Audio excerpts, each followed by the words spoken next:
Okay. I need to figure out a way to take poison the spell here. What do I give up? Do I need Ursine Vigor? Do I need Vortex?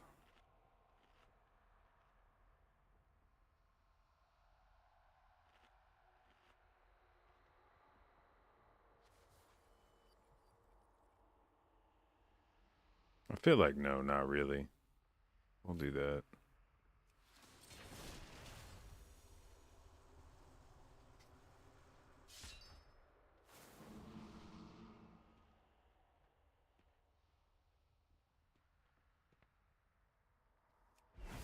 Okay, what's the route looking like?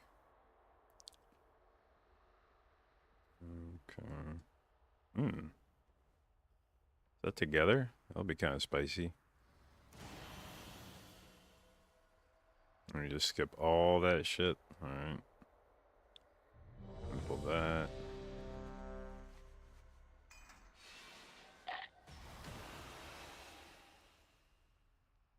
And skip that dude, that onto that. Skip those packs. Those together, boss. Alright.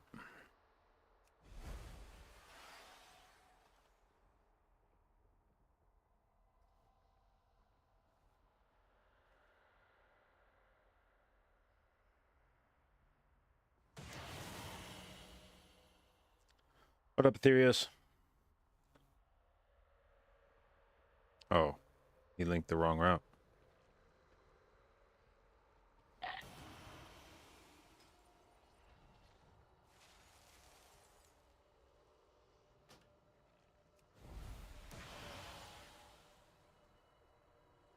Okay.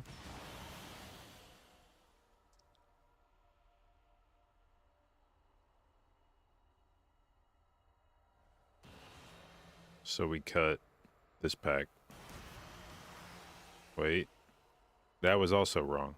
Okay, this...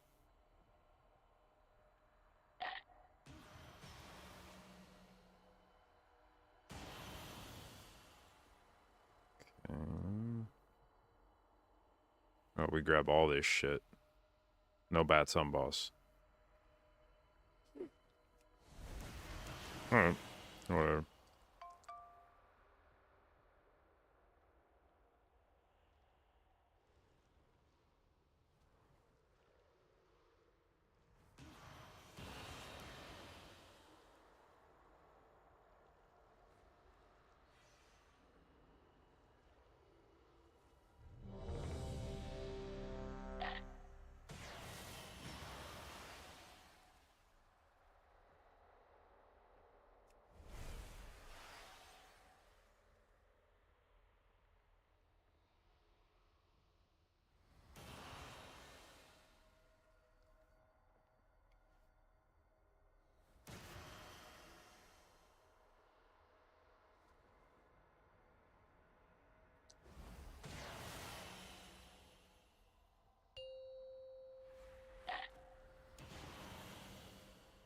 Five, four, three, two, one.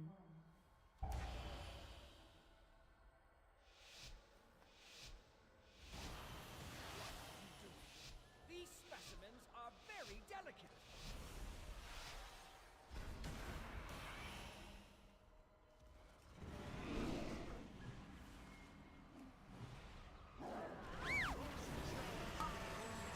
Three, two, one. AOE.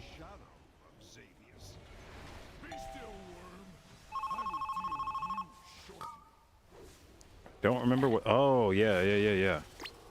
I was like, what the fuck is that telephone? I don't remember what that is.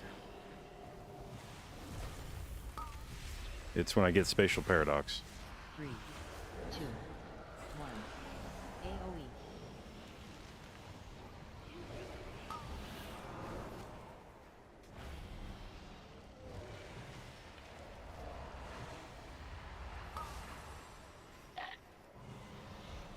Yo! Now that was a fucking banger of a... 3, 2, leap. 1. Can that grizzly bear die, dude?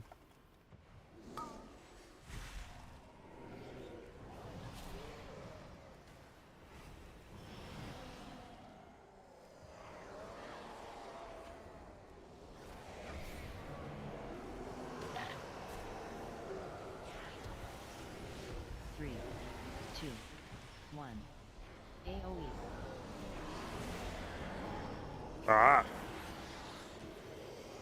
All right. Jesus, dude. That pull lasted for fucking ever. Okay.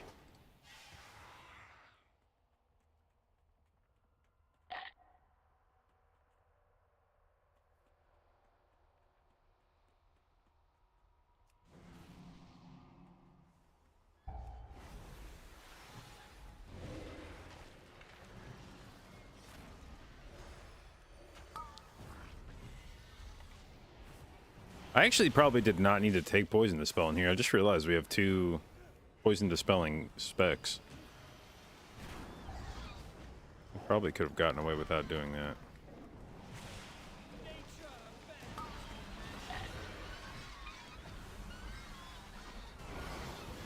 Oh my god, I cannot heal off this fucking dot. Jesus Christ.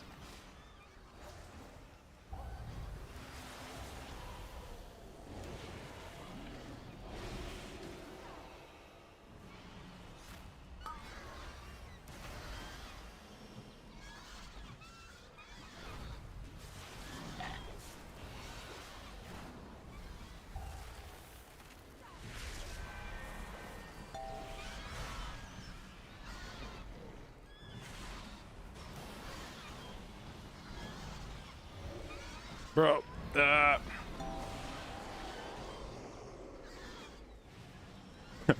fuck me, man. Right as I heal the fucking dot off him, he gets another one. Fuck.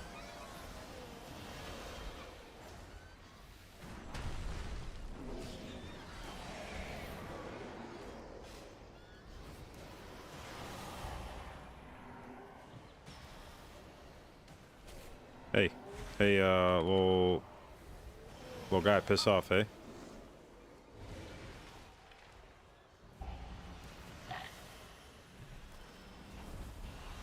Spread. Oh. Okay, this is some fucking poisoner RNG. There's 3 of these fuckers in here.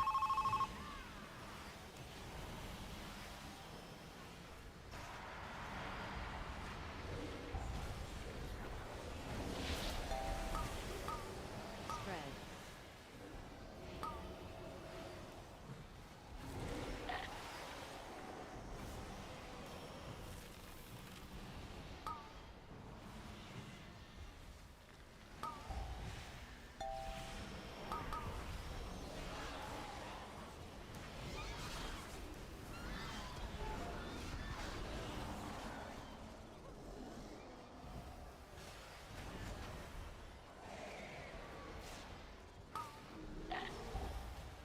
Spread.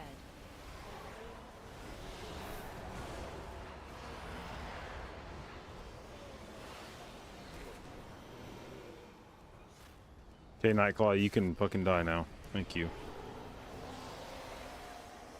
Holy fuck. I did not appreciate what Fort was going to do to this part of the dungeon. I mean, like, I knew it was going to be rough, but fuck me, this thing takes for fucking ever.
Alright, at least this boss should go like way fucking faster than he does on Tyrannical. That'll be nice.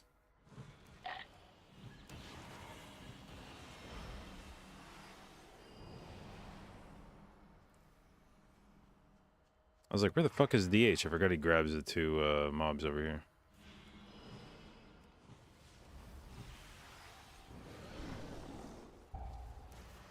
Defilers. 3, So it is you 2, who have befouled 1. these woods with a nightmare.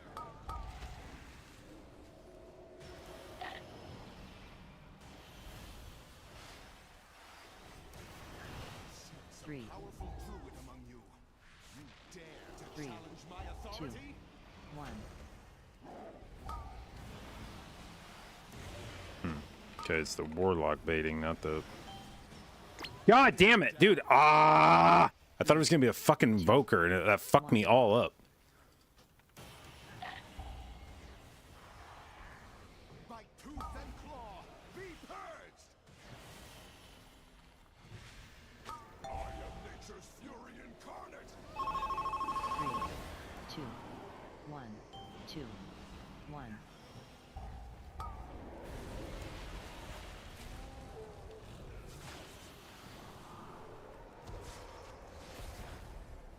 3, 2, 1.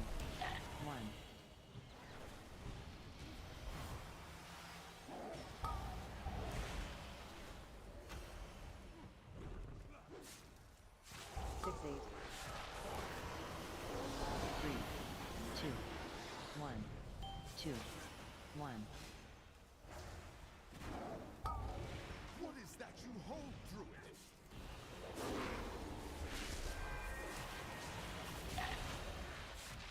3, 2, 1. By tooth and claw, be purged!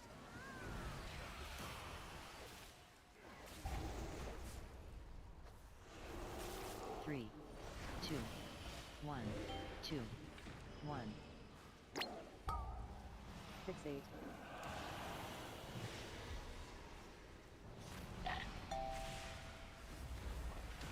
3, 2, 1.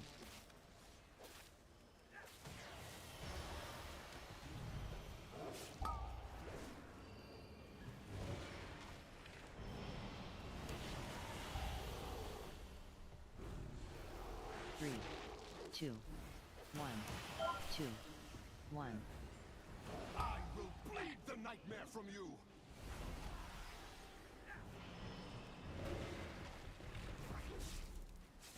3, 2, 1.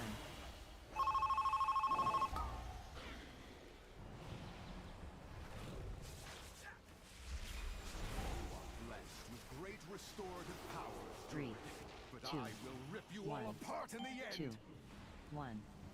By tooth and claw, be purged!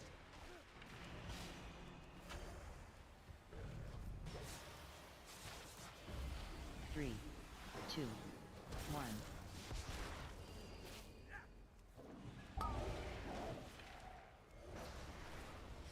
Okay, I will admit, this took a bit longer than I was expecting to. 3, 2, 1, 2, 1. 6, 8.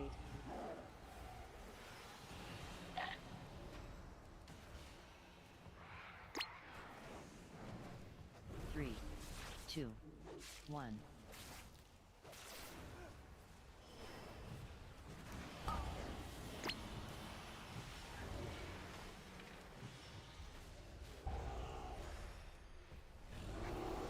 3, 2, 1, 2, 1. Whoa, whoa, whoa, whoa, whoa, whoa. Die, motherfucker, die. 6, 8.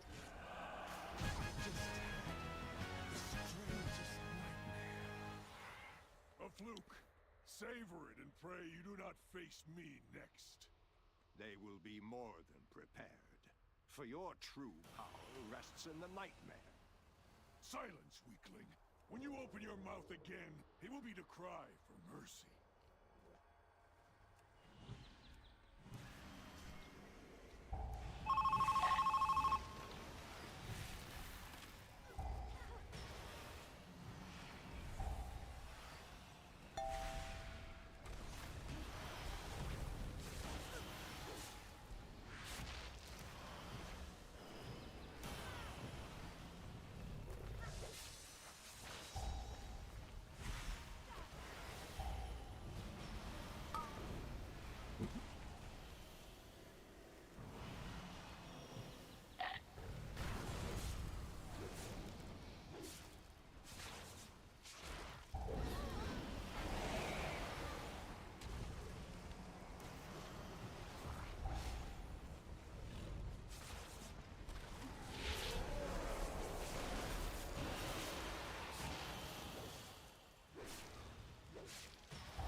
Bro, I'm gonna die to... Oh my god.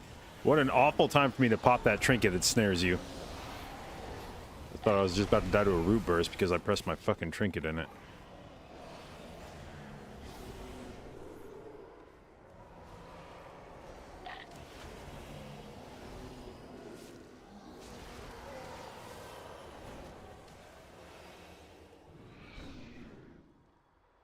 Oh, are we gonna drag Spites into this? Wait, what am I in combat with, by the way? I think maybe I roared when he was in combat. I think that put me in combat. So now I need to meld. Alright. Hopefully that's good enough.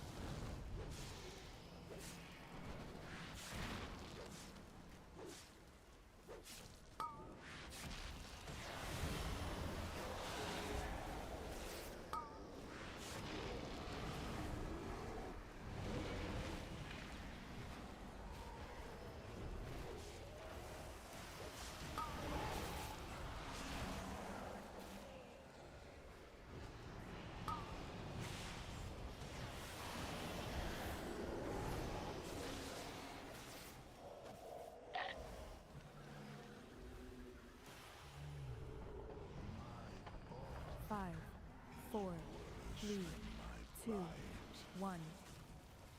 Knock. Ooh! That Evoker was, close.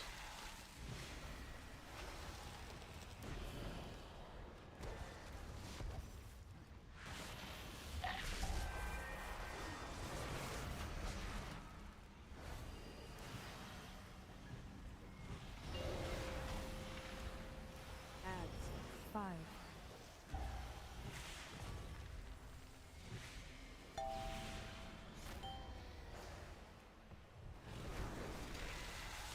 Five, four, three, two, one. Knock. What? How was I the only guy that took any damage? What the fuck? He dropped darkness somewhere? To become kindling. It's time we get to the root of the problem.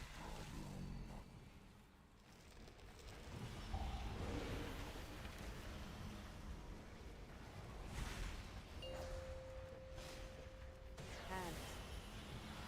Five, four, three, two, one, two, one.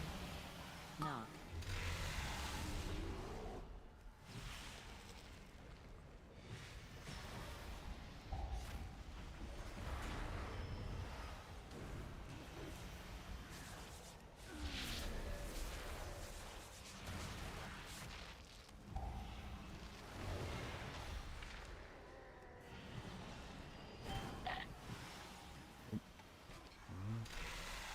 Five, four, three, two, one. Knock.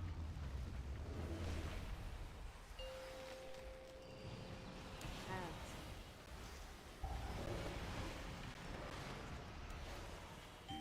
Oh, Jesus, dude. I was not expecting that.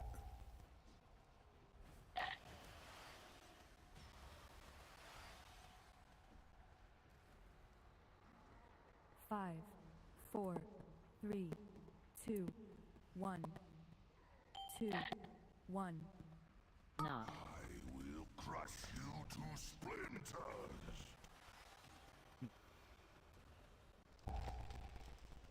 I want to say something clever, but I am stumped. Okay, well.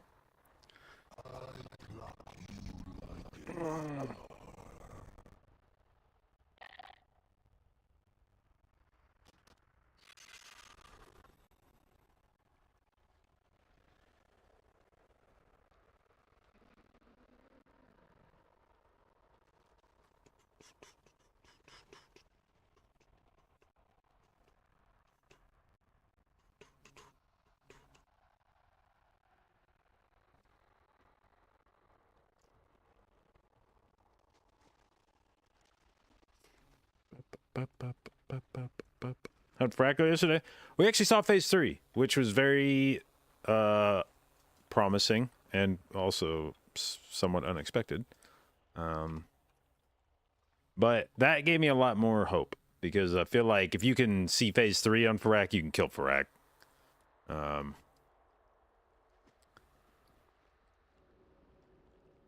That's a if that was one of those things where we on Wednesday we just kept fucking wiping to the same shit in phase 2 over and over, and that got really frustrating because it was like, bro, are we even gonna be able to kill this boss after the nerfs? Like, what the fuck? And then all of a sudden yesterday it just like clicked, and we were consistently getting as far in phase 2 as we had got. Like we I think there was a point earlier in the night last night where like 4 or 5 pulls in a row we got to basically the furthest we'd ever gotten previously, and we did it a bunch of times in a row, and it was just all of a sudden like, oh fuck, okay. And then we started seeing phase 3, and from what I understand from other people, after the nerfs, phase 3 is like pretty chill.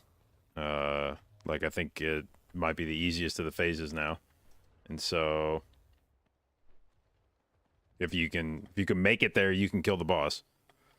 So unlike after last night, I actually have a or unlike after Wednesday night, I actually have a hope now that we might kill this boss this week. After Wednesday night, I was like, Jesus Christ, we're gonna go another whole week of prog on this boss without killing him. And after last night, I was like, you know, actually, we could kill this fucker on Monday.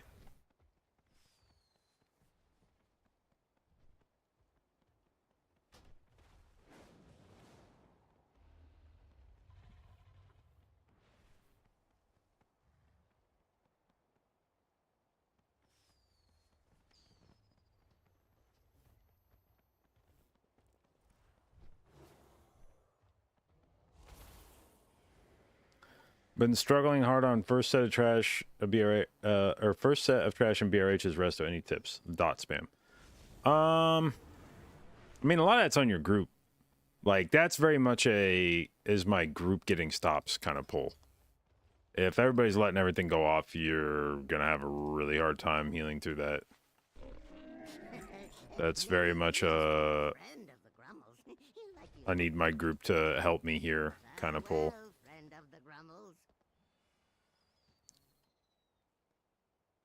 How many raids per week do we have? 3 days a week, 4 hours per day.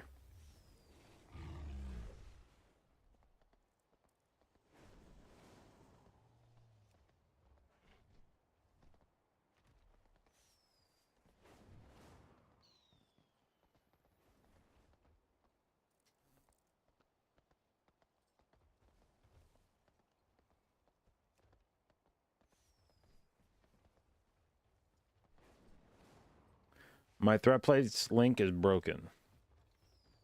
What's broken about it? Hey, Stream Elements, I saw you fucking... The Control C says 404. Does Control C just get rid of fucking links after a certain amount of time?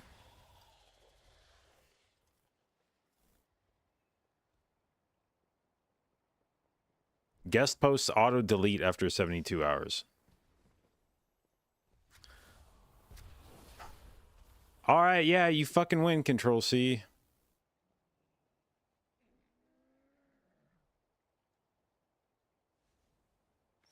We'll make a fucking account.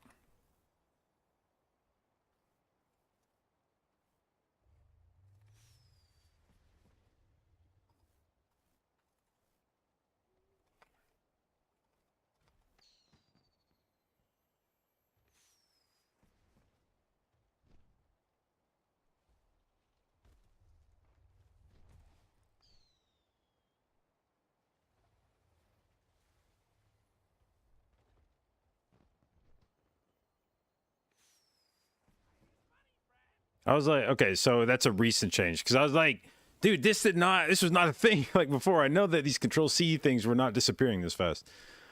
Okay, well, cool.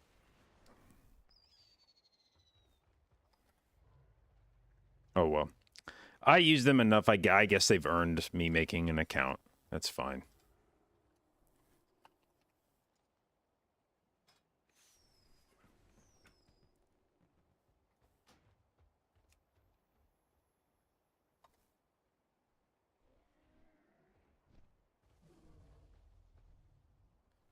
Okay. I guess we'll have to go through one by one as I notice that these things are gone.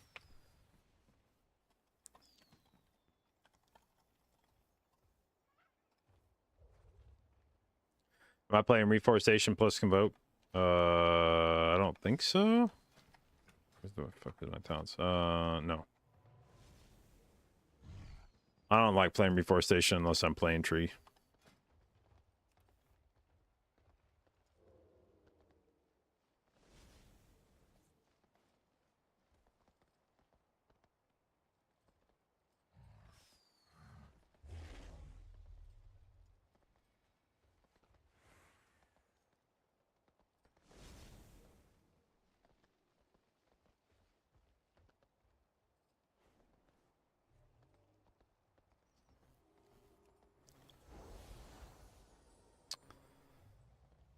Dude.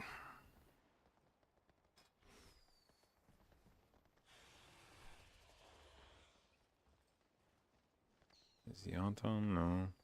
Jack on? No. Dude, the guys I've been playing with the last week, I think they all have like jobs or some shit to where they don't get on till later. Which is kind of chill, but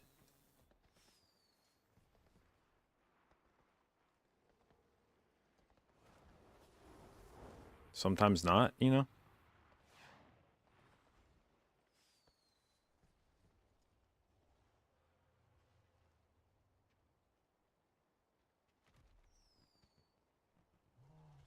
Huh? Jobs? I know it's actually like unironically you just get used to when you do high keys, when you meet people doing high keys, you just assume nobody has a job. And everyone that does like MDI, a great push now, the expectation is that nobody has a job there, but it didn't used to be like that. It didn't when MDI first started, there were plenty of people that were trying to do it on like sort of part-time schedules, and that was like the first thing. Anytime we were talking to somebody about joining the team, that was like the first question you had to ask was like, "Hey, you got a job?" "Yeah." "I got bad news. I have bad news." And now that's like the expectation for MDI is that you're able to put in like 12-hour days for practice, but when it first started, there were a lot of teams that weren't playing. Even when we first started doing MDI, our practice schedule wasn't nearly as psychotic as practice schedules are now. You know, I'm trying to remember back in BFA, I think our days would start around like noon or 1 in the afternoon, and we'd play till maybe like midnight or something. But I don't think it was ever like much more than 12-hour days. And then as we started as the practice meta started evolving, we started, starting at like 10 or 11 in the morning and going till like noon or 1. And we try to throw in maybe like one more 30-minute break in there, but we were cranking some long ass days.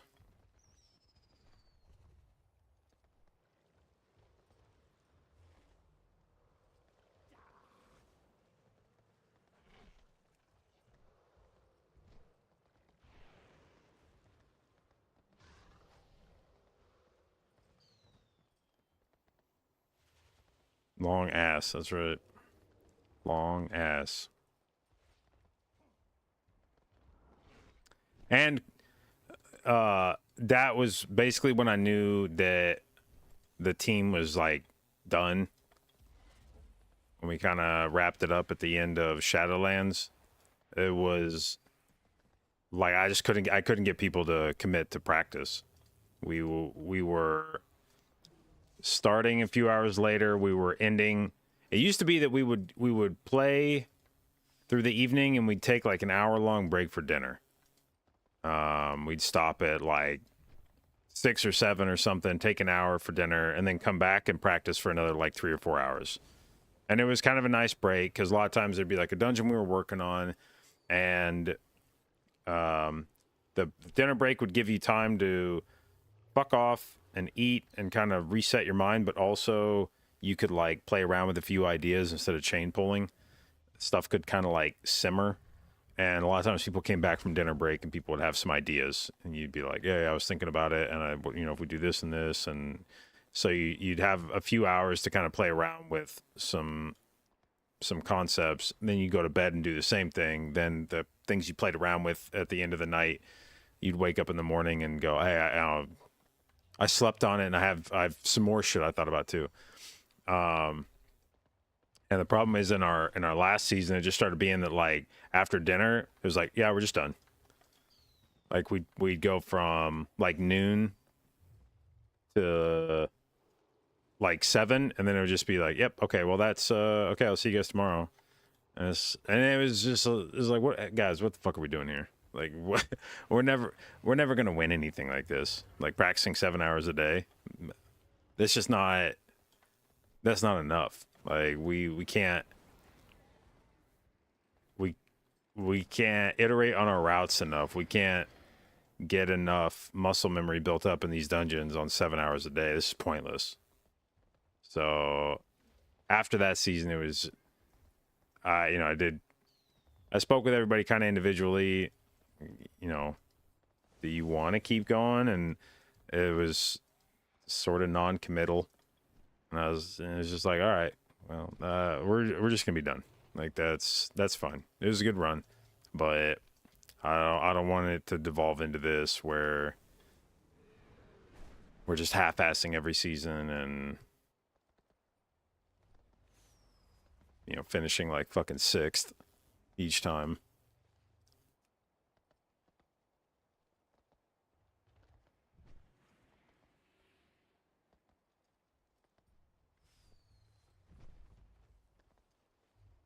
Recover mentally after the great depletion yesterday.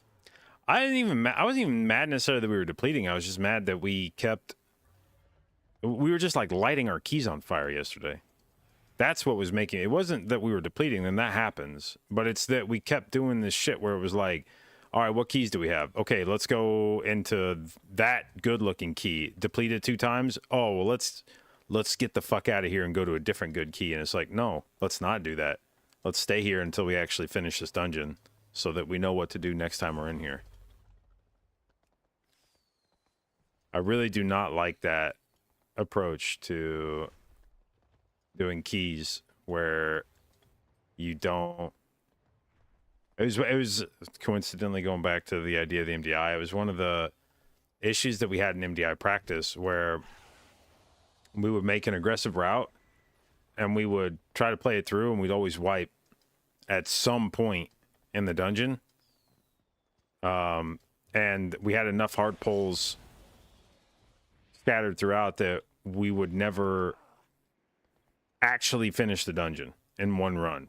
It would be, we'd get to this pull on one run, and then the next pull the next round we get to a different pull, and each time we'd wipe somewhere else, and sometimes we'd go different directions to practice different things, but we never actually ended up putting the whole fucking thing together.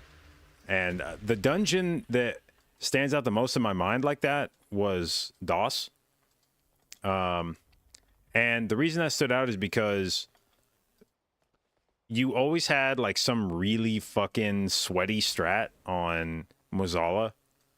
There was always some shit where it's like, all right, we're going to save like 2 trash packs to do on Mozala. We're going to pull 1 in on pull. And then when we go to the other platform, we're going to stand in the right spot to get teleported to this platform. And then we're going to drag a trash pack in on the second platform of Mozala. And we're also going to have to one-shot all of our totems. Like we're going to have to split up. Everyone solos a totem. It was just like super fucking sketchy pull. And it's the last pull of the dungeon. And you couldn't really do it without doing the whole dungeon first. Like you had to do the whole dungeon to spawn Mozala, and nobody ever wanted to just like go clear all the wings to spawn Mazzala and then practice one pull. It was always like, no, it's fine. We'll just get it at the end of, you know, when we finally get the dungeon worked out, we'll have time to practice. We never had time to practice Mazzala. So you'd always go into the games in the cups being like, Jesus fucking Christ. Like you'd get to Mazzala and it was like fighting a new fucking boss every time. Like you had no, there was like no muscle memory there. There was no comfort. It was just, you know, heart pounding the whole time. Don't stand in shit. A lot of times we'd leave the fucking Pat walking around, you know, the spirit. You're like, oh, I don't want to pull that guy. We'll just leave him up. I'll just hug the boss, you know. It was the fucking scariest pull. You know, make sure you don't aggro the dude. Make sure you solo your totem. We're going to do 2 different trash packs on the boss. Insanely scary. And we practiced that boss pull like, I don't know, less than 10 times in practice because we could never actually get there.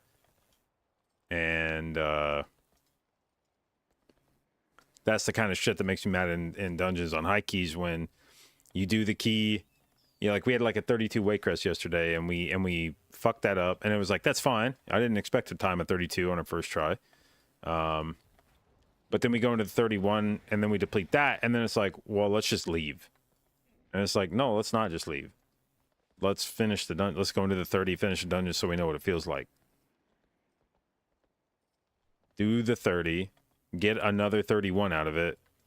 But when you do what we did yesterday, where it was just a bunch of like, okay, let's go in here and do the 32, deplete. Okay, 31, deplete. Okay, let's leave. What else do we have? A 31. Okay, let's go to a 31 of that, deplete. Okay, we'll do the 30, deplete. Okay, we have a 29. Let's get out of here. And then what do? You don't actually finish any dungeons. At the end of the day, you're left with a shitload of 29s that nobody wants to do the next day. So then you log in, you open up your fucking keys window. You're like, all right, what do we have? It's all dog shit. And your day starts off like shit because you're like, cool, I don't want to do any of these dungeons. We're going to start off the day doing homework keys. Excellent. You're already in a bad mood. And now because you haven't actually finished any dungeons, you don't know what to expect.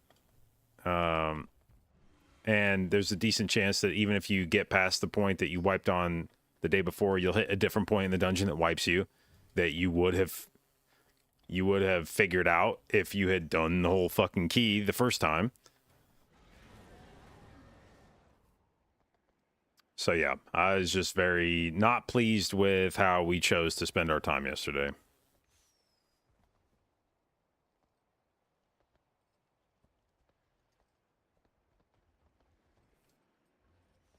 What dungeon were we talking about? DOS? Yeah. What do I change when I need to take Improved Dispel? It depends. I move a lot of these talents on the general tree around. Some dungeons Roar, some dungeons Frenzied Regen, some dungeons Vigor or Matted Fur, Vortex or Roots, Dispel.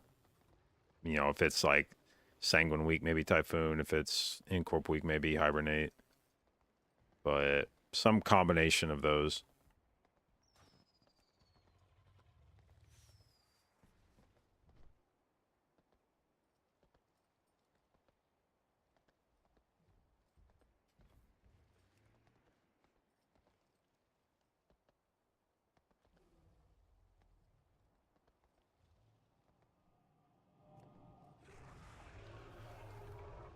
But yeah, if there's one thing that I think makes like Echo stand out from all their competitors more than anything, it's their consistency, which feeds back into what we were talking about with practice, where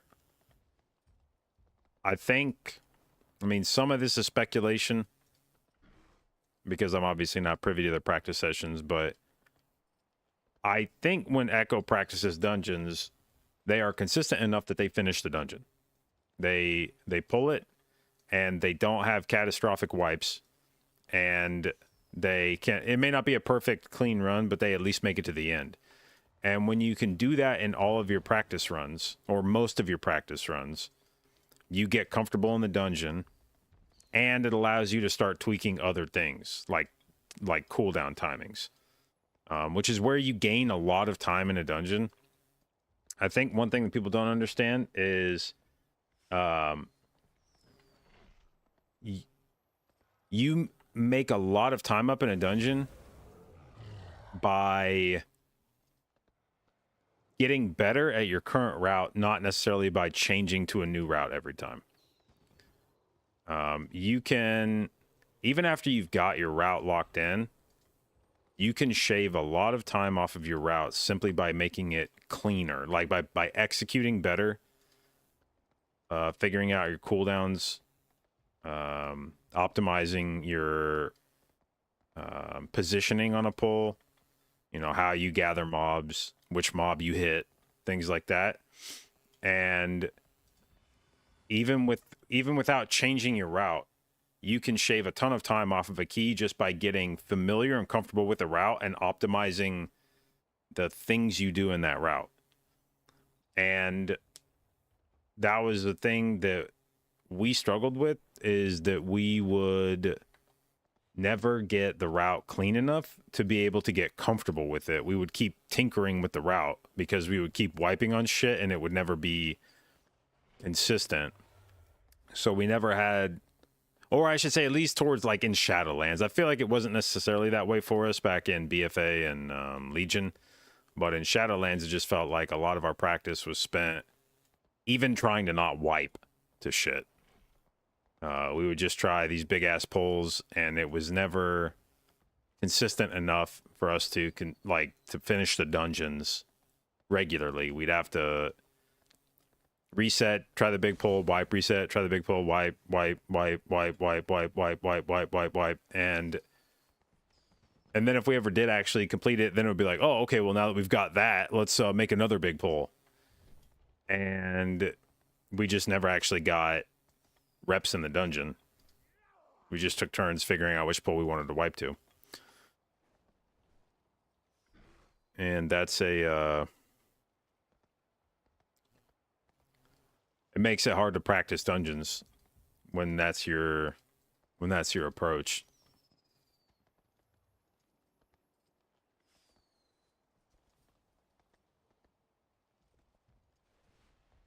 How close to 3,800 are we? 3 points away. I have played a little game this week called How Close Can You Get to 3,800 Without Actually Breaking 3,800?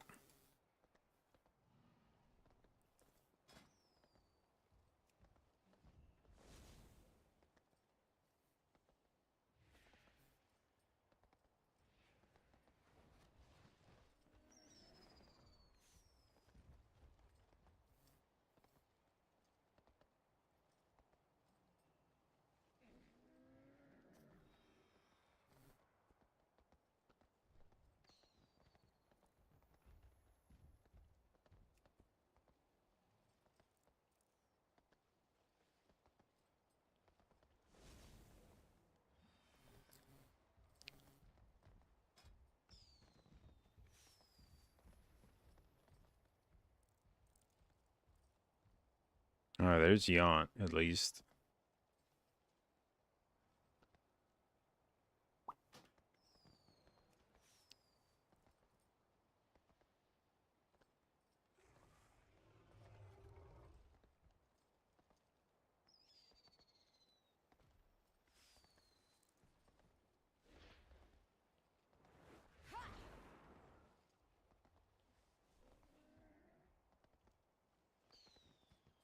You used to play on NA while living in EU? No, I've always lived in NA. But I played on NA back when I first started streaming. Did I struggle to find high keys? I will confess that I probably did not spend that much time pugging on NA. Most of my career on NA, I had groups I was playing with. So I'm not sure, but I do consistently hear in chat that NA just has lower level keys than EU in the LFG.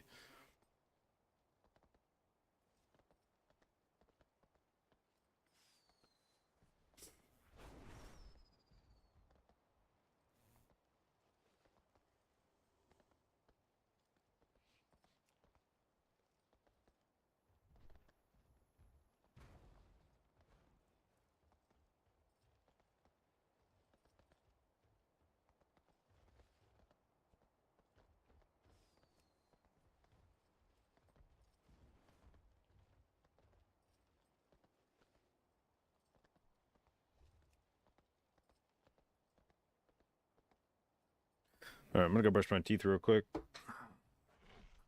BRB.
All right.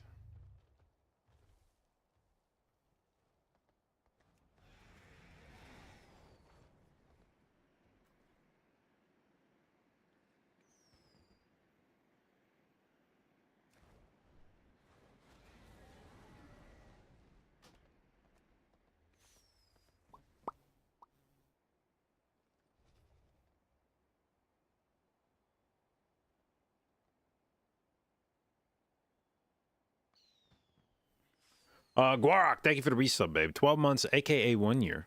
Love it, appreciate it. Congratulations on your new gold Mondo Babes sub icon. Thank you for your continued inclusion in the J Dot Babes. And it caused me to realize I missed Kaliso. Thank you for the resub, babe. 8 months, appreciate it, and thank you for your continued inclusion in the J Dot Babes.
Thought the bot would tell you what it was. Well, it should tell you what it is. My bot just likes to be an asshole and not respond to things sometimes. Any lucky doos you like?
Oh, dude, I've made up my mind. I'm gonna buy a fucking new OLED monitor, but I'm waiting for they've announced a time frame when these new monitors are gonna come out, but not a specific date.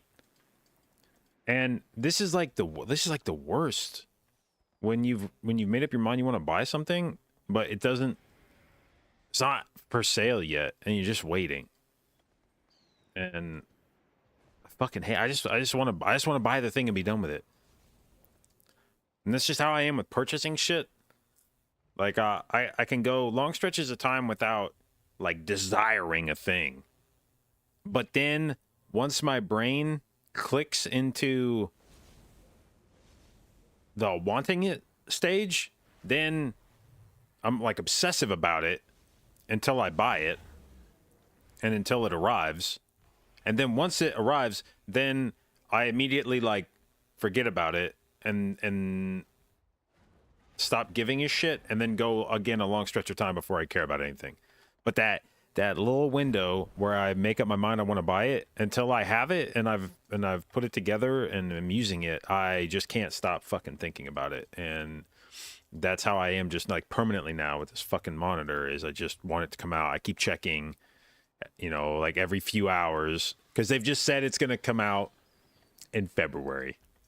And I'm worried that it's going to sell out really fast. So I try to check on it throughout the day to see if there's any news on it releasing. And all I want to do is just make the fucking purchase and then shut my brain off. But I can't. Going for regular aspect or ultra wide? Regular. I just don't think I would appreciate ultra wide.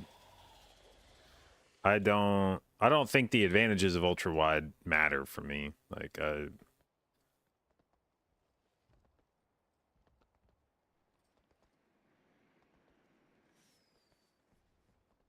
I may give it a shot someday, but not on a. If I'm already spending like $1,000 on a monitor, I just want to buy one that I know I will like, and maybe in the future, once I know that I like OLEDs and shit, maybe we'll make the jump to ultra wide. But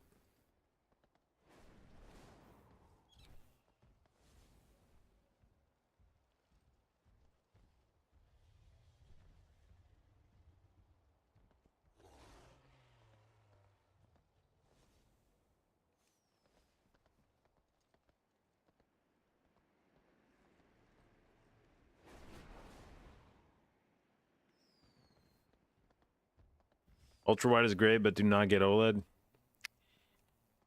I don't think I've ever used an ultra wide monitor before. I'm trying to think. I don't think there's ever been a point where I've used one. OLED for an only WoW player would get burned in so fucking fast. I don't know. Like, I go back and forth on that. I feel like, yeah, obviously there's static elements on the screen. But I have spoken to other players who use WoW for a gaming monitor, or who use an OLED for a gaming monitor, who play WoW on it, and they said they haven't gotten burn in without attempting not to. It's not like they were being super sweaty about how they use the monitor. They said they've been using it for like over a year and no burn-in. Secondly, and this is part of the reason why I've been very aggressively checking the release of this monitor. I want to get this new MSI monitor that's coming out, and it's being retailed through Best Buy. And Best Buy has Geek Squad warranty, which includes burn-in, which includes a burn-in warranty that I think lasts like 3 or 4 years or something. But either way, you can walk in and exchange the monitor at Best Buy if they have one available. Which is mostly what I want now, and it's what all of these monitor manufacturers are doing. They've all been forced to provide burn-in warranty because Alienware does it. And if you're going to spend that kind of money on an OLED, and one of the manufacturers provides burn-in warranty and the other ones don't, you're never going to buy the ones that don't. So all of these manufacturers are now, MSI has announced they have a 3-year burn-in warranty. Asus, I think, had a 2-year burn-in warranty, and I think recently announced they're going to a 3-year burn-in warranty. Marshmallow, what the fuck is this track? So more and more the pressure is on each of them to provide the same thing. But Best Buy will allow you to walk in and replace it with inventory on hand. And worst case, if they don't have it on hand, you can you give it to them and they send it out and wait for a replacement. But you could just buy another OLED monitor while you're at Best Buy. Like you just walk in, give them your old monitor, say I need to replace this. They say okay, we don't have the inventory on hand. We have to send it back, and we'll notify you when the new one comes in. In the meantime, you just walk over to the shelf, grab a new OLED monitor, walk home, use that for however long it takes them to ship you the new one, and then walk back into Best Buy and go, here's your fucking monitor back. I'd like my money.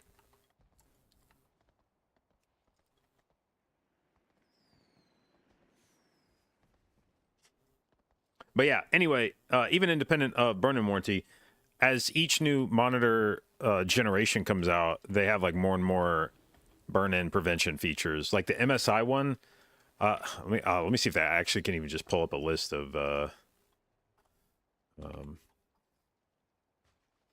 all of the shit that it was advertising that prevent or is mitigating burn-in.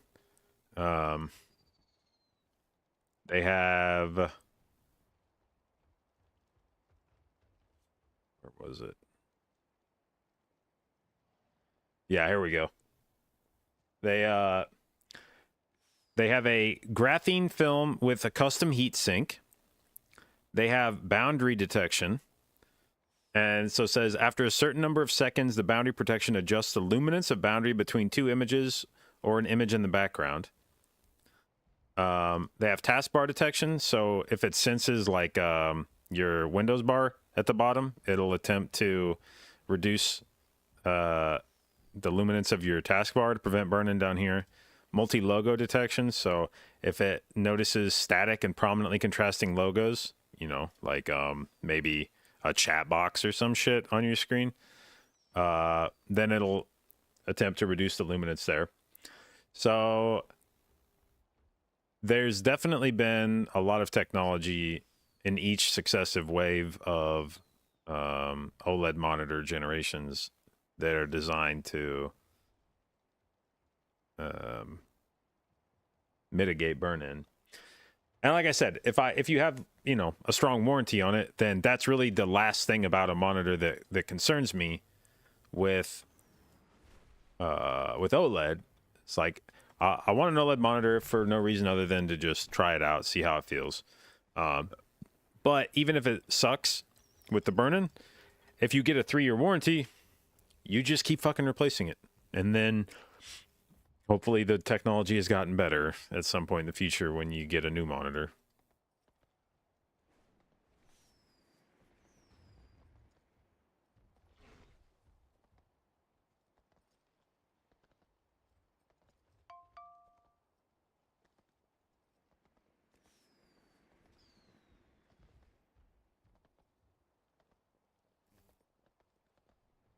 But yeah, this generation finally checks all the boxes for me. I've been holding off because I've kind of wanted to get an OLED monitor, but the ones with the features I wanted didn't ever come in 4K. It was like 1440p max. And this generation finally got the 4K, 240 hertz refresh rate, and 32 inch. So it's like the size I want, it's the resolution I want, it's the refresh rate that I want.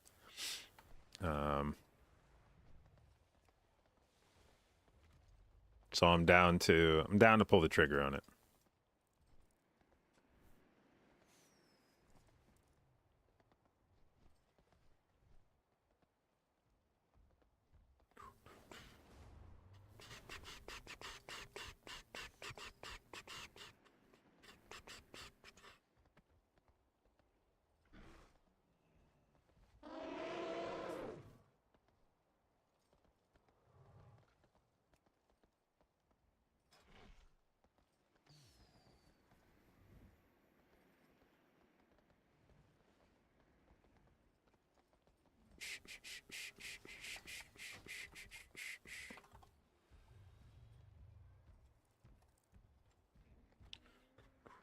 What monitor are we talking about?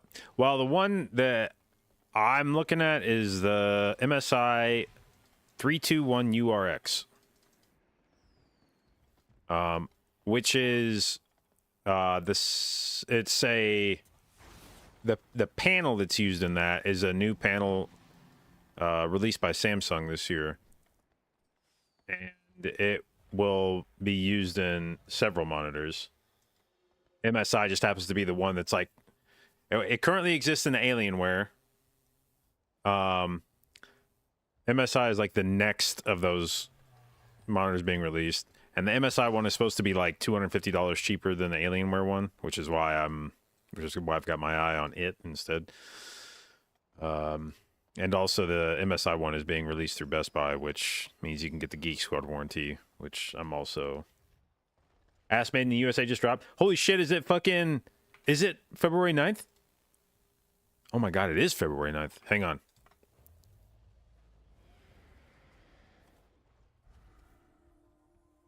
Is it on SoundCloud? It was released 5 hours ago.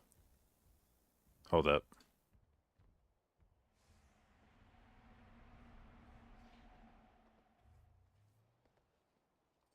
Ass Made in USA.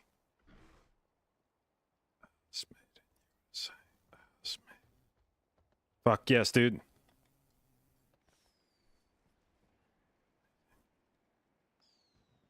USA. Ass Made. Ass Made in.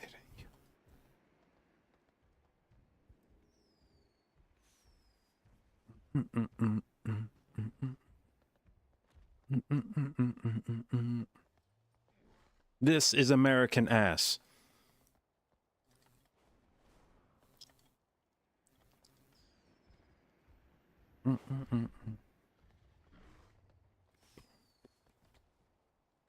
Dude, if I had an intro video on my stream, it would definitely have this song.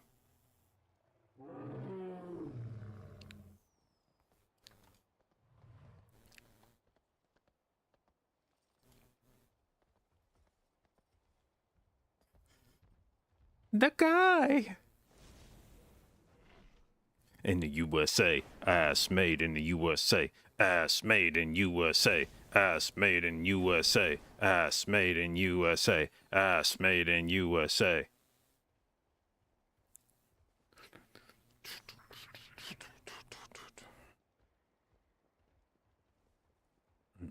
Dum dum dum dum dum dum dum dum dum dum dum dum.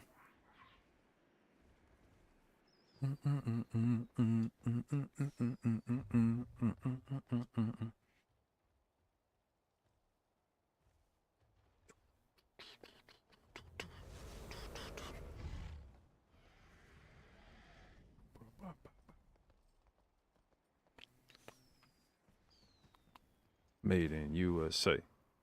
Dude, I just love that. I love this the fucking skit in the middle of it. Have you seen that big ass on TikTok? No, I'm talking about that guy. Ass made in the USA. Ass made in the USA. Ass made in USA. Ass made in USA. No, I'm talking about the guy.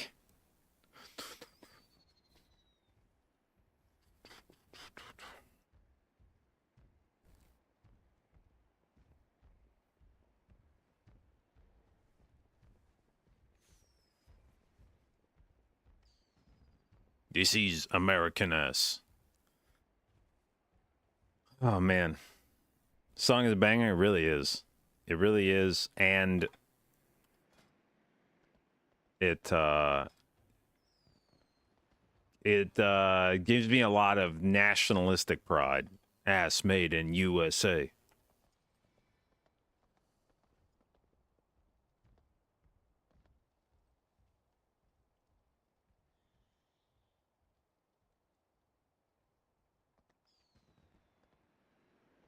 What in tarnation is going on? We're just having a moment, American moment.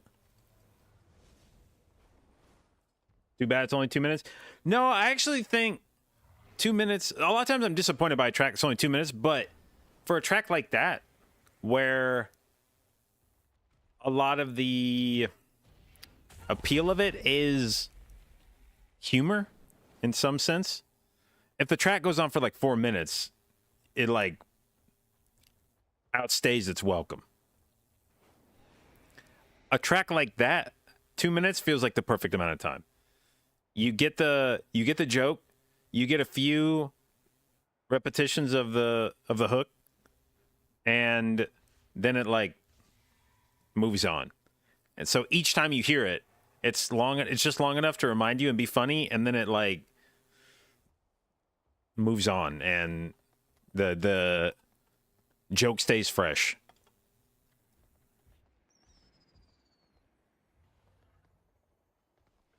All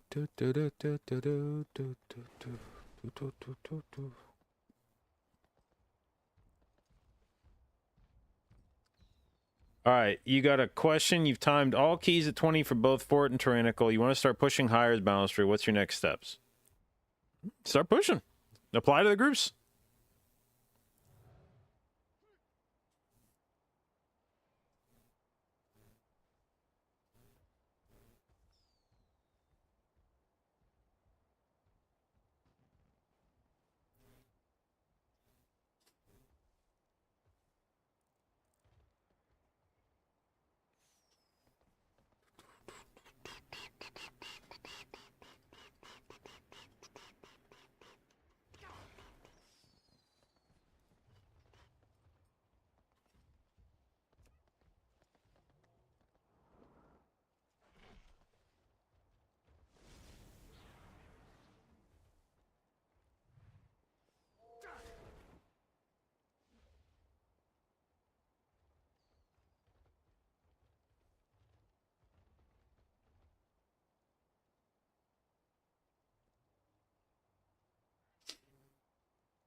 What are we up to today? Well, trying to figure out if we're doing keys with the group I was playing with. I asked Yaunt, and he said he'd like to, but nobody has said anything yet. I don't see Jack on. I know in the past Jack has gotten home a bit later, so maybe we still give him like a half hour or something.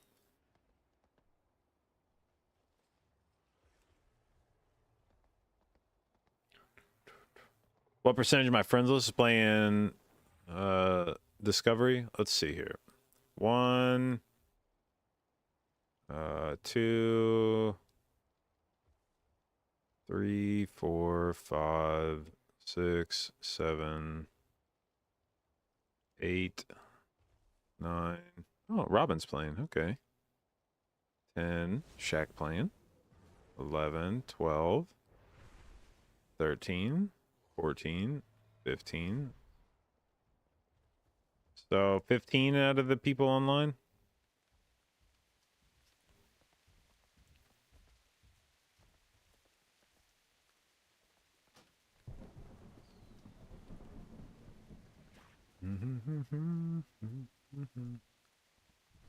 Bro, I feel like something happened to homie here. Plus 30, no rogue inting every key.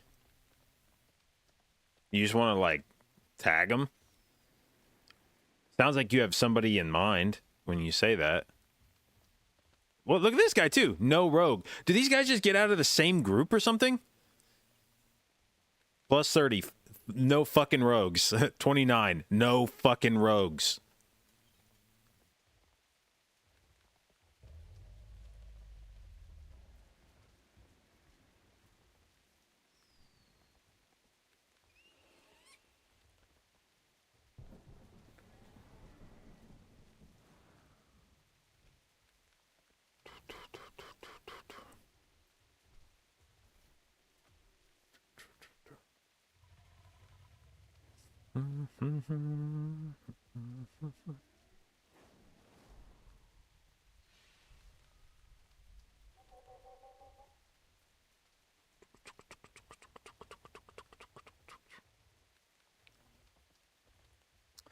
Well, I had a conversation with somebody at Blizzard last night that said that they are potentially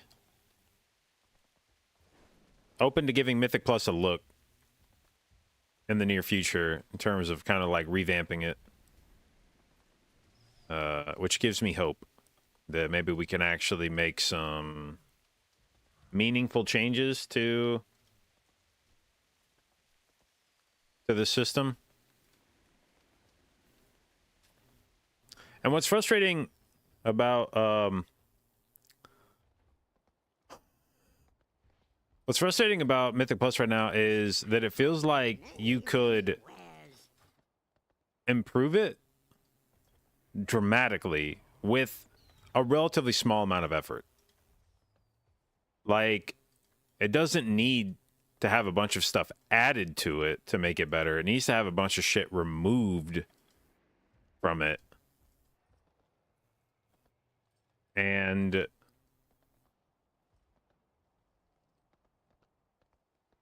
I feel like it's all stuff that you could do pretty quickly. Like, that's the thing. This doesn't feel like some project that should take, like, years to fully work out. It's just like, get rid of fucking affixes, get rid of depletion, limit damage scaling in dungeons. Let us pick the keystones we want to do. This is like all shit that you could do quickly. And you could just instantly make Mythic Plus way more palatable. You could remove so many of the pain points from the system.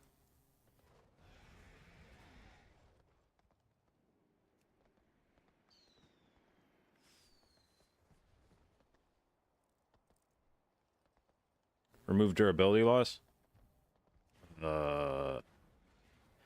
Whenever there's shit like remove durability loss, you're just going to end up paying more gold for consumables and shit.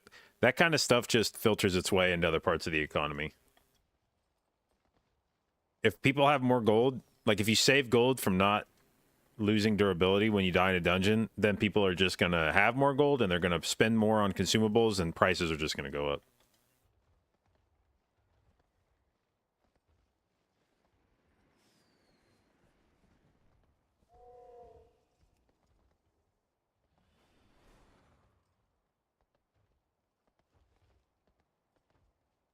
Wonder if when someone will time at 32. Yeah, I think 32s are doable. I felt we did a 31 BRH this week, and it was our first try on a 31, and we full wiped on third boss because we dragged in Dominators and didn't get the kick, so the boss just clapped us and we died. We still timed it with how much time was left? Like 30 seconds. That was a full fucking wipe. Still time. We had when we did our tyrannical 31, we had whatever that was, 4 minutes left. So the timer's definitely there. It's just a question of can you live. And on a 32, I feel like you can. All the damage. What the fuck am I listening to, by the way? All the damage in BRH is like avoidable from trash. it's annoying to avoid a lot of it, but it's like all avoidable. It's like all this shit that's dangerous is like stoppable. And so you can, as long as you're good about rotating stops on trash, and everyone uses like all of their utility to lock down trash pulls, then I don't think, unless you get like double shot, which again, that's avoidable too. You can LOS it. So like I said, it's annoying, but you can avoid that. Unless you get double shot, there's like nothing in there that's just gonna kill you on trash. It'll just go slower and hurt more. And so if we can do a 31 tyrannical, then you can do a 32 fortified, because tyrannical scales boss damage more than one, or having tyrannical scales boss damage more than one level on fort. So if you can live a 31 tyrannical, then you can live a 32 fortified for bosses, and the bosses will go faster. So all of that is to say that I think the timer's there to do it. I don't think the trash is going to get meaningfully harder going from 31 to 32.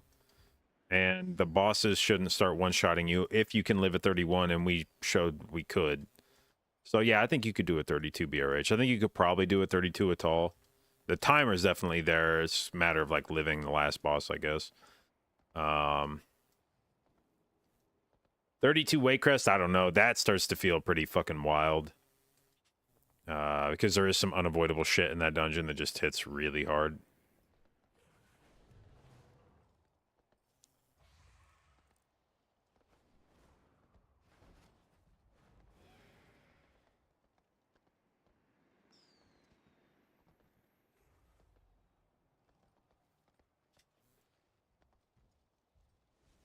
Do you skip mini boss now that it's attached? What did we do? I think, skipped that mini boss and then turned around and did the other mini boss after we killed first boss during the RP.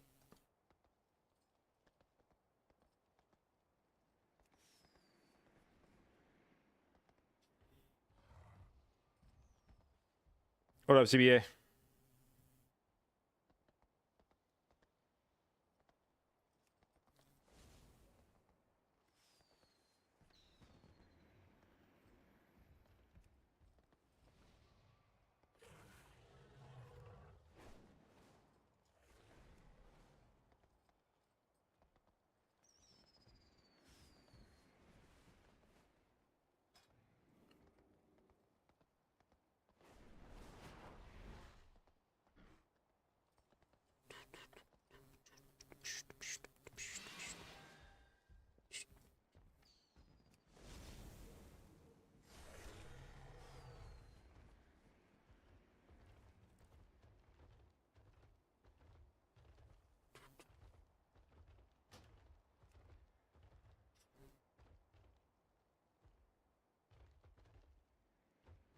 As a new healer, can you explain the appeal of Leaf of Ancients? Safety. Being able to put an absorb on somebody can stop people from getting one shot. I don't think it's necessary. A lot of evokers run it because it has mastery on it, and they really like mastery, so they run it anyway. But I haven't found a point where I felt like theoretically you could get into a high enough key where somebody's like, yo, if we just had like one more absorb, I could live this boss, but I can't live it with the number of defensives I have right now. And then maybe you'd be like, all right, I'll run Leaf to keep you alive because it's worth more to prevent your death than it is to run a different trinket. But you're a Mistweaver. Yeah, I feel like Mistweaver has even less of a need for it than like Resto Druid does, because Mistweaver can at least put shields on people with Cocoon and Chi-Ji. Like, you may not want to use those abilities for that, or you may not want to use Chi-Ji to do that, but theoretically, push comes to shove, you could press Chi-Ji to put an absorb on somebody. But with a Druid, there's like nothing you can put on somebody to give them an absorb. Wish Sandward was a shield. Yeah, it'd be kind of a nice, stop getting baited, man. Who's fucking... This is the nice thing about this, is you don't even know whose stream this guy's in. You don't even know which streamer this guy's being baited by.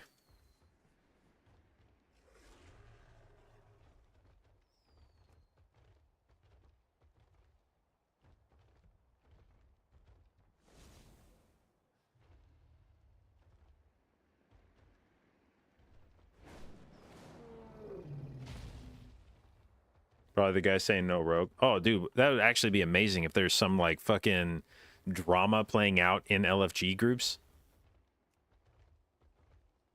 Now I want to, like, check everybody's description.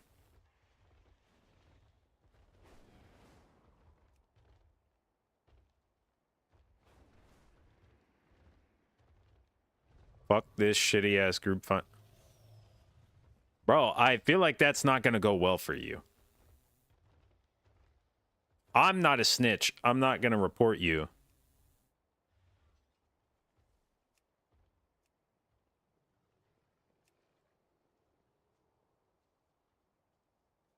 But I feel like someone's about to lose their ability to use Group Finder for a while.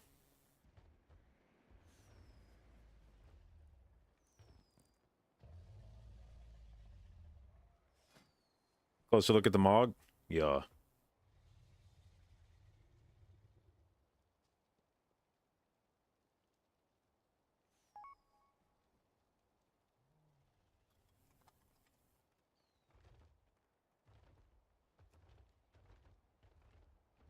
That brings it all together? I know. I know.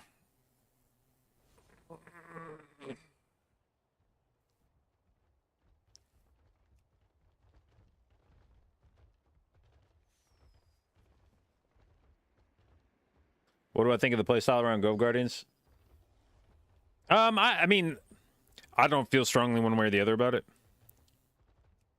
I don't know that I feel like Grove Guardians is an insanely like fun talent, but I don't have a problem with it. I don't find it offensive to press Grove Guardians. It's nice that it's off the GCD.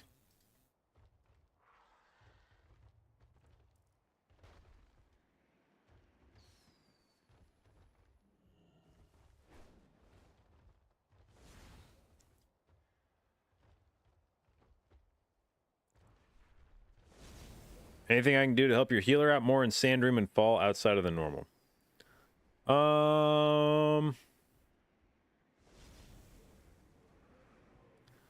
Not really, I don't think. Like, some of it's just RNG. You hope that somebody doesn't get, like, Bloom at the same time as Tainted Sands. But I guess I feel like you just want to send your shit as much as you can. As a tank, you do have the ability to stop Bloom from happening if you have an absorb on you. So I think maybe, I don't know, somebody was saying you have to be at full health too. I'm not sure what the exact mechanic of it is, but if you have an absorb and maybe you have to be topped off, I'm not sure, then Bloom just straight up doesn't get applied. So if, okay, you still, okay, so you just have to have a shield that's big enough to absorb. Okay, so if you fully absorb Bloom when it gets applied to you, it doesn't put the dot on you, and it also does not put the dot on anybody else. So it just completely negates the mechanic. So as a tank, that is one thing that you could do. Now, maybe it's not realistic to be able to do that, but if you have the ability to fully absorb the first Bloom tick, then it completely negates the mechanic.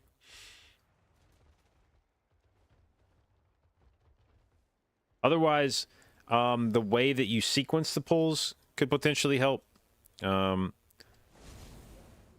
Whether you know, I know groups will go left or right at the start, depending on what the state of your cooldowns are.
Please, I don't do them nosebleeds.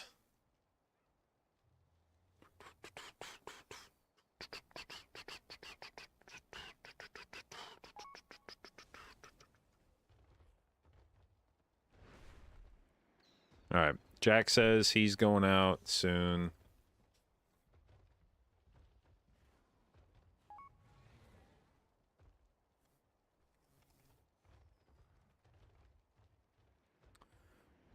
Well, I had another group hit me up last night asking if I wanted to play today, and I said, I'm not sure. I think the group I was with earlier this week is trying to play, but maybe that's not true.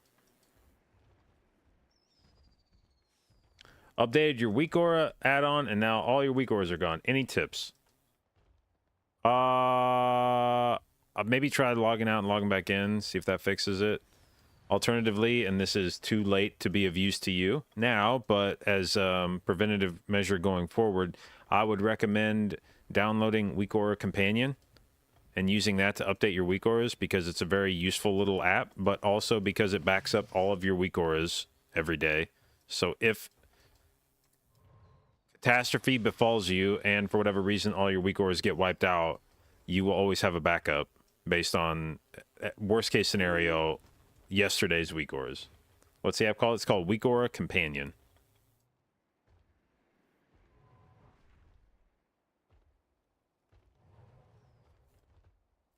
Archax is crazy. Yeah, he's a really good mage. He's a very good mage. I am not often immediately impressed by players when I pug with them one way or the other. Like, they could be very good players, but most people don't leave an immediate impression on me of like, oh, that dude clearly knows what the fuck is going on. And like the first time I played with Jack, it was just like, this guy knows what the fuck's going on.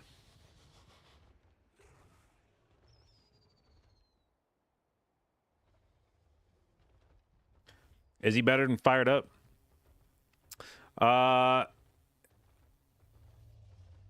I would say he's like the EU equivalent, in my opinion, of Fired Up.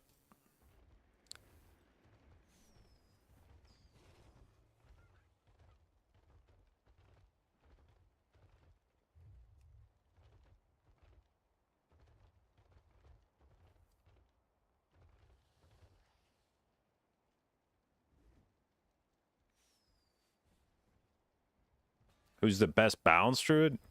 I honestly don't play with very many balanced druids because I play resto druid.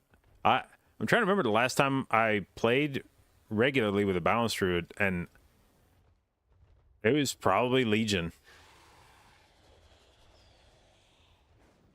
I didn't really play with a balanced druid at all this expansion.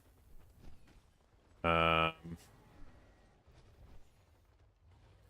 times when I have played, the times when I have not played Druid and some other healer's been meta, like Holy Paladin or Holy Priest, Balanced Druid was not in the meta. When I played Holy Paladin, it was Guardian Druid meta, or Vengeance Demon Hunter meta, and then the classes that I played with it, well, Mark of the Wild didn't exist in Shadowlands, so there wasn't a like a necessary druid in the group all the time.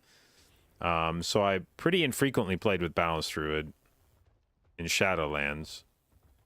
And then the times when I wasn't on Druid this expansion, it was because Guardian Druid was meta.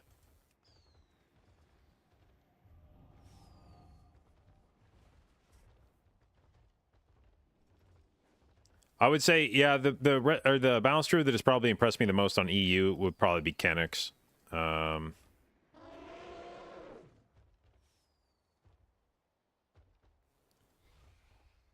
to think.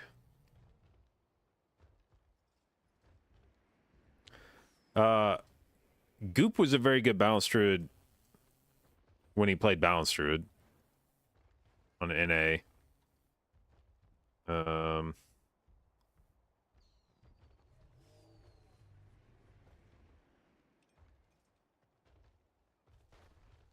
I just haven't really played with very many other ones.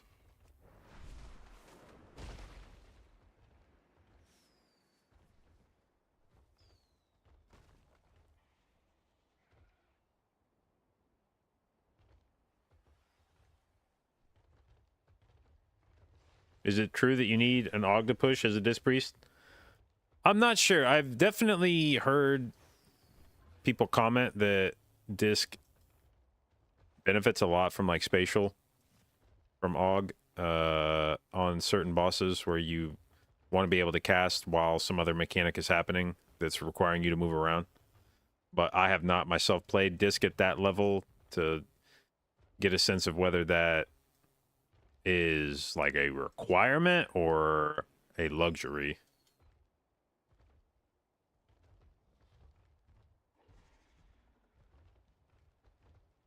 What's my second favorite healer? I would probably say the healer I enjoy playing most in keys right now outside of Druid would be Mistweaver. But Disc Priest is fun too. There's a reason all three of those specs are seeing a lot of play. They're all good at the moment, but they're also all like fun.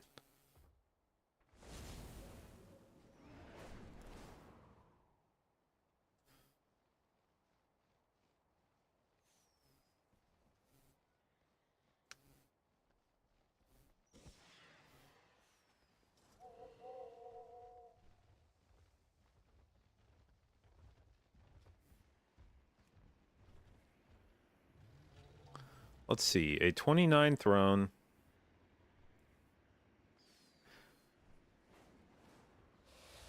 Technically, if we timed it, it would get me 3,800. But that other group I was talking about, I think they said they were going to start in like half an hour today.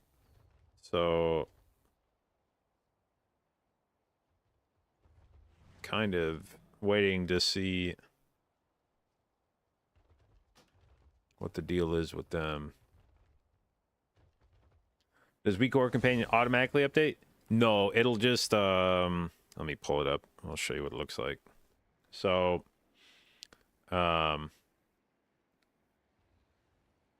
it'll give you a window like this, and then it'll say if there's an update that's needed, and then if there's an update that's needed, it will pop a thing up in your client in game.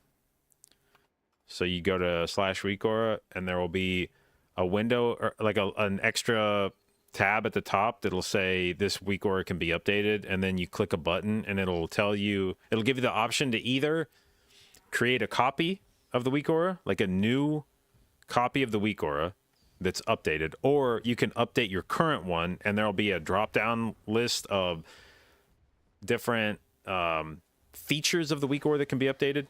Like it'll ask, do you want to update the display? Do you want to update the load conditions? Do you want to update the triggers? Depending on which things in the weak aura have been updated, it'll give you the option to update only parts of it, which is really handy if you want to update the weak aura, but like you've done changes, like you've modified the display of it, you've resized it or added glows to it or something, and you're like, no, I don't want a whole new one. I just want you to like add the things to it that don't exist yet, but keep certain other parts of it intact. So you can tell it to like update some parts, but not all. But all that's done through the in-game client.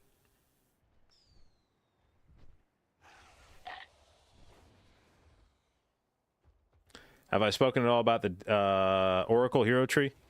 Publicly, no, I don't think so. It's definitely... Well, I know that the general community opinion about it is going to be that they fucking hate it because it's just leaning further into power infusion gameplay, which most people seem to think is not good for the game. Personally, I think PI in a vacuum is fine. My issues with PI stem from it being perhaps imbalanced for whoever gets to have PI. Like the person casting it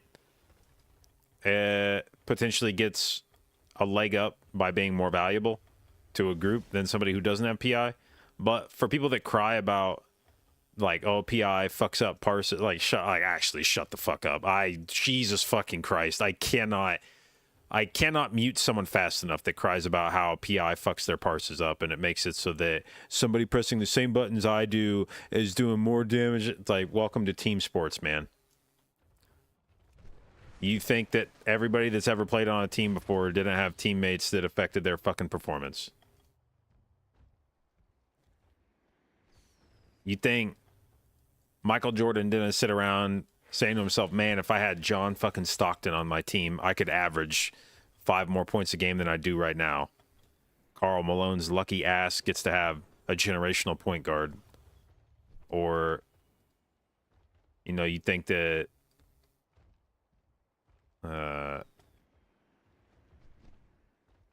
guy like Charles Barkley is like, oh man, I could have won 4 fucking rings if I'd ended up on the same team with Michael Jordan like Scottie Pippen did. So for people to be like, PI fucks my parses up, it's like, actually grow up. Do you fucking hear yourself right now? This is the most pathetic shit. It's the most pathetic crying. I can't fuck. I actually hope PI stays in the game just to continue pissing those people off forever.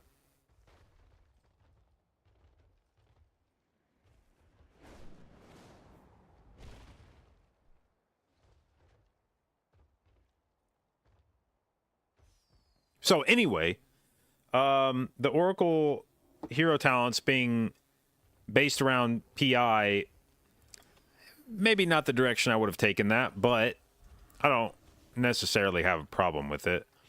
Now it sounds like it may not be the cooking they've done with PI may not be their best work ever, and we'll have to see how that plays out in practice. Sock was telling me, like, I guess he listened to the dev interview, and it's the way the buff works is like you press the way the new PI thing works, like you press a button and then there's like 5 buffs you can get from it, and it like flips through the cards of those buffs every second. So you have to like press the button to begin the flipping, and then you have to press it again to select the buff you want. Like, it sounds like it might be really fucking annoying to actually use the skill. But the concept of it, I don't know. Like Twisted Fate? Yeah, I think so. I think that was actually the term they were using.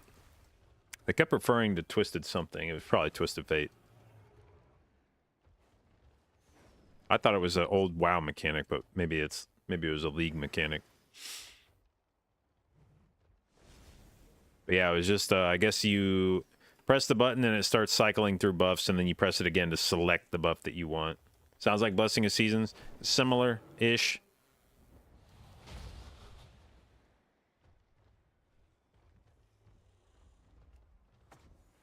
But I don't mind having healers go in a direction that's more like support. I would rather that than that Blizzard start rolling out support DPS classes. I think to the extent that you want to incorporate a support element to World of Warcraft, it makes a lot more sense to just bolt that onto existing healers rather than try to invent new DPS specs that are support flavored. I think the AUG experiment has been mostly a failure in terms of balancing, and I can't see Blizzard going forward with more like the amount of chaos that it has caused in this expansion. I feel like Blizzard is not going to be in a rush to introduce more of that entropy into the system. And I think it makes a lot more sense and would be a lot easier to balance to take those functions and instead bake those into existing healers right now. And I've had a lot of fun on the healers that I've played that have more of a support role. I enjoyed playing Night Fae Priest. I enjoyed playing Kyrian Druid.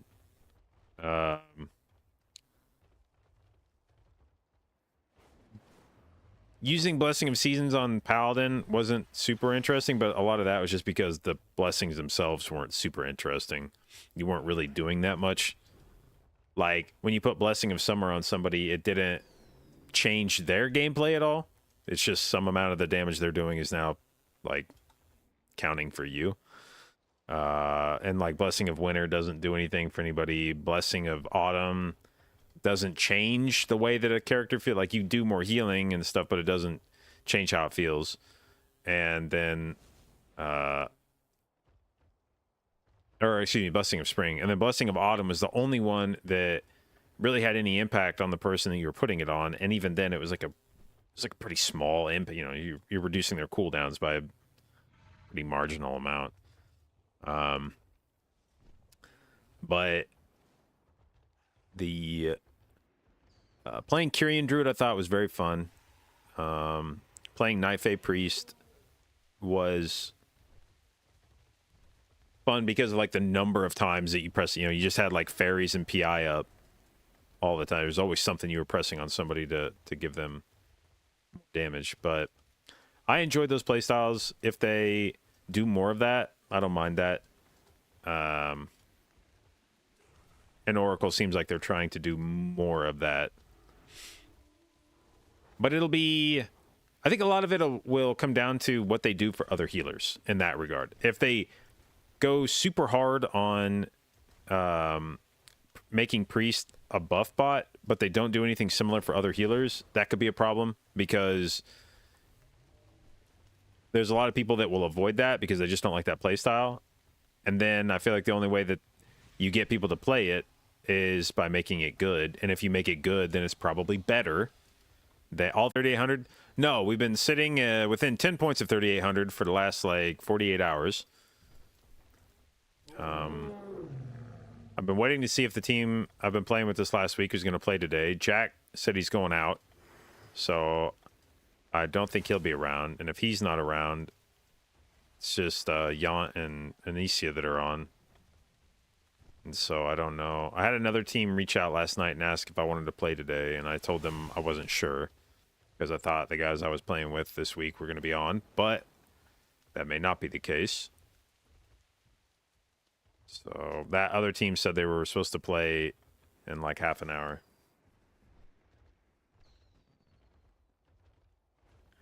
When I pug 28, do I usually know the players, or are there generally some people, generally same people are also new people you haven't met?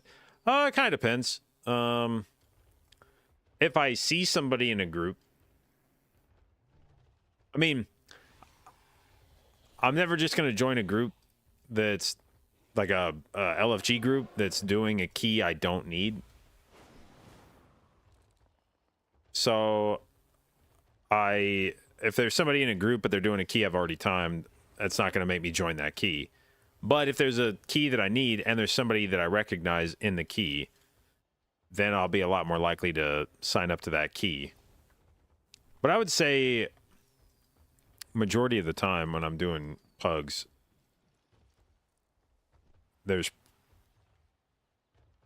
it's probably people I have. Well, I don't know. When you get up into like 28s, 29s, 30s, the pool of players that are doing those keys is small enough that you probably have played with at least one or two people in the group before at some point. Like, you recognize the name. But there's also always going to probably be one or two people in the group at least that I have never played with before.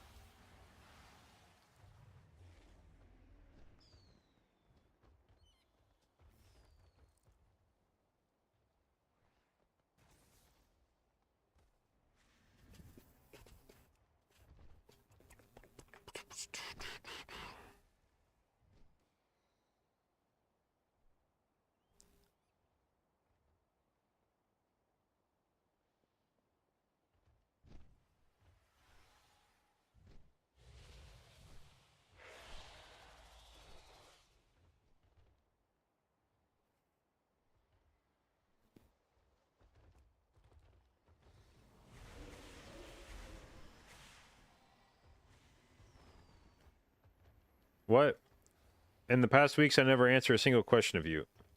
Oh, sorry. And my 3800 is still stuck 37.99. I'm 37.97.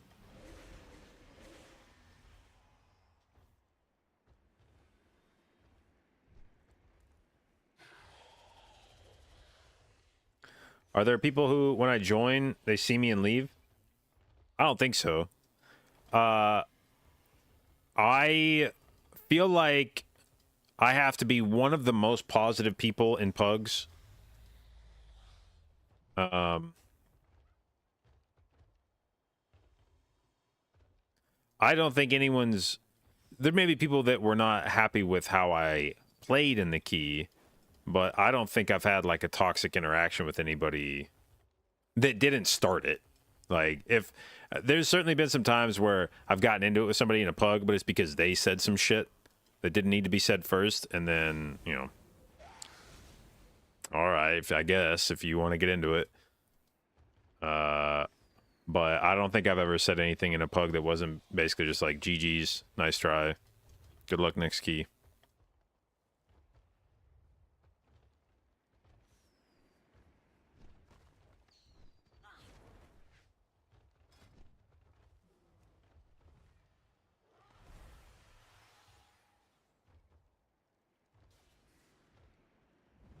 How much haste and verse can you stack with Druid?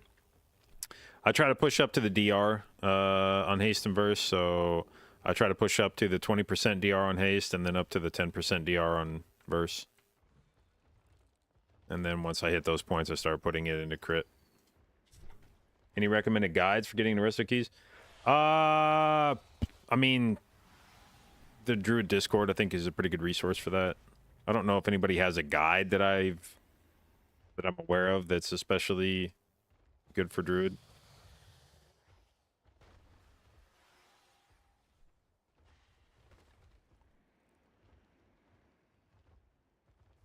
What add-on shows DRs for stats? It's called True Stat Values.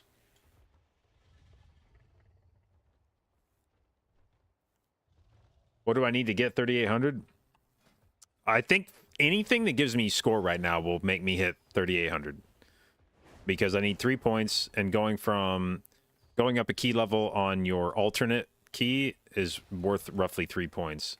I think the only way I wouldn't hit 3800 is if my timer went super dog shit going up a key level.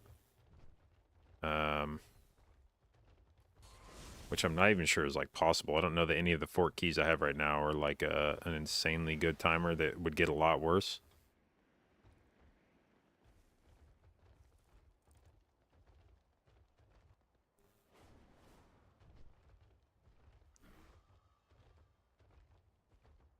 In Convoke specs, you use DPS in Moonkin or Cat form? The only time I ever get in Moonkin form is if I have Heart of the Wild popped and we're doing a big trash pull, and I will sit in Moonkin form and Starfire it.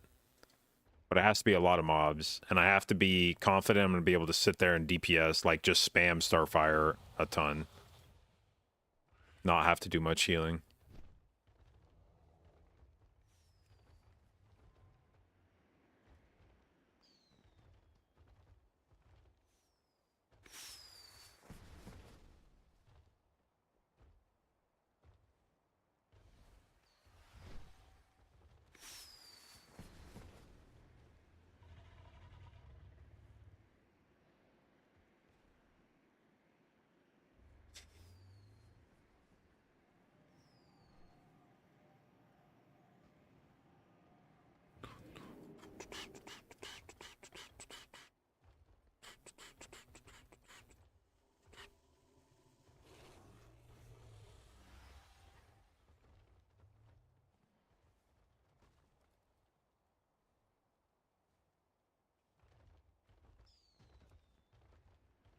All right, I'm gonna go grab a drink real quick.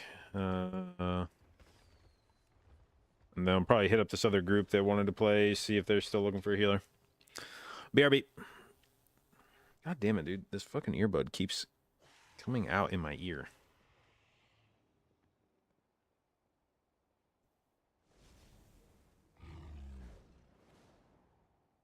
All right.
happened to the fucking music? Oh, I started playing SoundCloud upstairs, so it turned it off down here.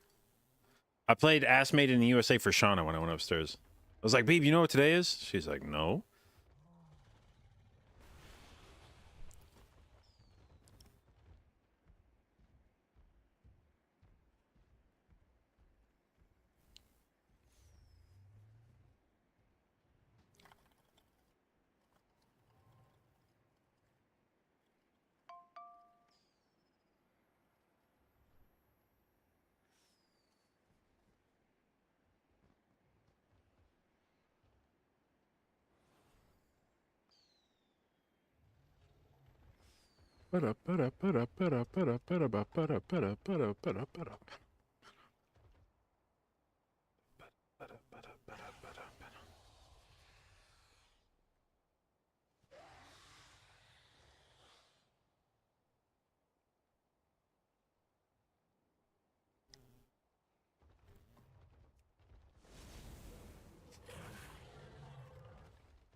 Have 3x Everballoon. God damn.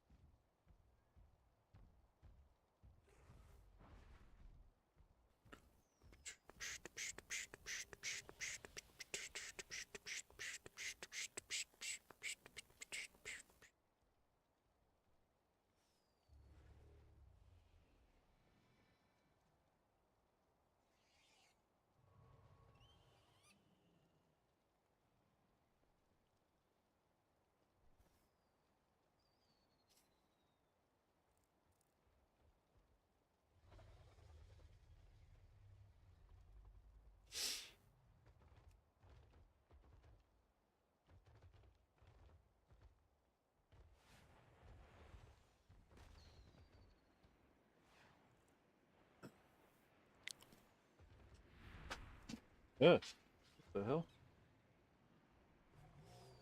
What was that? One sec.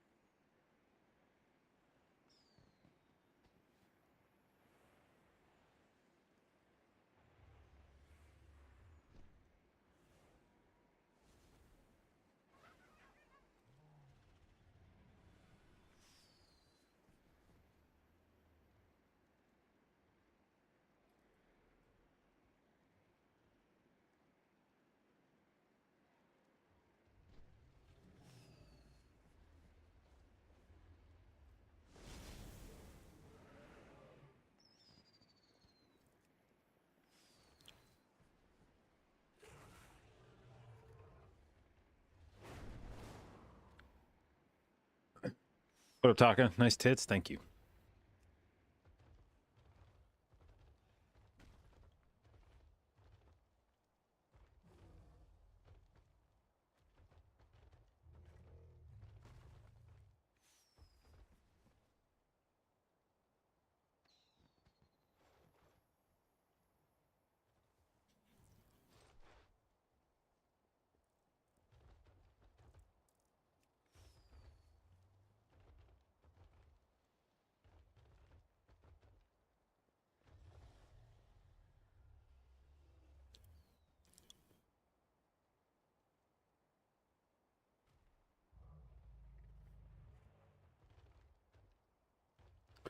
Taka, thank you for the resub, babe. 3 months. Appreciate it.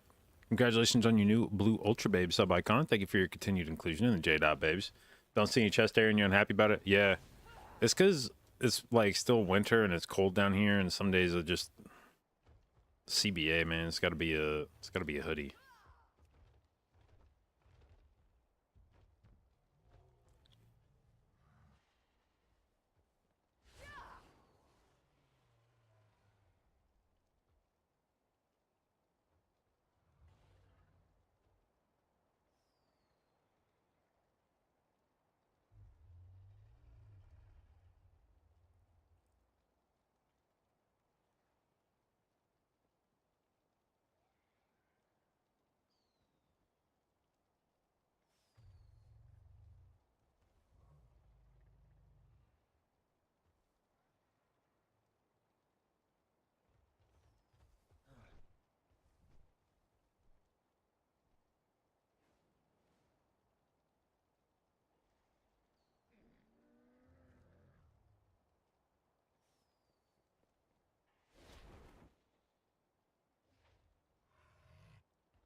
How are there this few keys in the fucking LFG that are for score?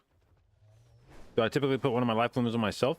Yeah, for the most part. One goes on me and then one goes on, like, if it's a big trash pull on the tank, or if it's like a boss or something where the group's taking a lot of damage, then whoever's the squishiest DPS.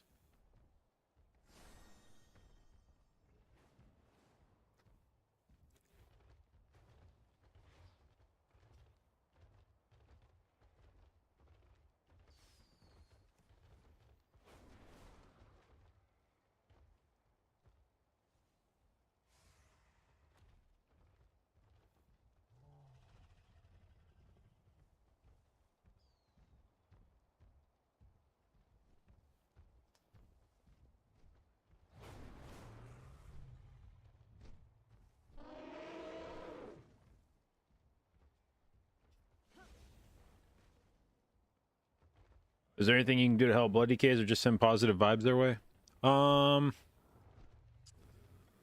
Yeah, I mean, it's definitely kind of a positive vibes angle.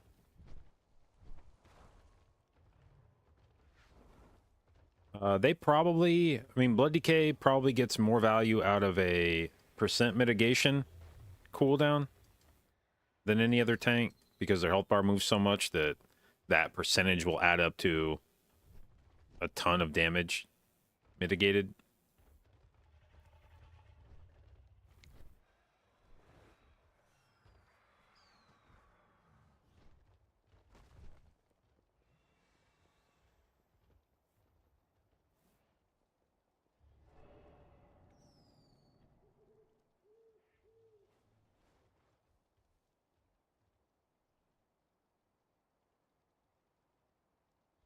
Fucks would it guest mix?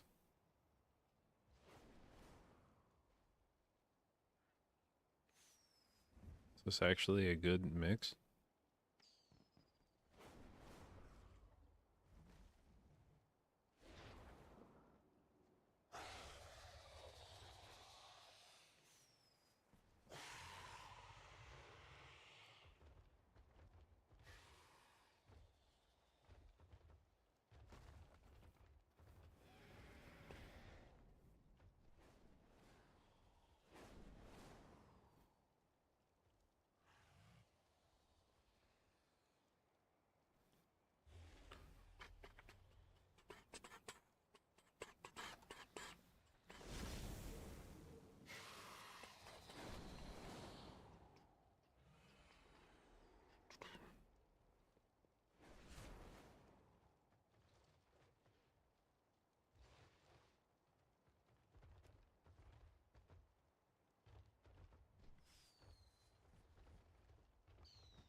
Bum, bum, bum, bum, bum, bum, bum, bum.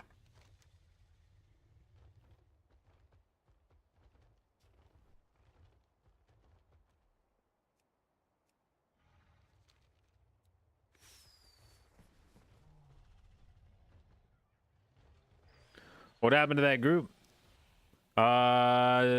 Jack said he's going out today, and I think Yant and Anicia are on, but they don't seem like they're in a rush to put a group together. And the evoker we were playing with last week is playing with Kira this week, I think. So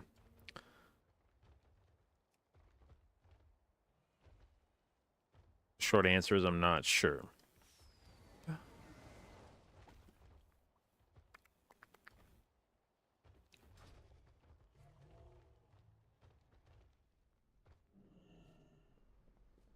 Could I talk about how I lost weight? Just calorie counting for the most part. Don't find it hard to lose it. You find it hard to maintain it. Yeah, it's definitely a struggle. Obviously, as you get heavier, it's easier to find motivation to be like, God, I gotta fucking stop snacking and stuff. So my weight loss tends to, or my weight, I should say, tends to jump a bit. And when I'm weighing less, I tend to be a bit more relaxed about what I eat. And then as I feel myself putting on weight, then I buckle down. I'm like, nah, fuck that. But I will say that weight loss for me is probably just a matter of priorities.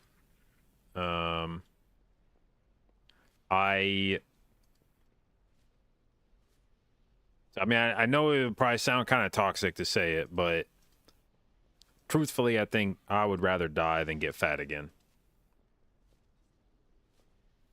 I hated being fucking fat. And I'll do whatever it takes to not be fat.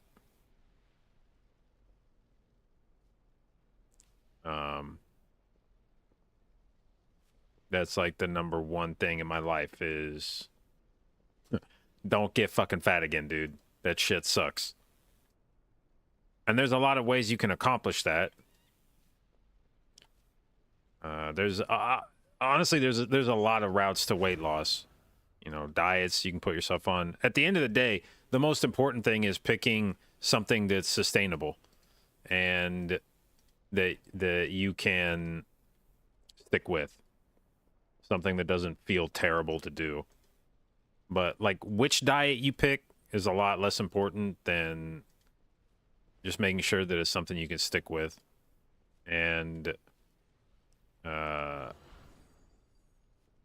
you probably need to make some lifestyle choices. It was easier for me to keep weight off when I lived by myself because I could control what food was in the house. It's gotten harder with kids because we buy all kinds of shit now. Snack foods and stuff, and the easiest way for me to not eat something is to never put myself in a situation where it's available to be eaten. When I was losing weight, when I was like really in my weight loss journey, a lot of it was just about not putting anything in my house unless it was going to turn into a meal. I wouldn't put snack food in the house. Just didn't exist. There was nothing to snack on. There was like what I was going to eat for a meal. And if I was hungry enough to make a meal, then we can do that. And then otherwise, nothing else. Compromising with other people in the house has been a challenge. But still doable.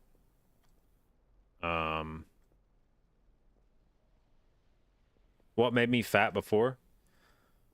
Just lifestyle growing up. My parents were both heavier. We just ate fast food all the time. We had a bunch of shit around the house to eat. I'm a naturally fast eater. I don't know I don't know whether that's a nurture thing. Or what, but you can set the same meal down in front of me. Sean is a particularly slow eater. So it's like especially striking when we'll both get a meal and I'll be done eating it in like 3 minutes and I look over and she's a third of the way through her plate. She doesn't understand how I can go so fast. I don't understand how she can take that long. Like when the food's there, it's like there's two. If the food's sitting in front of me, there's two modes. There's eating until it's gone and being done. And if I'm not done, then we're still eating. Like I'm fucking shoveling that shit in my mouth.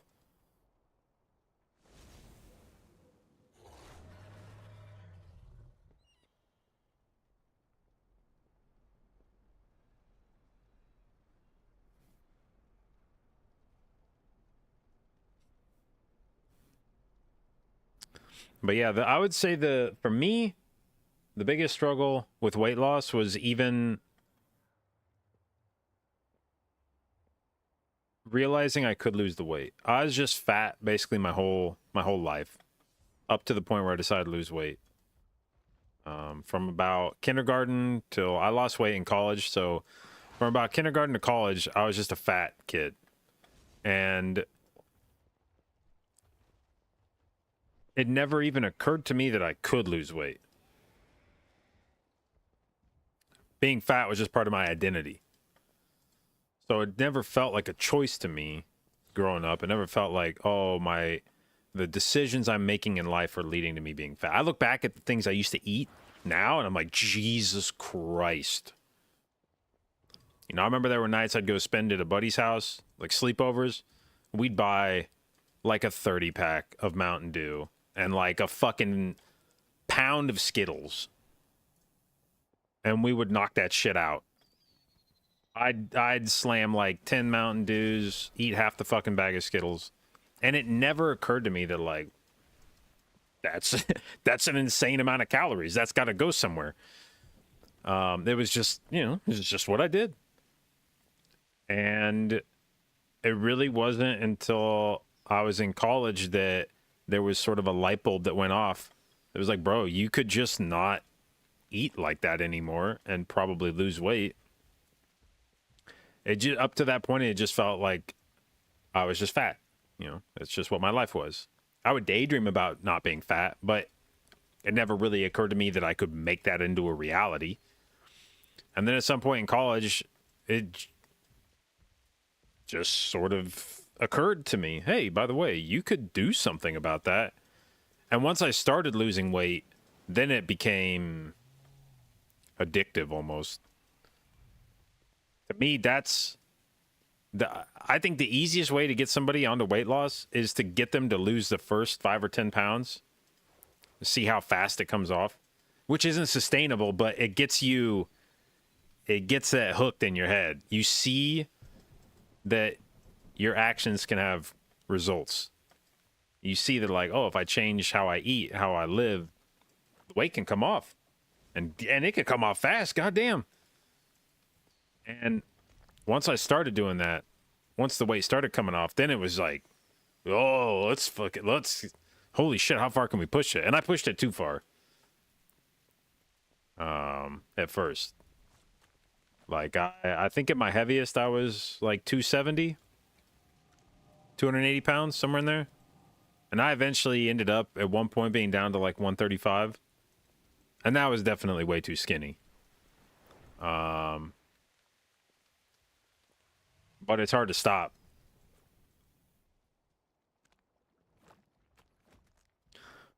Sea Monkey, thank you for the sub, babe. Appreciate it, and welcome to the jdotbabes.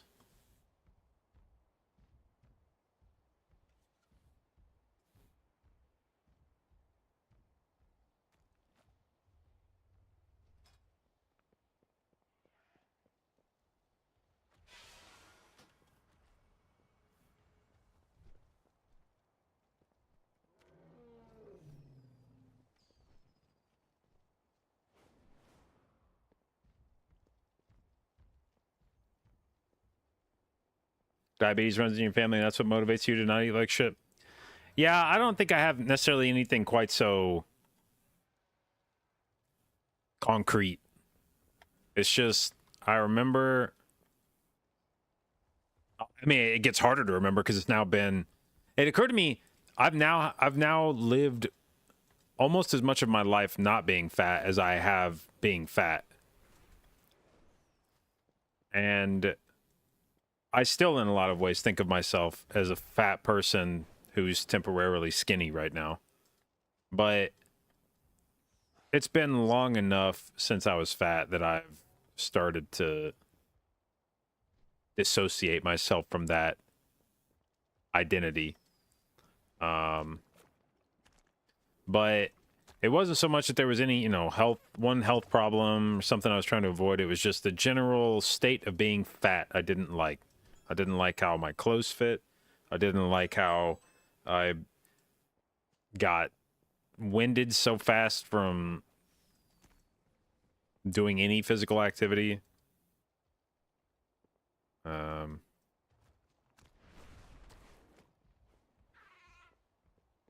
Yeah.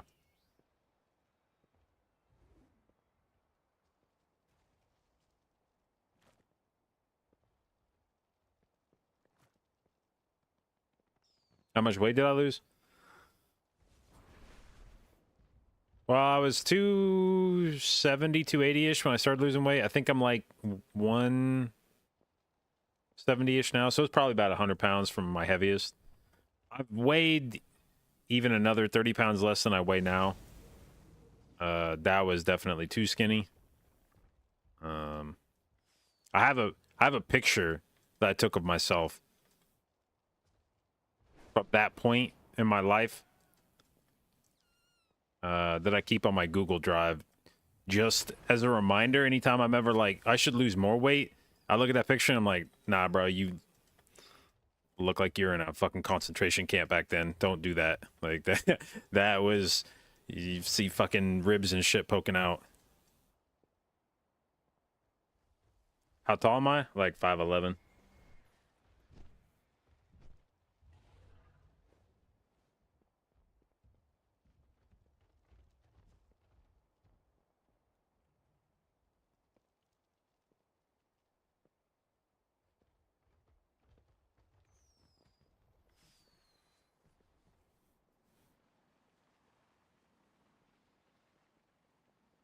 But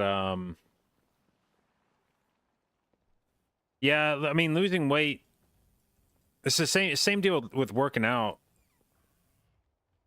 where, I mean, step one is it's a priority thing. You just gotta decide that that's important than other things you're doing.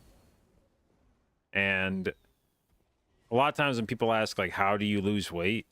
It doesn't matter what answer you give them, because they don't care enough about losing weight to do what. It doesn't matter what the suggestion is, no matter how effective it is. They don't care enough about losing weight to do it. They don't want to sacrifice the things that it's going to take to lose weight. They think they want to be skinny, and if they could just snap their fingers and be skinny, they would. But what they aren't ready to do is make the sacrifice. The things that are making them fat, they don't want to stop doing those things because they enjoy them more. They may not realize it, but they enjoy doing the things that are making them fat more than they would enjoy not being fat. And no matter what suggestions you give them for how to lose weight, until they decide that not being fat is more important than those things they have to trade off, they will never stop being fat. And I came to that the same realization with like lifting weights, where there's been multiple times in my life where I was like, bro, I should start lifting. Like, it's good for you, you know, you'll look better, blah, blah, blah. And I've just realized over time that I don't care enough about it. I'll never stick to a weightlifting plan because it's just not important enough to me to do it. And maybe one day that'll change. I don't know, but I kind of doubt it. And once I made that realization, it was sort of like, oh, okay. And I've never really tried to talk myself into lifting weights again, because you know, like, it's not really that important to me. It'd be nice, it'd be cool to be jacked as fuck, but not cool enough to make me want to do the work to get jacked as fuck.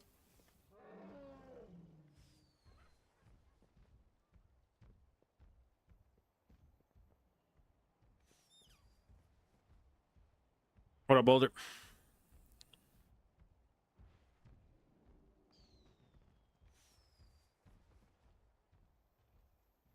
But yeah, it's definitely hard to maintain weight loss.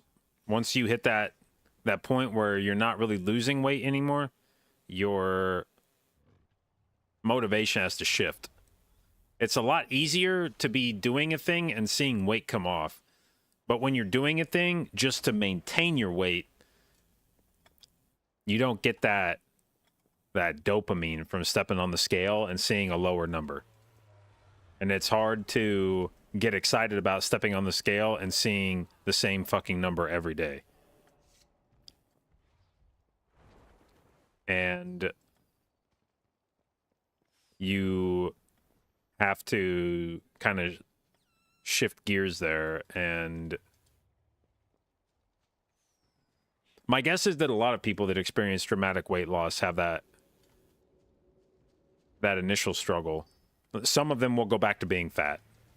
And of the ones that maintain it, my guess is a large portion of them have a like a slip where they put back on a lot of weight when they hit kind of their lowest weight. They rebound and put a bunch back on because it gets hard to maintain that mindset of weight loss when you're not actually losing the weight anymore. And then you just have to rededicate yourself to it. That is one realization from losing weight that sticks with me as much as anything, is that it's relatively easy to lose weight. You can do it quickly, and you can do it on command, more or less. But it's equally easy to put it all back on.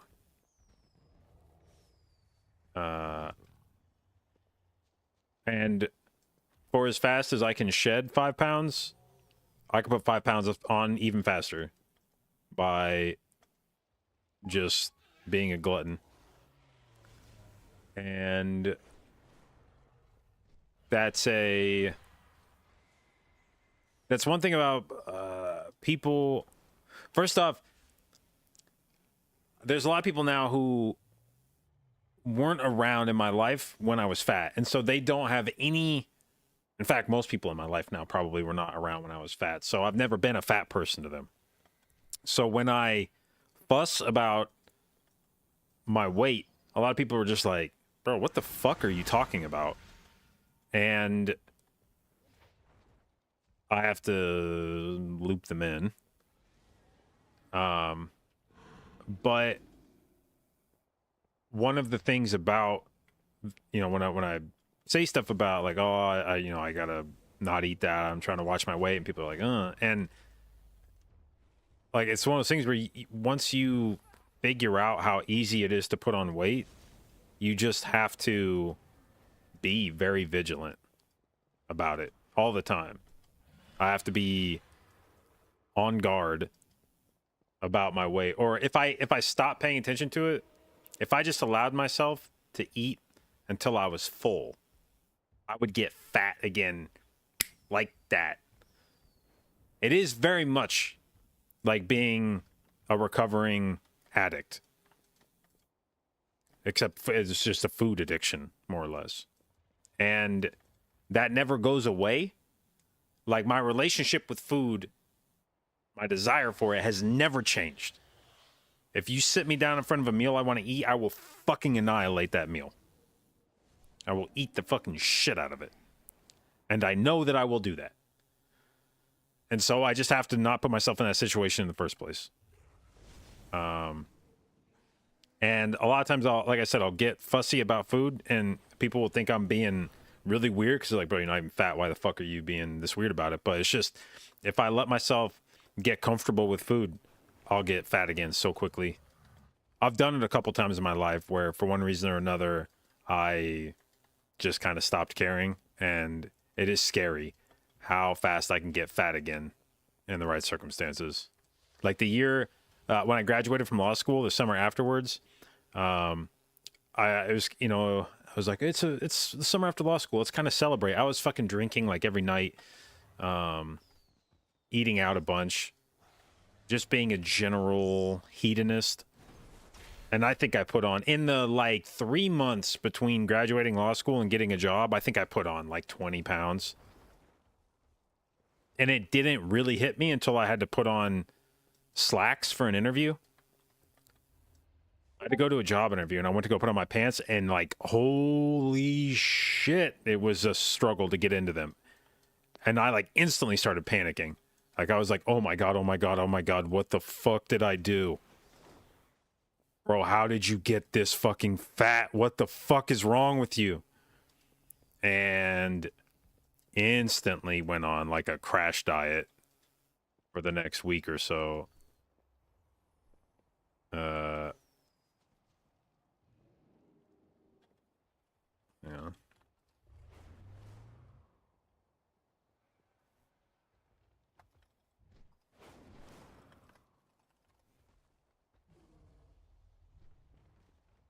Would I say I have an eating disorder? I don't think it's an eating disorder. It's just It's like the necessary approach for my metabolism. If left to my own, like my body's own regulation, like how my body would naturally dictate how much food I eat, I'll get fat. That's just how it'll happen. I can't trust my body to tell me when I've eaten enough food. Like, hunger is not an accurate indicator for my body. It's just it just lies to me more or less all the time. It's like, you're hungry, you're hungry. I'm not. Yeah, you are, dude. Eat more, eat more. You're still hungry. And I just have to approach shit as knowing, you know, it's like driving a car where the check engine light's on all the time, and you know, you've taken it into the shop and they're like, yeah, there's nothing wrong with it. It's just your light's fucking weird.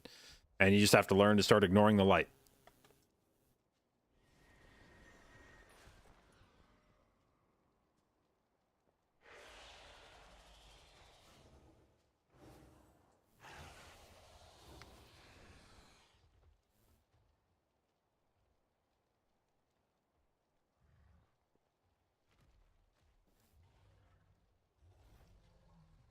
You have to wait for the light bulb to run out.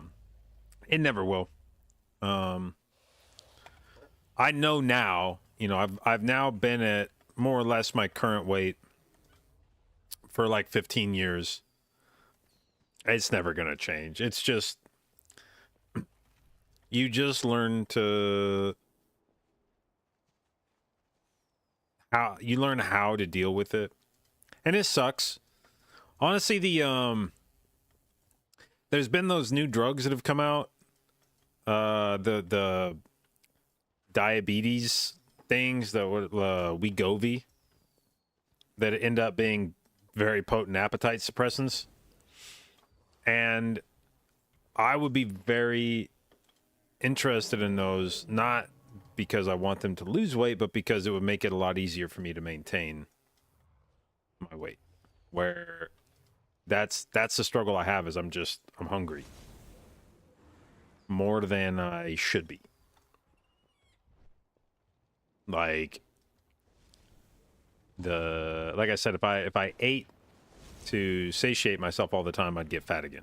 And if there was something I could take that would just be like, yeah, you're just gonna not be hungry, that would make it so much fucking easier.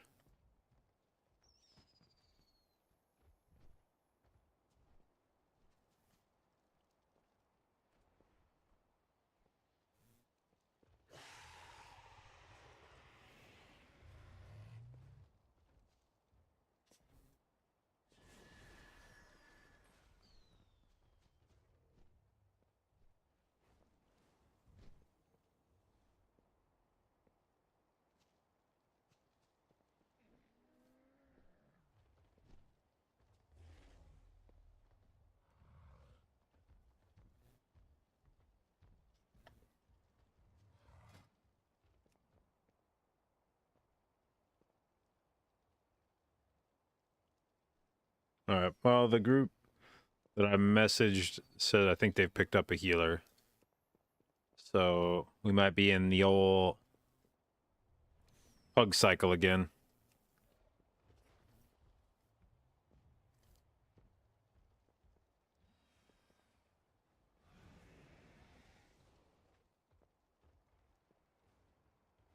The way you've heard it described is it takes all the joy away from eating.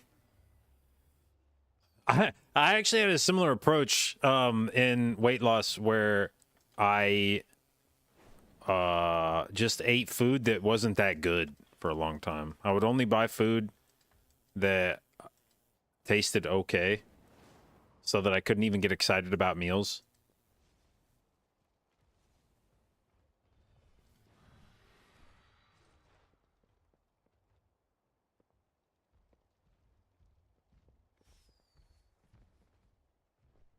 That was actually what I gave myself kidney stones. When I weighed the least amount I've ever weighed, I gave myself kidney stones because I was on this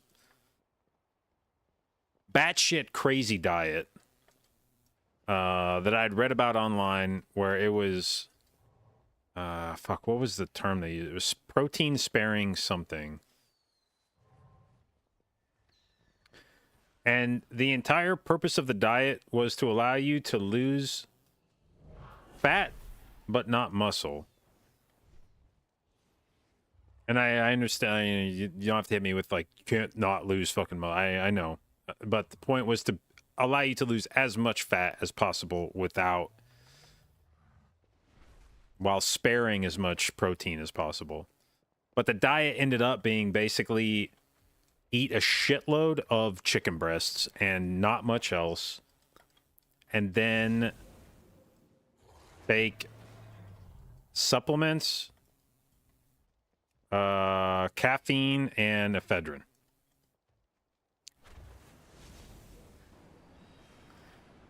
Now, if this sounds psychotic, it's because it was. But it was an incredibly effective weight loss tool. And the weight came fucking flying off. But I think due to a lack of carbohydrates and the diuretic effect of the caffeine pills I was taking, I think I was just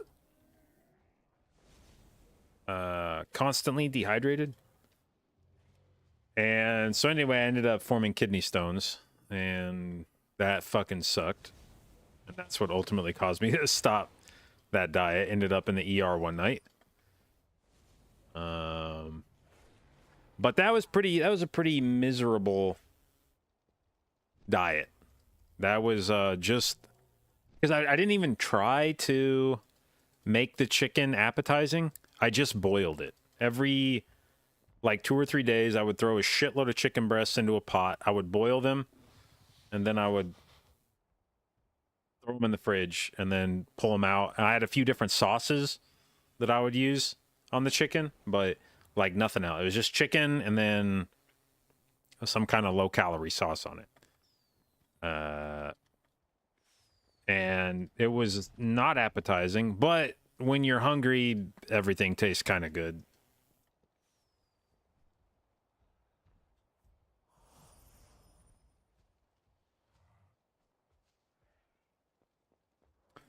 What up, Brian?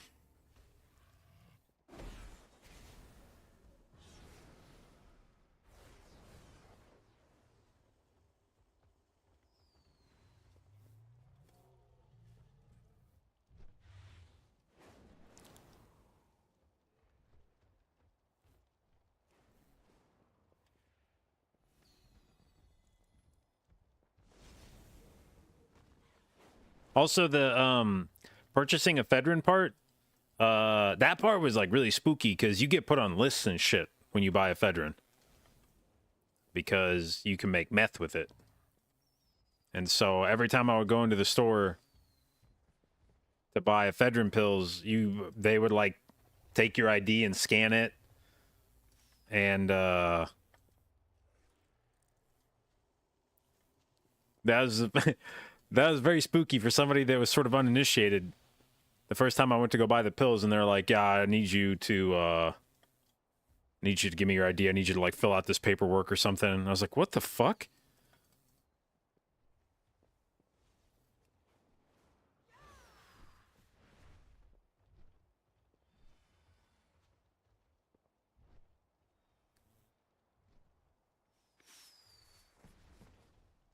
And then that kind of spooked me out, and I started going to like different stores to buy it, which was probably in hindsight even more suspicious.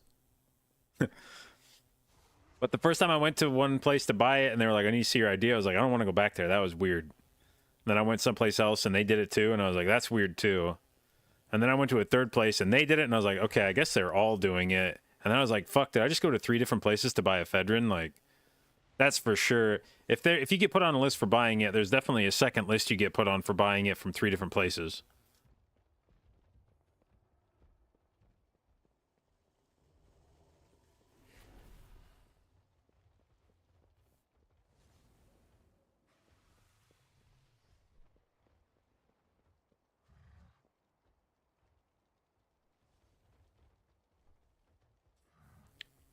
Tennessee. No, this was in Kansas, which probably isn't any better, but.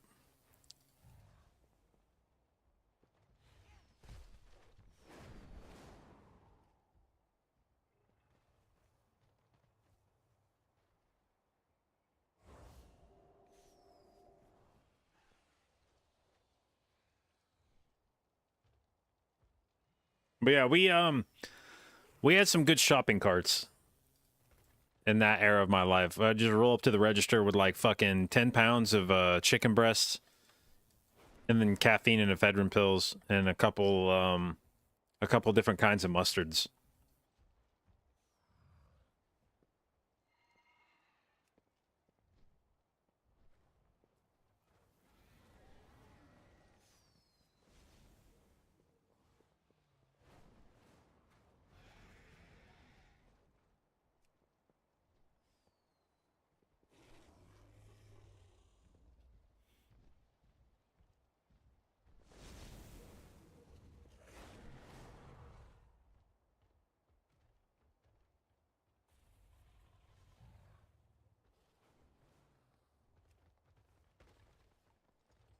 Bro, why are all these keys dog shit?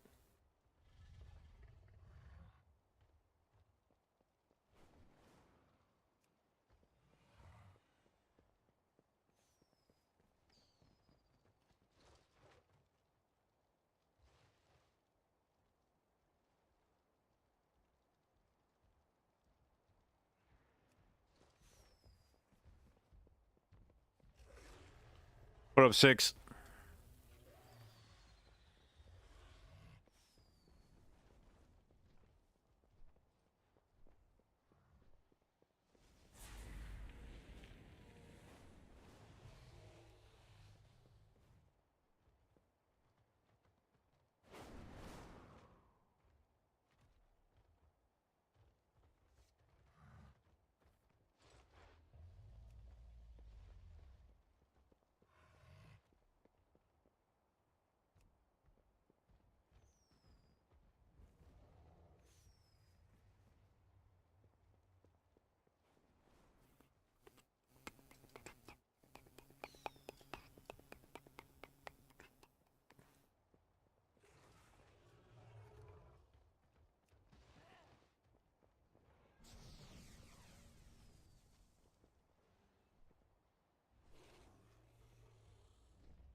Type 30, C 27, 29, 30? Yup. Okay, horny dwarf.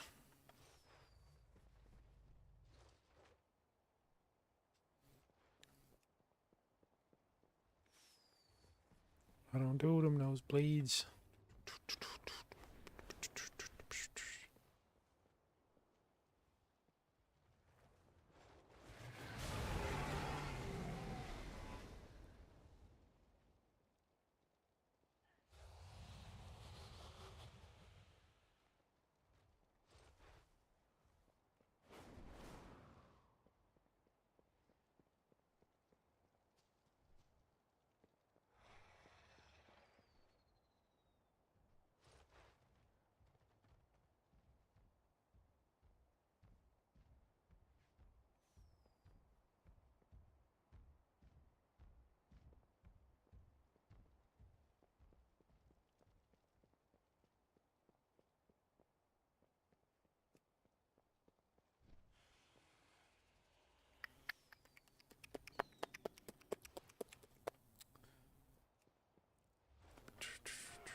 Hmm, 29 Everbloom? Yeah, I'll sign up for it.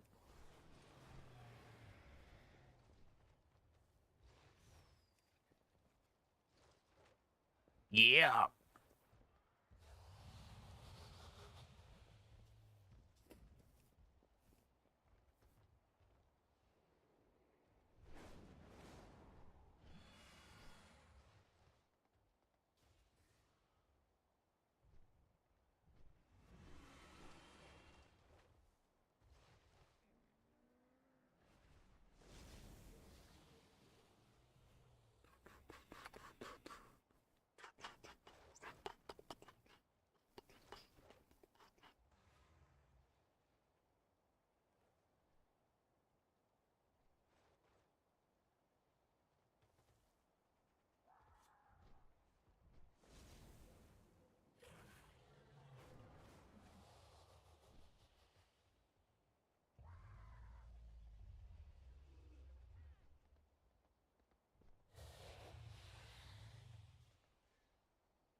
Hoff, thank you for the gift subs. That is extraordinarily generous. Very much appreciated. Thank you, thank you, thank you.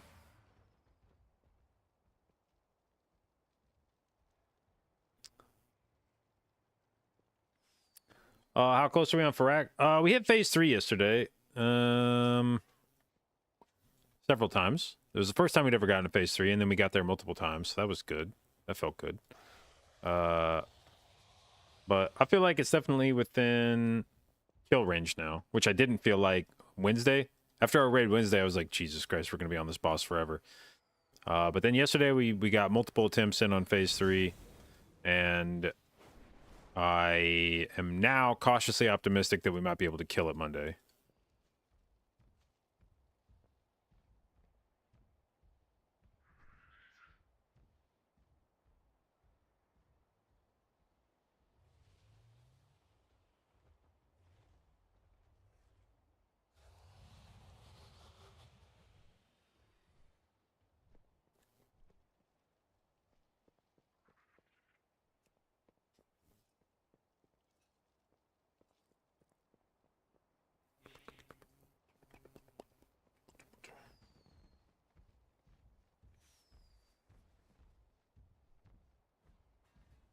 Got some decent P3 pulls on Tindral this week. Tindral's the same way, I think, as Farak now, where once you can get to phase 3 on Tindral, the boss is dead soon. The time we killed it on Tindral, I didn't even realize we were killing it until it was basically at like 5% health. And then I kind of did like a double take where I was like, wait, what the fuck? He's at, oh my God, are we getting, oh, whoa. There wasn't even like an excitement from me during the kill because I didn't realize we were killing it. I thought we still had like another minute to go in the fight or something. And then all of a sudden I see his health is 5, 4. And it was like, what the fuck? Everybody's alive. 3. No way, 2.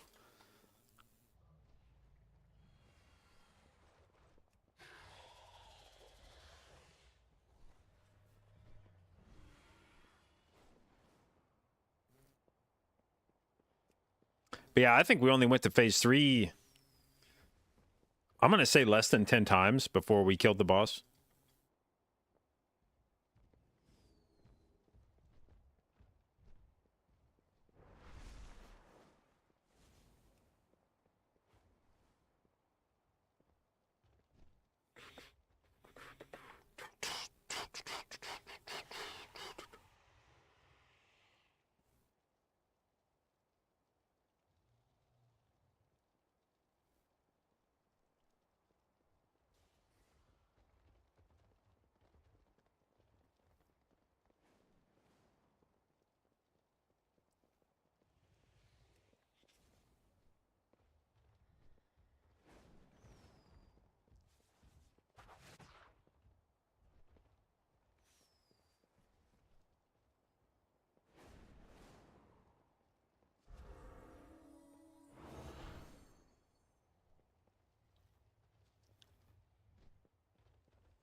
Let's see. Could bang this 29 Murazon Rise, and that probably gets us 3,800. What's my current timer on Murazon Fortified? Not good. It's not good.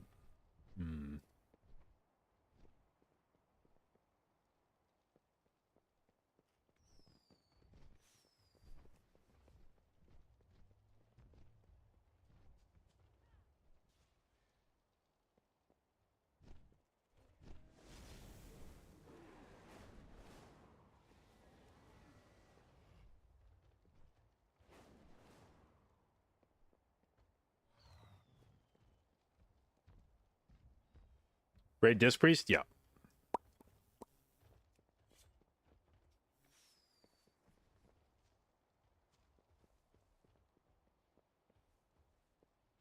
That reminds me, I wanted to figure out, my timers weren't showing up yesterday. I changed them to try to be, like, you can do your personal note with just an absolute timer. Well, any note, but your personal note can be an absolute timer, where it's just like 2 seconds into the fight, do this, 30 seconds into the fight. But then you can add a modifier to it where it'll say 30 seconds after this event. And in this case, this event is spell aura removed, is what SAR means. Spell aura removed.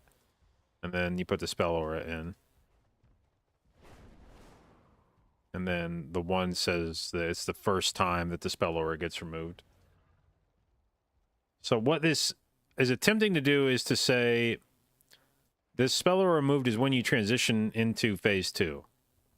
Like the removal of this aura indicates you've moved into phase 2. So what I want is to say the first time the spell aura is removed in the fight, count 30 seconds from that point and then tell me to do this. But that's not actually happening when I do that anymore. It's not showing that. And I don't know why. I don't know what's wrong with it. And the problem is there's no way to troubleshoot that without just pulling fucking Mythic Farak. So I don't know what to do. 29 looking for healer for team. Well, now that's a comp.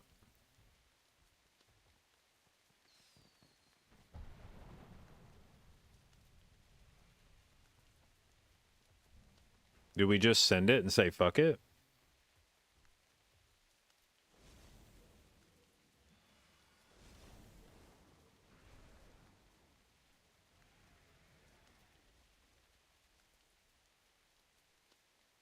Or we could do this 29.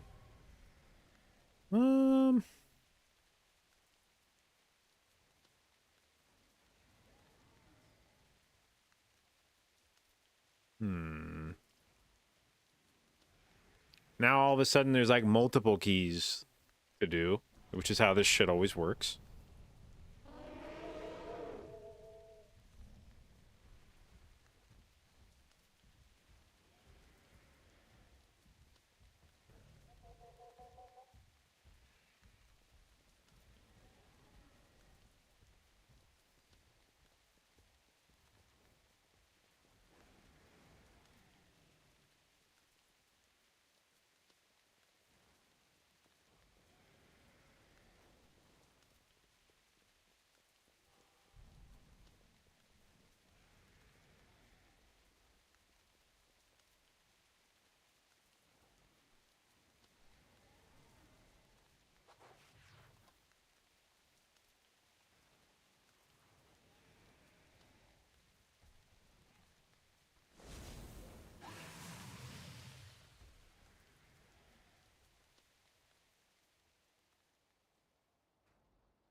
Mythic Zero dungeon with phases that have an aura? There surely must be one. Yeah, perhaps.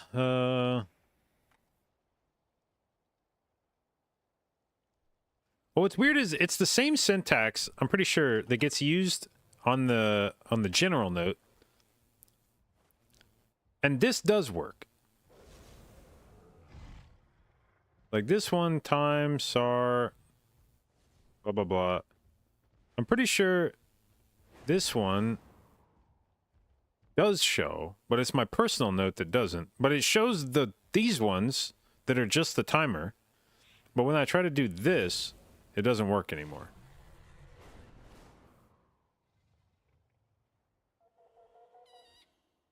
Is there any difference between... Okay, so it's bracket, time, colon, comma, the colon, 1, bracket.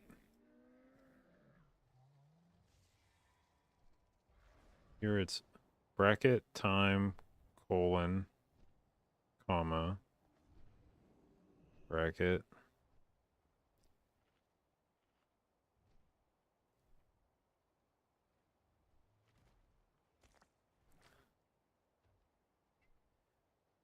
Like if I take this here. Oh, what the fuck? Okay, take this. Slap it in here.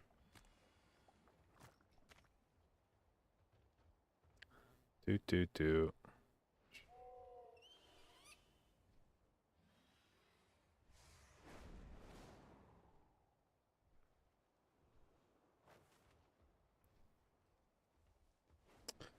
I think it's the same. What's the extra timer? This is just for the what displays on your note.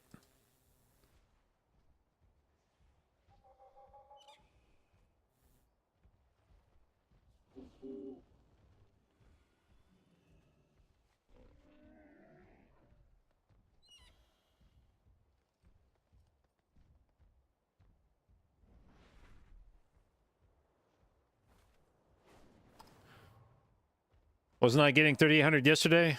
Yes, I was getting 3,800 yesterday.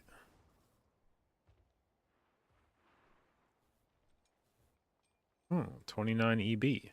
Yes.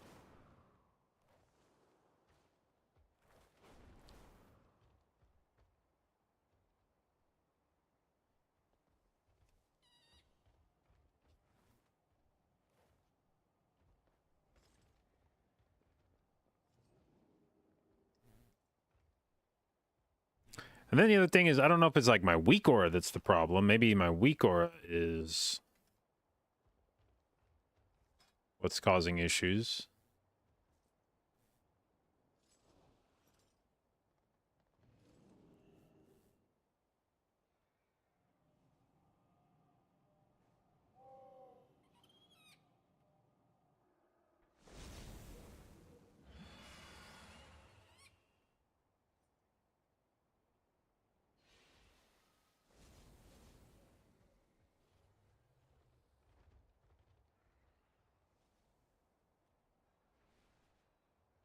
What up, Brian? You made it to 3K on your resto Druid yesterday? Good shit. Glad to hear it.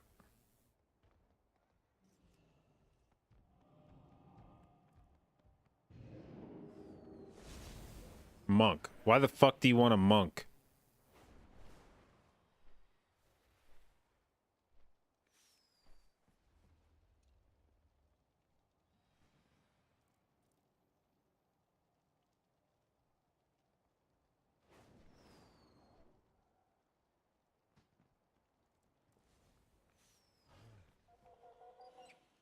It's a disgrace the second boss has not been nerfed. When can we expect a tweet?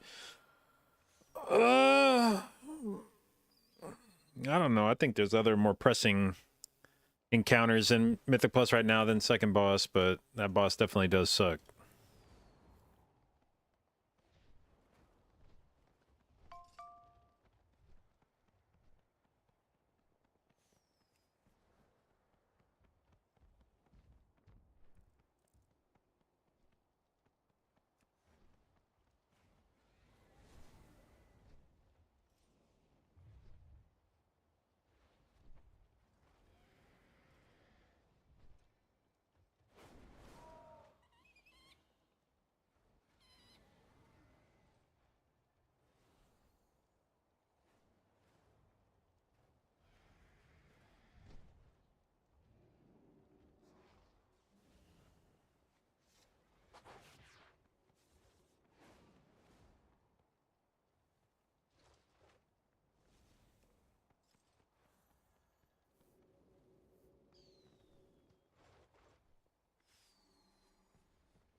It's a disturbing lack of keys in the queue right now.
Damn, dude, I was so excited about this week. I thought for sure 3,800 was gonna be so fucking easy to get, and then fuck, man.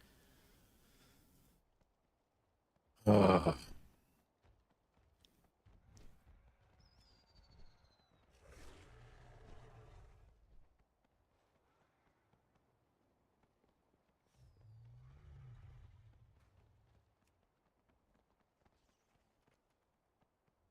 I'll get there. The thing is, it's not hard. Like, it's not hard. That's the problem. It would be easy to get 3,800 if I had any motherfuckers to play with. Where the fuck are the keys?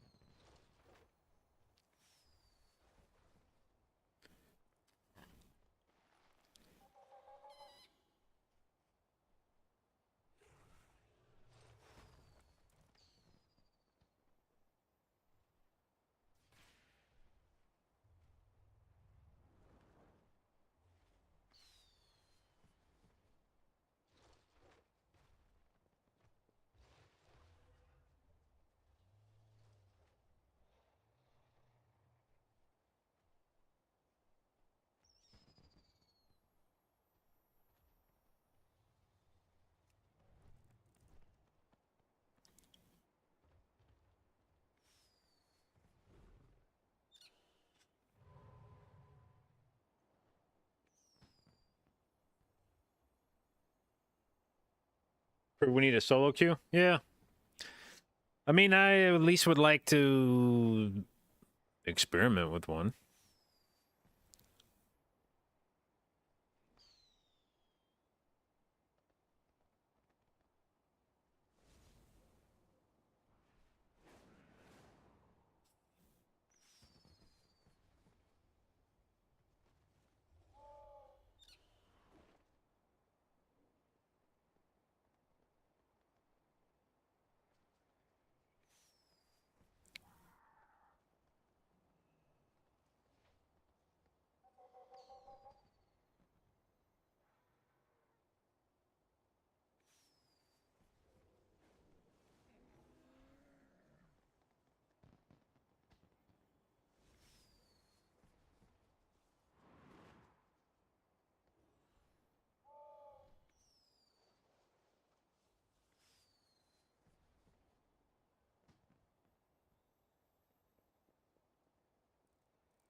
Ooh, a 31 fall.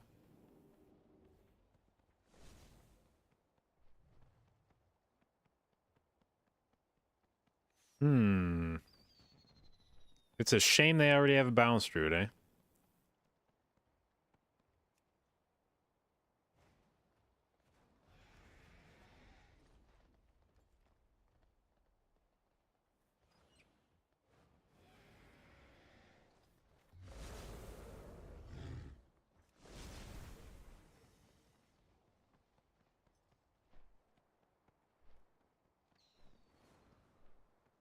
No frack prog today? Nope, not again till Monday.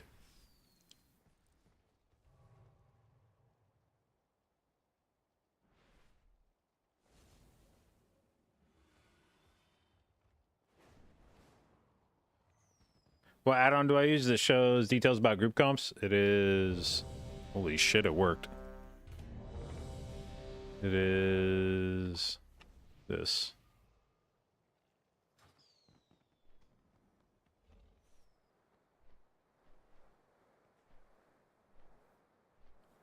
What up, Canard?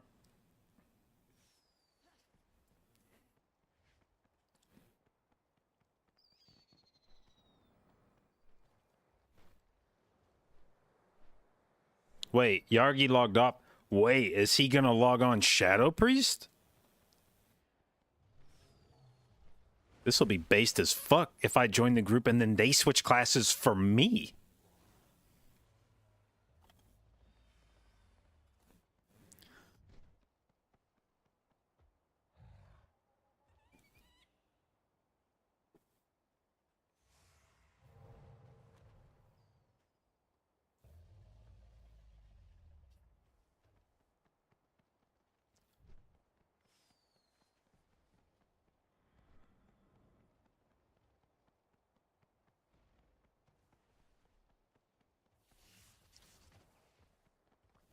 You're going on a 3-day mini holiday. Are you going someplace cool?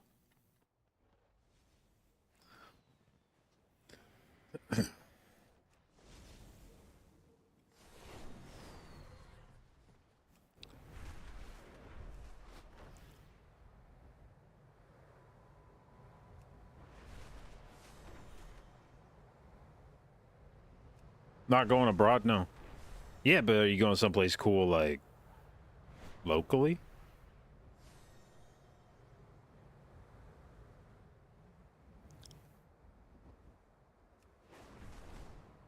Well, good. There's times when if I'm going on a trip, I could literally go across town and it would be enough.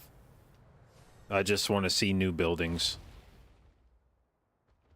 Dude, they did switch to Shadow Priest. Fuck yes.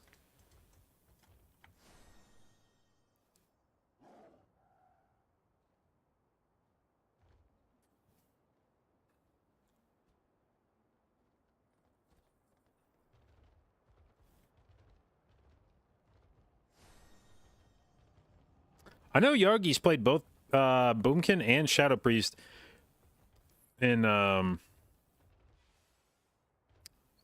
pretty sure he played Shadow in the Great Push, I want to say. I think last season he was playing Shadow, and then it looks like he's playing Balance this season, so he may be comfortable on both of them.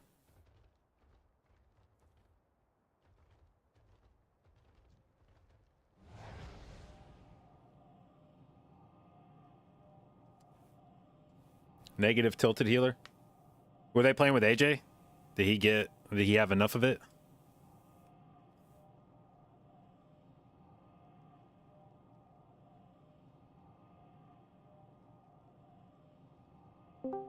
Oh, Yo. Yo. yo. Days.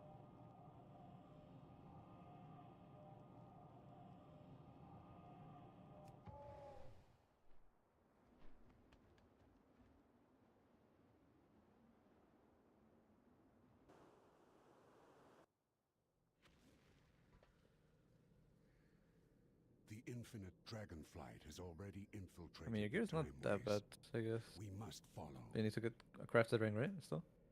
Yeah, no aspect. You'll come to Mythic today, full base after Mythic. Yeah, there are so many upgrades from the first 7 bosses. You don't have anything. What do you mean? What up, Nico? Your gear is dog shit. Come on, That, bro. that is not true. My stat values are pretty much this. Just like the level. Trinkets are really good. 489 match. First Reaper jump, death. In Pips, it's probably Just- better than Caesar,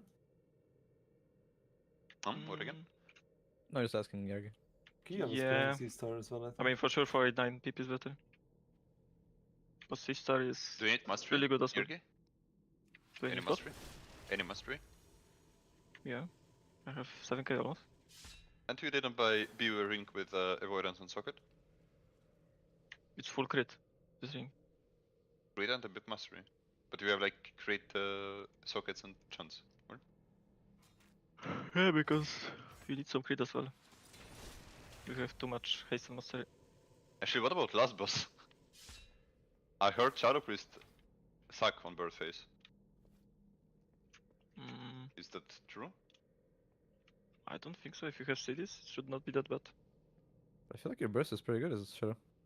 I don't know.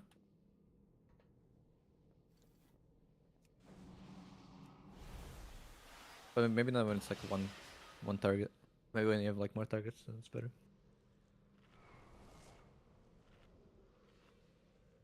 Current IO, we're sitting would at not be 3797. Scared about my damage, I would be scared about leaving.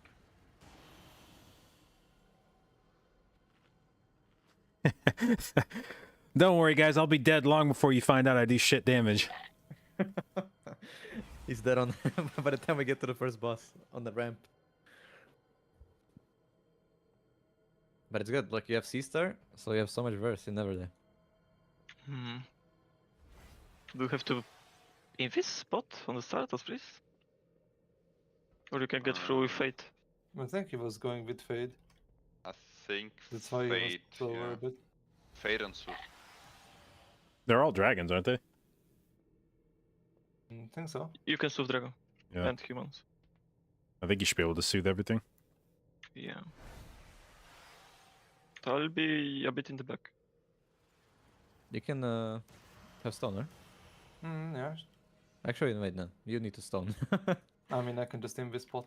Like, Nah, it's fine. We'll just wait. Because the mobs have to go upstairs, right? Then I Minds of it can go. Yep.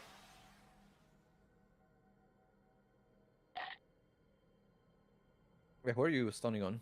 Right. JB? Me. Okay. Coming, Ruby. oh, I didn't know you reset. Because I went in last time and it was still going. Oh my days, we have the toy. I had a toy all this time. I didn't press a single time. There's one more. You can extend it if you like. Or like ants on fucking on apples on the ground. And I get PI! Wait, hold on. This is the comp. This is it? This is it? This is the comp.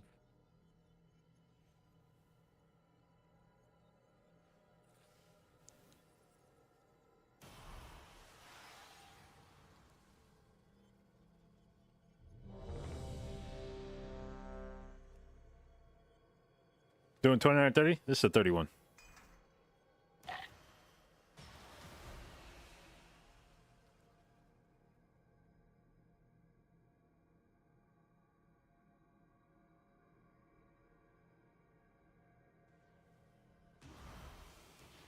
Can't get my panda.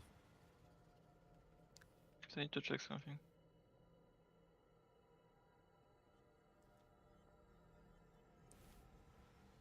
Okay, that's good. Okay, I mean those ads on first boss are gonna live forever, by the way. Yeah, I probably. prepared. I prepared. But I will not soak a single one. I'll try to soak. But I'm also blinking out of the poop. So it's 5, 4, 3, 2, 1. Oh my god, I got a panda last second. This is wonderful. Yargi should have stone. You can just stone if you wanna be a bit faster. I'm playing verse, but I'm a pussy. So EV spotting? Dragonflight is already Yeah, I am. Yeah. But you can just stop. Any belters? Big kicks. Yeah, I'm on one. 3, Yeah, come. 2, 1. Can you rescue? 3, 2, 1. Jesus. I got knocked off by volcanic. We just 3, 2, 1. 3, 2, 1. Targeted. I soak. Yeah. Oh, 3, I cannot soak next. 2, 1. Gravy, can you? I mean, it was, I can. Okay. Orange.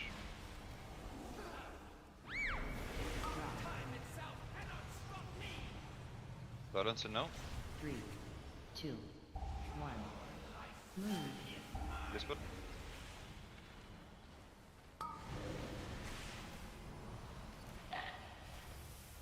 Silent in. Drop.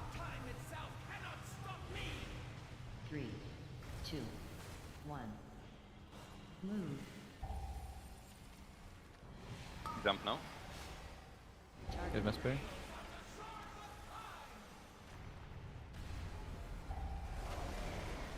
Three, 2, I cannot soak. 1. I can grab this one. I can serve. Okay. Watch your shits.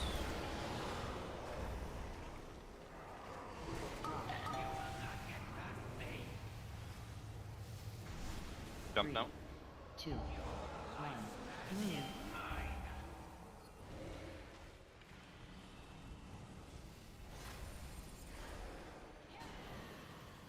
Drop.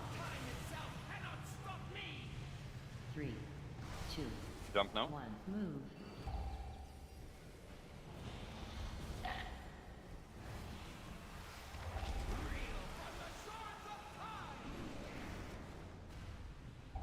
I soak. 3, 2, I can serve the second. 1. I soak. After reset. Soup. Griffin. Drop.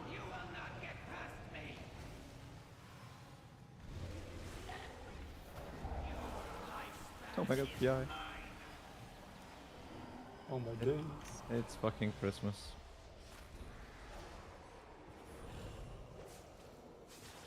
Drop.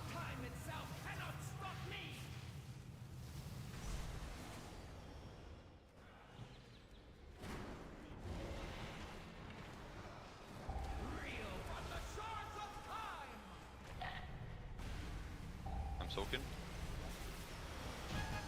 You're soaking? Yeah, look at the boss dump. Look at the boss dump. Checking.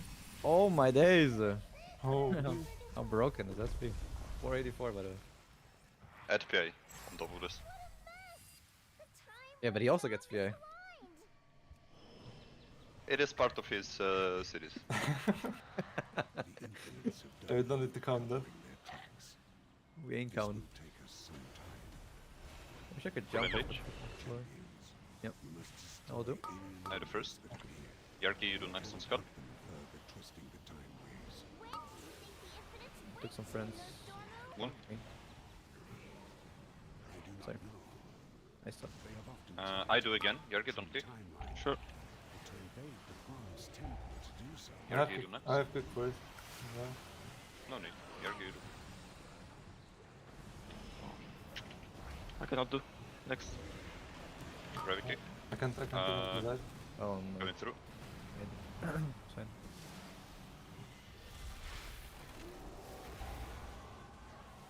I might have to instant warp as soon as I get it next. If I get time, I'll be in the corner here. Beam. So Yarki, do.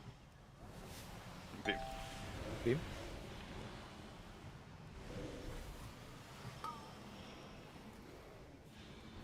Put in this molly. I think we get one more. Good.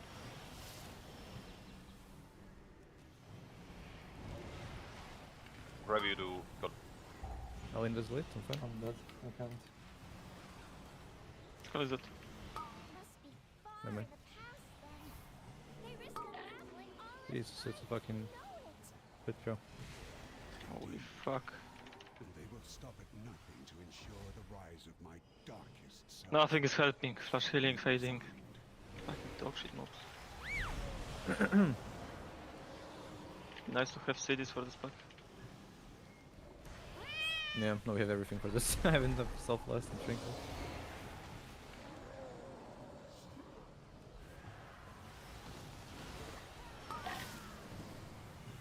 We can focus cross, I guess. Or the doggy. I think I can just delete the doggy. I'm also deleting the doggy. In 2 seconds you can MD your game if you want. Sure. Thank you.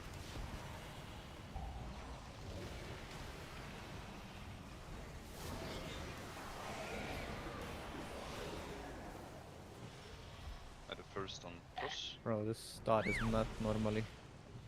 No, it's not. At the first on cross. Watch out, doggy. No, I think the dog's gonna run into the mirrors. Spread. I'm lucky. Yergi, you do next. Nope, I'm not. I don't know. You can stone me I with think it, we also. are dead. Yeah, he's running into the mirrors. It's fucking. Vibe. Wait, I can end this maybe? Sure. I will not give you. Fuck me. Oh, I'm out of. I'm dead. No, I went through. It's fine, it's fine. Yergi, you do That's next cool. cross. Archer kick, Archer. Cannot. Oh my days. It's fine. Nobody did. I died. What fucking shit, man. Big moon. I do cross. Spread. No way.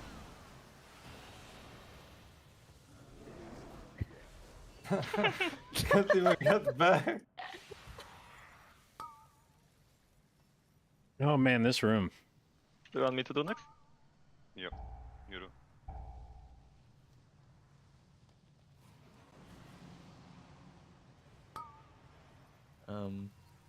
Goodbye, cruel world. I'm gonna bark that. My kick.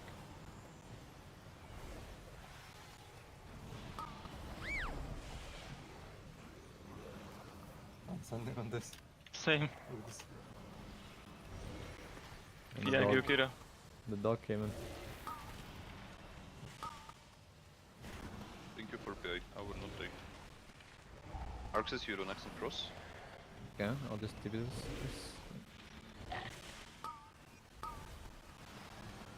No way, bro. It's just a fucking disaster. Spread. I'm dead. And Dutch. Vibe. Diagram. Bro, how squishy is Priest, bro? I mean, do we have to die? The dog, there's only dog. I will not taunt it. I can live. Take the dog, take the dog. What the dog doing? Correct, take the dog. We need to go next one. Wait, does he just do anything if he just runs around the whole time? No. Yeah. It should do frontal.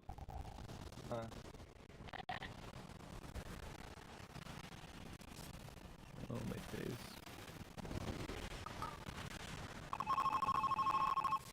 Do you must this spell next? Here? Yeah. Maybe it will die.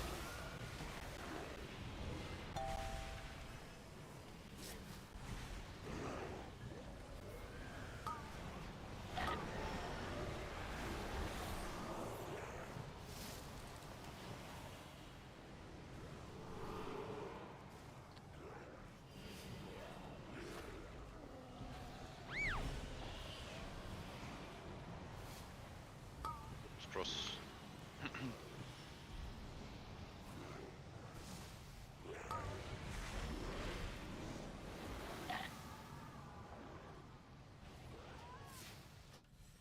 Fuck frenzied regen, dude.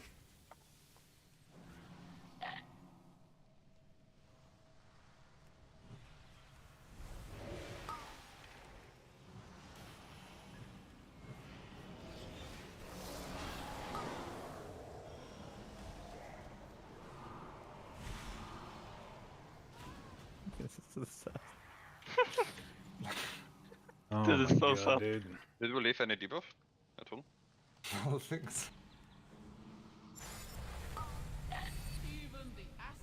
We have BL perfectly for the boss. Let's fucking go.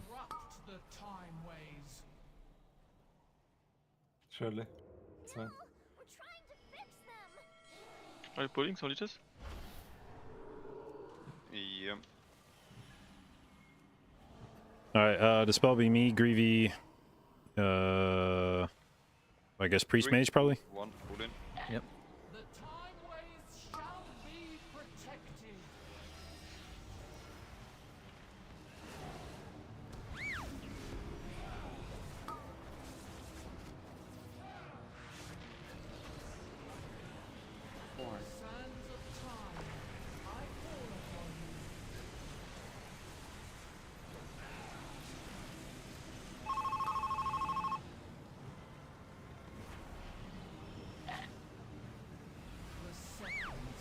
Me?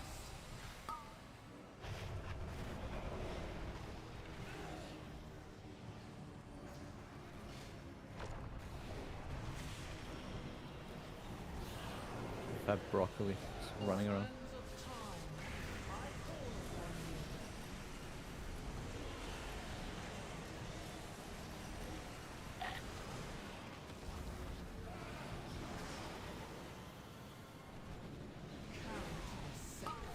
Greavy?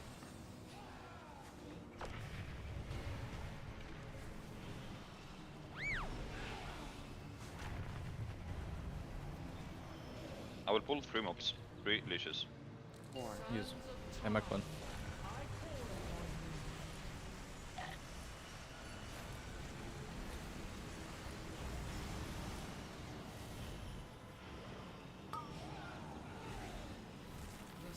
Probably you take yellow. Yeah. Greavy.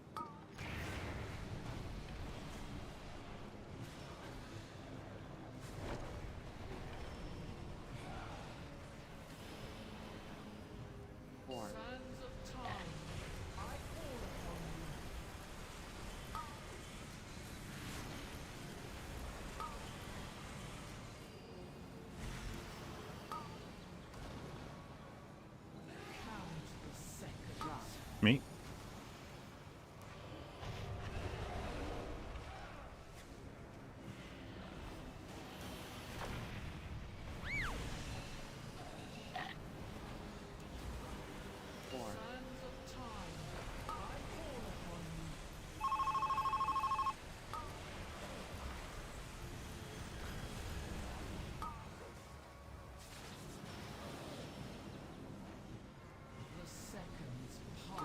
Me?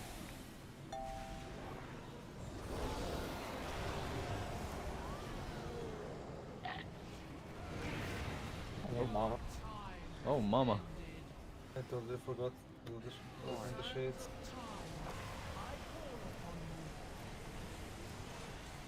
Blinking free. Holy fuck, it's getting tight. Go back. Me?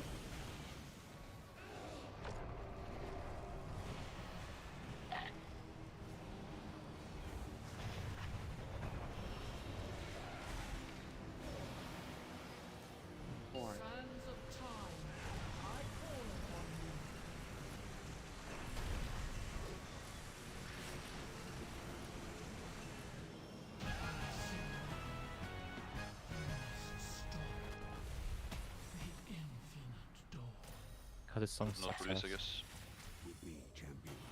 Can you die? I think it will be faster. No, I'm going out. Oh, okay. Oh, I should have. Oh, whatever. It's better. Don't regain that much.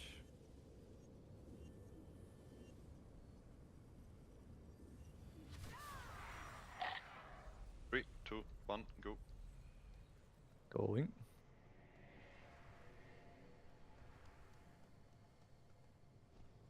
You shall not Do we don't have time still? One minute slower. Maybe. We can see, I guess. We can. JB, you think we can go double dragon or no?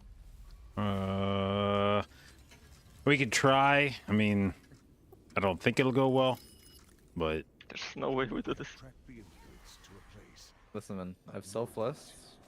We have 2 minutes.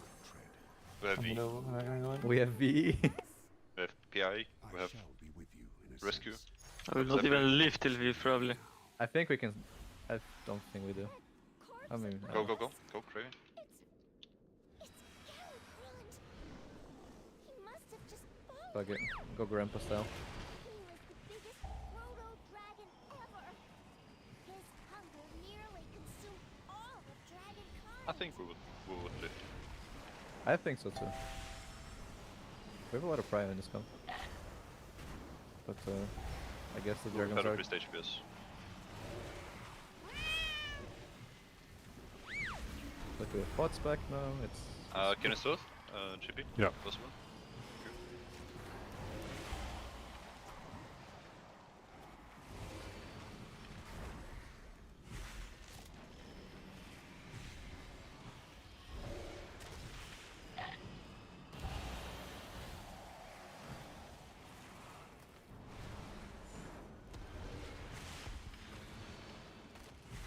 Nah, I think we would live very easy. I don't know. This guy's still alive. Imagine if there was 2 of them. There would be more fun. It would mean, be dead. It is. Okay, It is true. Yargi would do more fun. Insane. careful. We've Surely. gone back before the aspects were even the aspects. We have to find the proto aspects. They'll know what to do.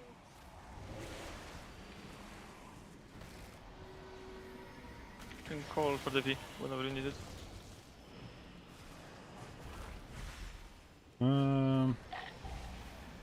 Now it's probably good. I'll have tree up when we pull next dragon.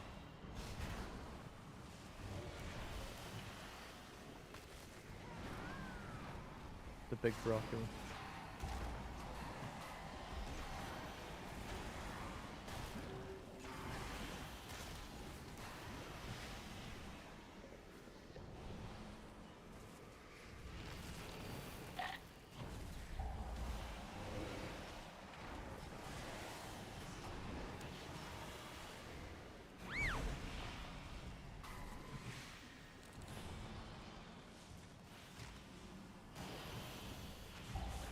Go chain. I have tree up. You can. Send it.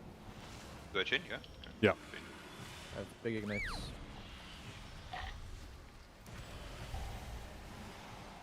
High darkness. Druid. Okay. Keep sack.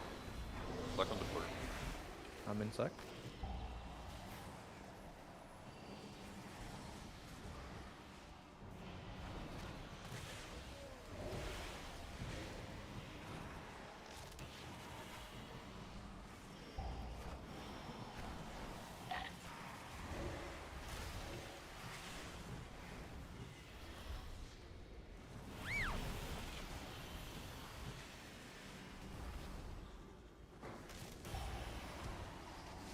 I mean, last boss, SP probably does more, right?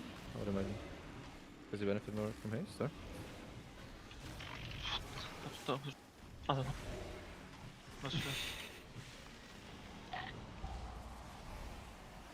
From what I heard, Shadow Priest is very bad on the last boss because no execute. Yeah. That's my experience as well. No, those are myths.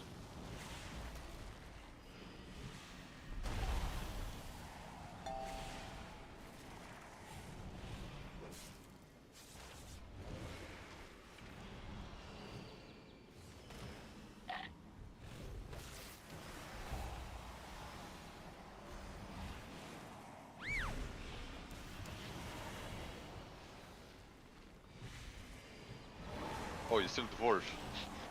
We are that. It's a jeweler. Do you need mana or you can pull? You can pull. Uh-oh. That slime is full of necromantic power. Targeted. Looks like we'll need to mop this up.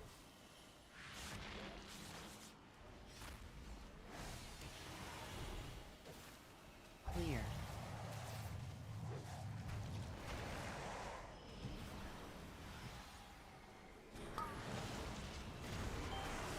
I will jump. Stay. Everybody holds. Clear.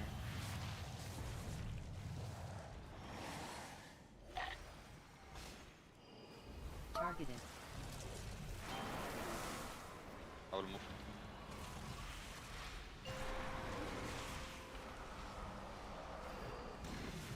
We need to last insta, right? Yeah. Or can we hold for 1 minute? I think we can. Oh, actually, I can just move. I'll hold it for a bit, okay? You tank it for the wins. Yeah, yeah, yeah. I have 5 more seconds. I have block left. I'll take it.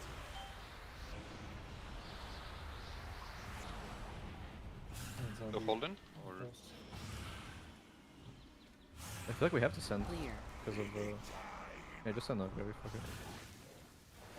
bots? I guess then. Because I don't think we would push in time. But I'll be on. Tank it? Really?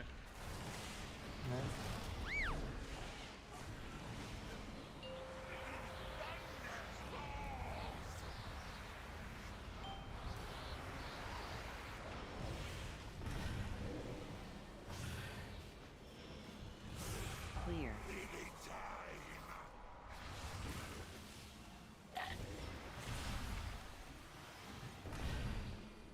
I don't think I'll in. I want in this. I'm gonna help her this turn. Suck on floor. Go in. Going inside.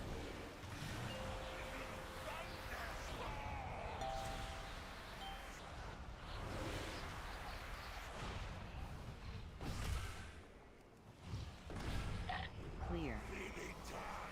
Gonna hold pillars. Push!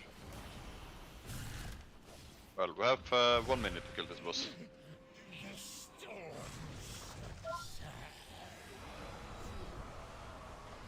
Sign dies in 45.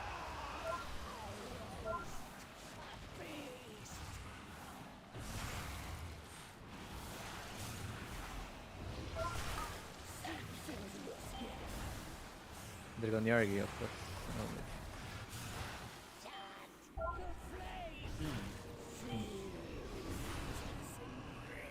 I like it will not die 45. Time to reroll Nido.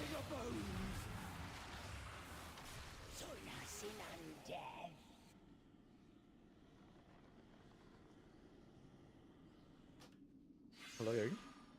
What? Nothing, bro. It's just so quiet. He was immersed in the shadow experience. Me, I was casting arrow. I have many lucky doos you like.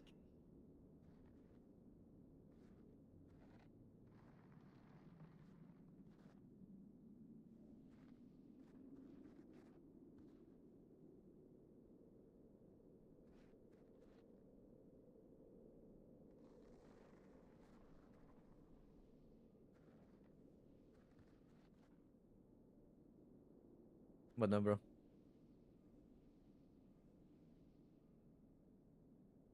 What even happened in second area? A lot of deaths at the start. I kind of spiraled out of control.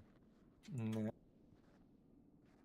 Yeah, I never know to what extent it's like just bad RNG.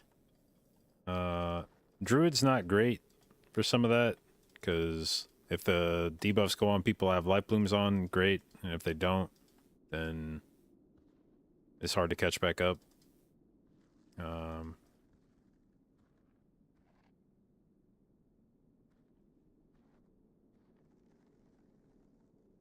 But yeah, a lot of it just feels like I'm trying to predict who the debuff's gonna go on ahead of time. Yeah. I mean, I don't know. I feel like if you get Sands and the debuff, if you don't have like an immunity or like a very high wall, you're just dead on the floor. Yeah, I mean, yeah, that's for sure the sentence, especially in 45.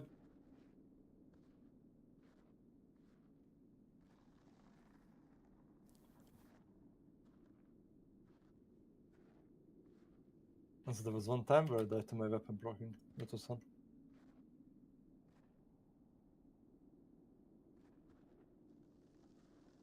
I can't check details anymore because I went out.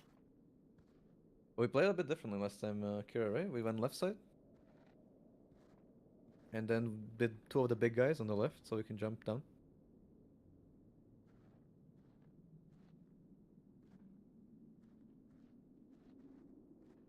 What do you mean by left side?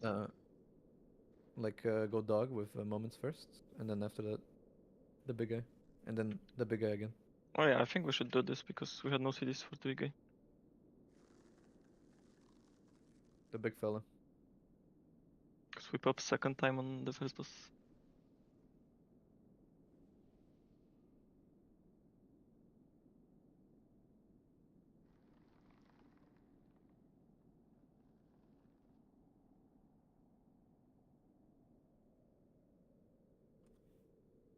Dude, I'm trying to stick around to see what's happening, but I got a piece so bad. I'll be right back.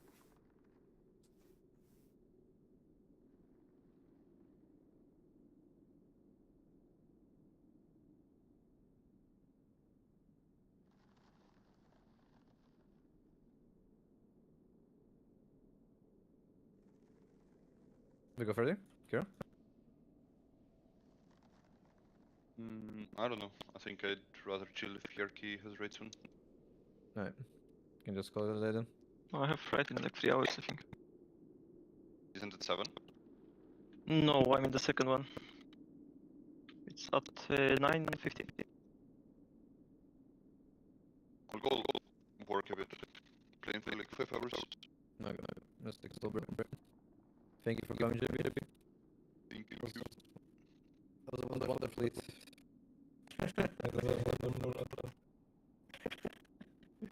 Oh my god. I wanna forget about this. Okay, I'll see you guys later. Just. Yeah. Yeah, see See you.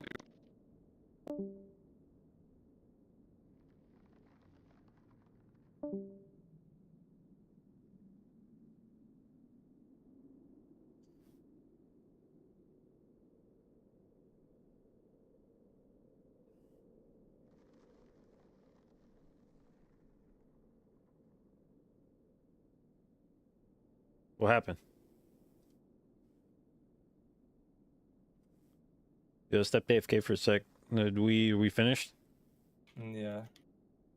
Alright. Well, thank you for the invite. Yeah, thank you for coming. Thank you. Alright, catch you guys later. See ya. See ya.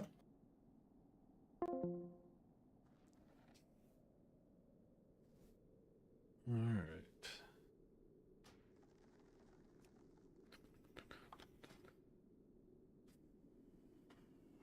Those CCs on the side, do they track charges of the spells? CCs on the side. Like Omni-Seed over here? I'm not sure. I think so?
Yeah, that's like one of those keys where it's frustrating because the afterwards group was like, "Yo, what happened in the second area?" And I was kind of like, "Yeah, that was my question to you guys. What happened in the second area?" Like I feel like there's only so many of those fucking debuffs you can heal through before it's just like.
Was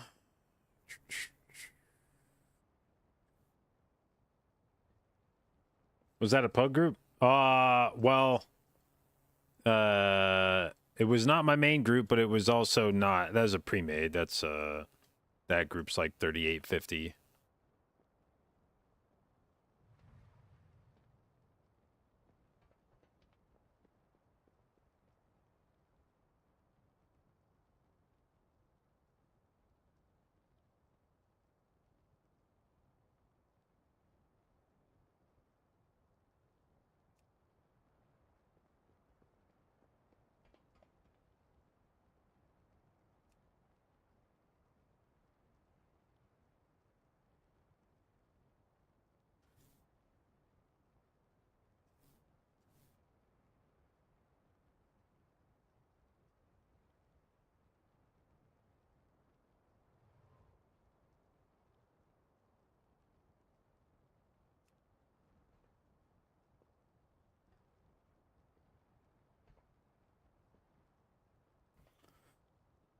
Am I taking Ellesmere's spot? Who's Nerf playing with now? Who's healing for them?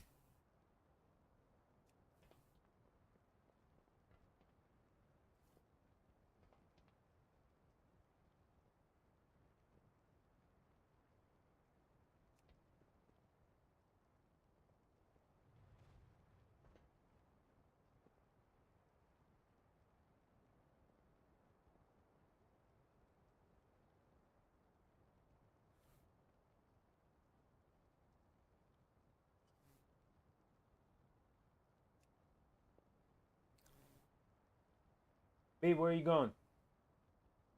Okay.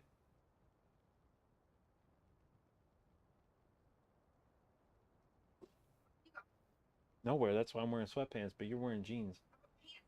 Yeah. So what the fuck?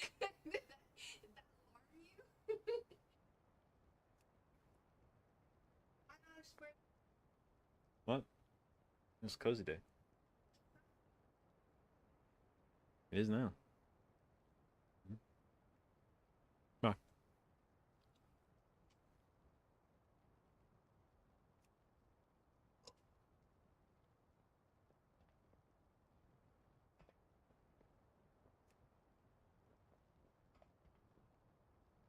Imagine the content of a me and Nerf team. I mean, you don't have to imagine that. There was like a year of that content.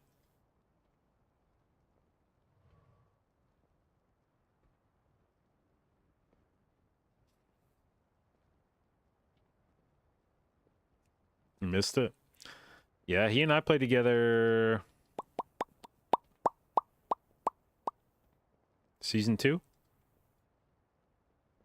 and part of season 3, I think, back in BFA.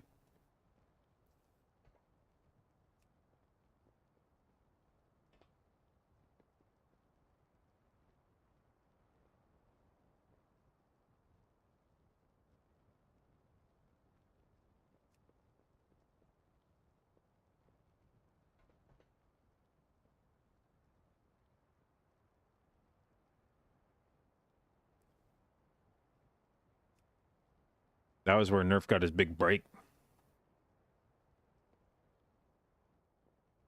We were, it had been me and Shaq playing together throughout all of Legion and a lot of season 1, him tanking, and then it just became obvious that Vengeance was like not good. And so he stopped tanking and started playing Havoc, which was good that season.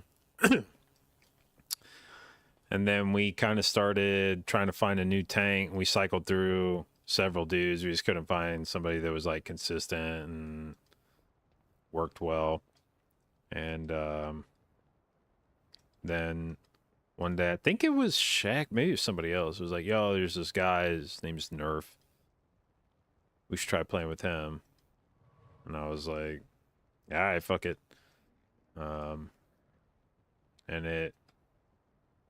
And it went well. And so I was like, okay, bet. So we played together some more. And then came time to make our MDI team.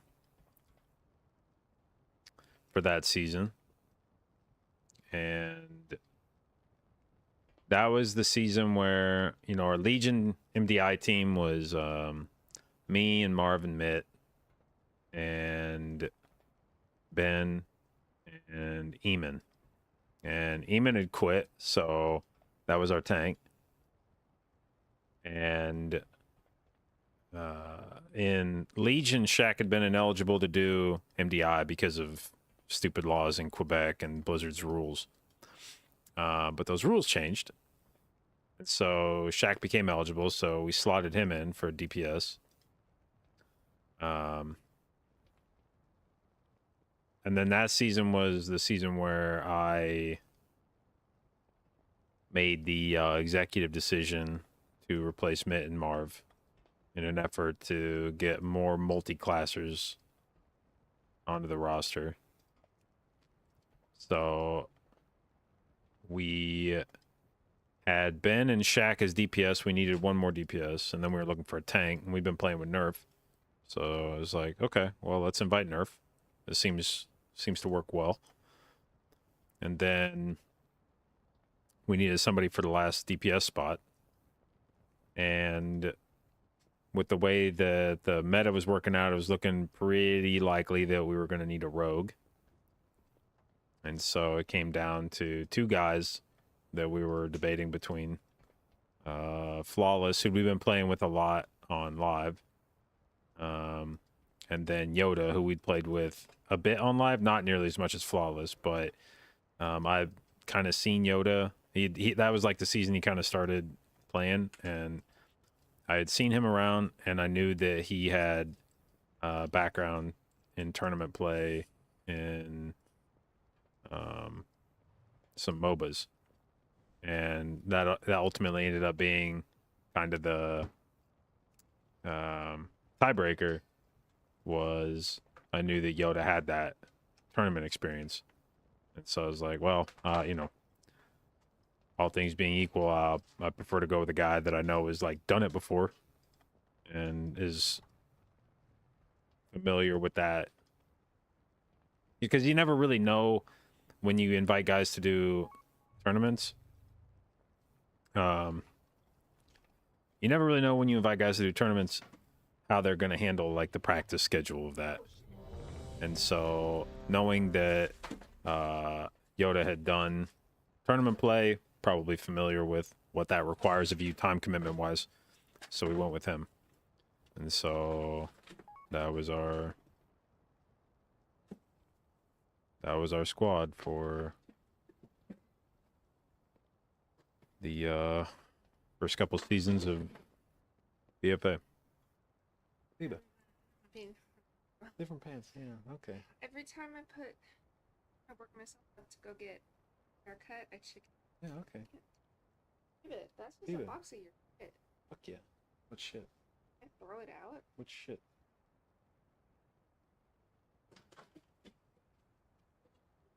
Oh. Let me go through that. If it's like keyboards and controllers and shit.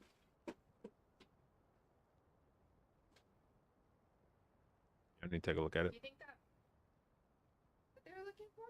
I doubt it.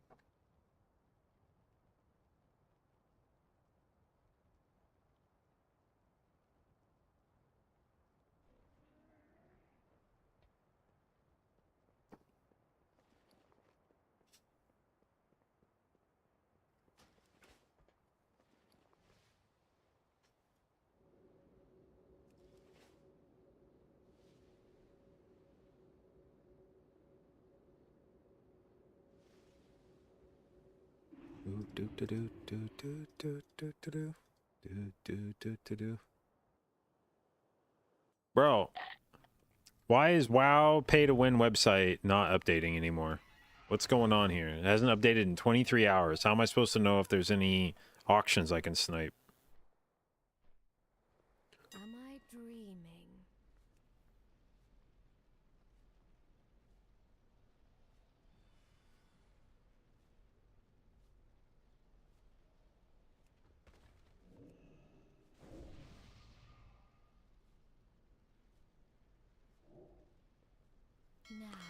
I don't know what happened recently, but there used to be a lot more items, I feel like, the BOEs.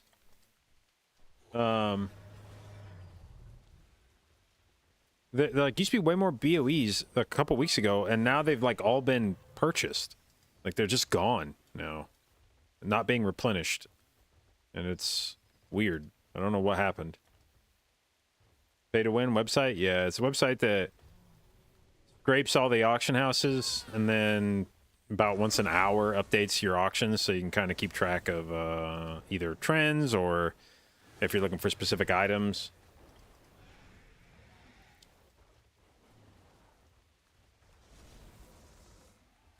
Blizzard's pushing stale auction data for a few versions of the game. Why, like, intentionally, or?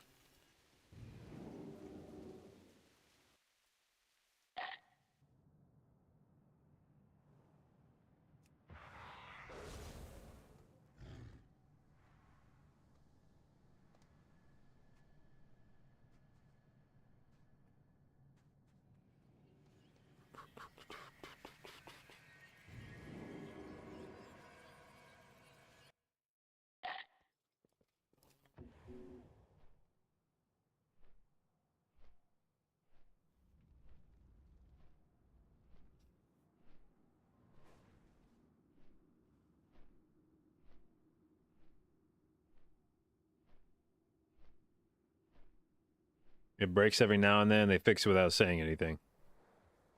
Right.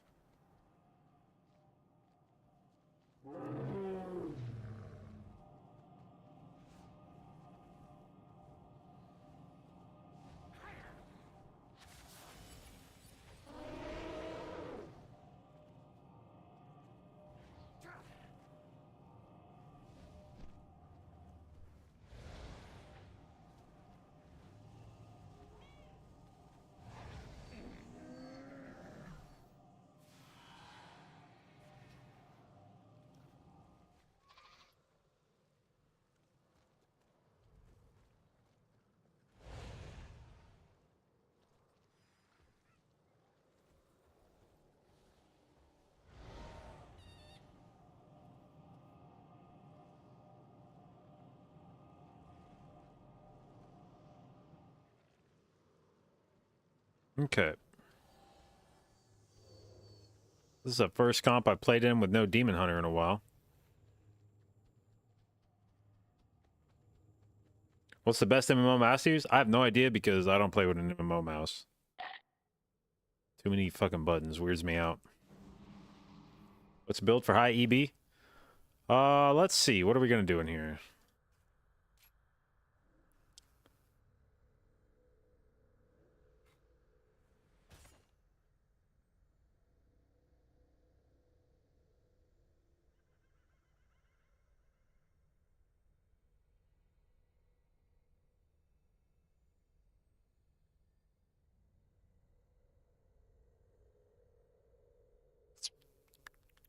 Probably this.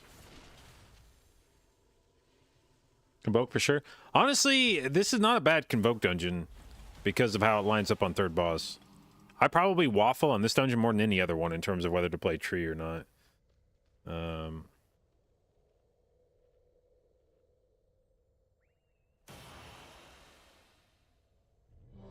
Do I always take Trank and Keys? Oh, thank you for reminding me that I have fucking Trank Spect right now.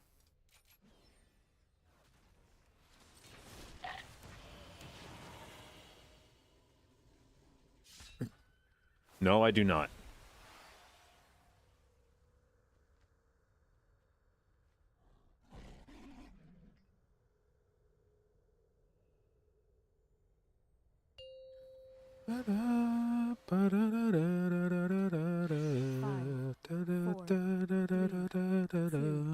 One.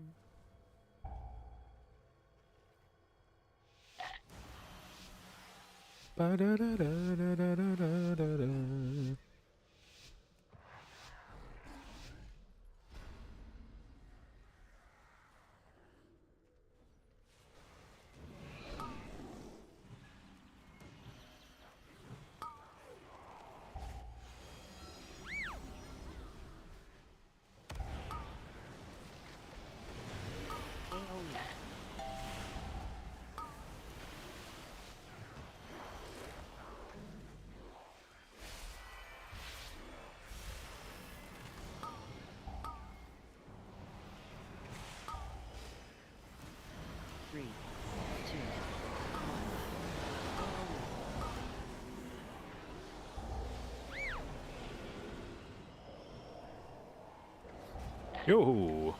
Ah, dude, really? Come on, man. What was that overkill? Oh, I died to my flask. 3, 2, 1. AoE. You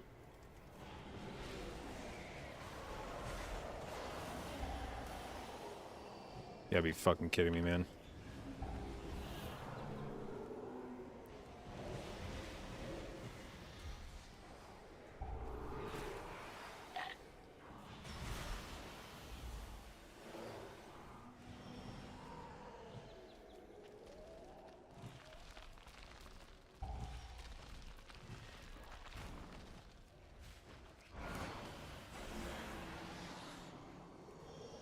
I died to an overwhelming rage tick. That is unfucking real.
Go away, Spiteful.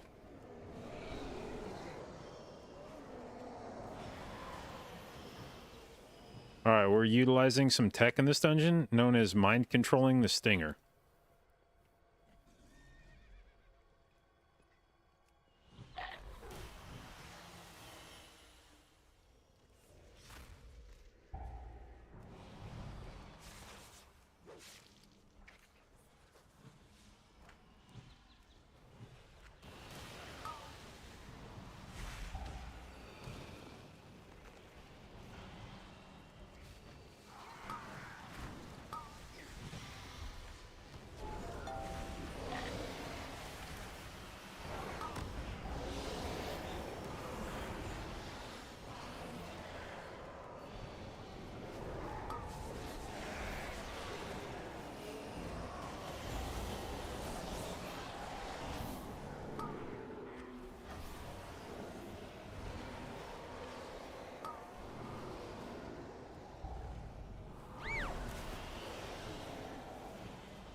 No, he will awaken.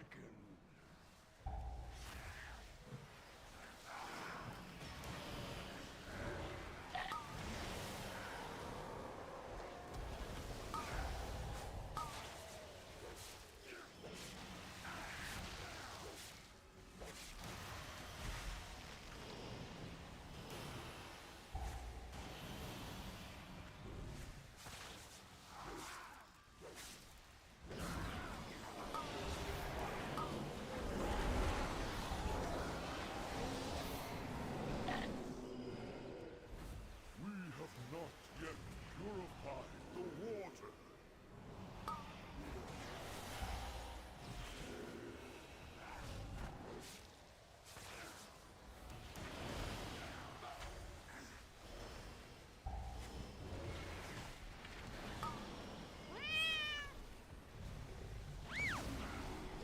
We are all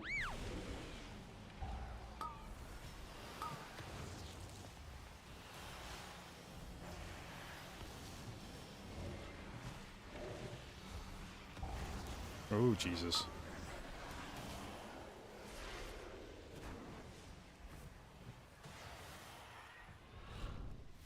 Nope. Okay.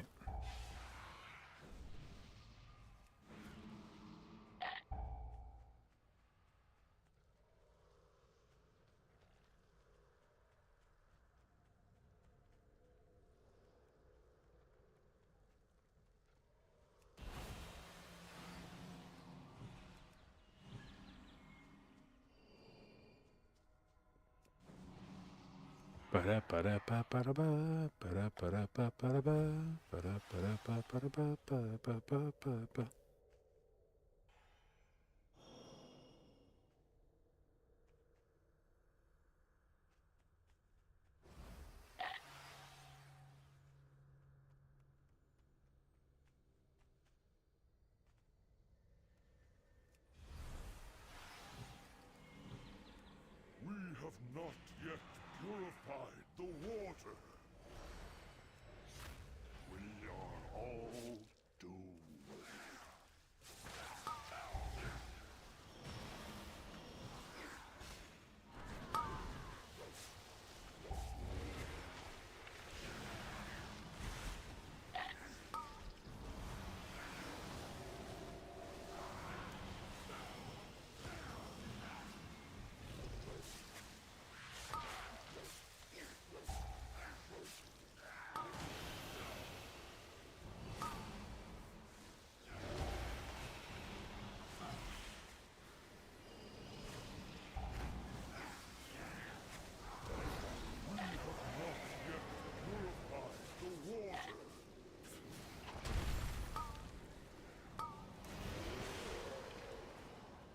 What's going on here?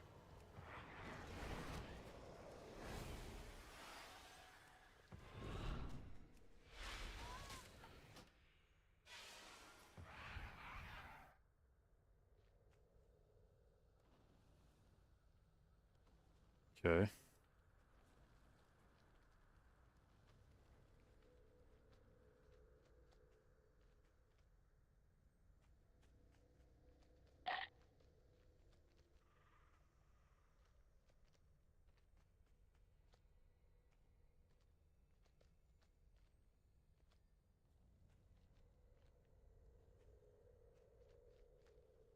Okay.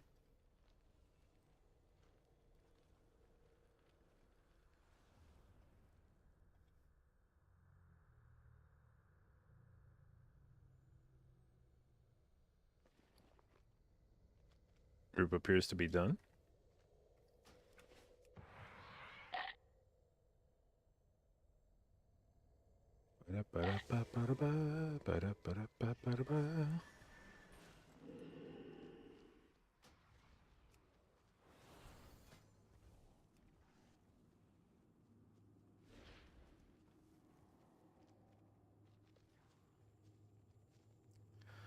$30 Everbloom, posted by somebody who's timed at 26.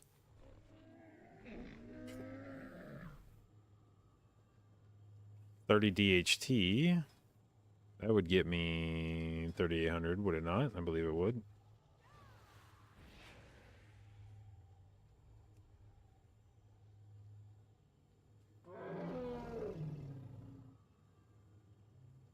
Doing 29 after? Yeah, that's maybe, and then 28 after that, and then 27 after that.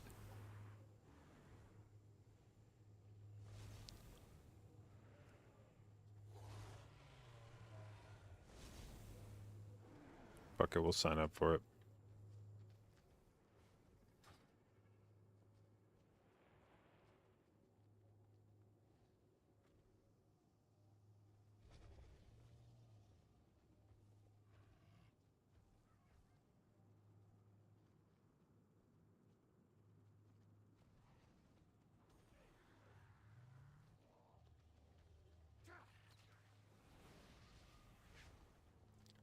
You just found out your guildie sold a BRH to an Ogvoka for 3.2 million?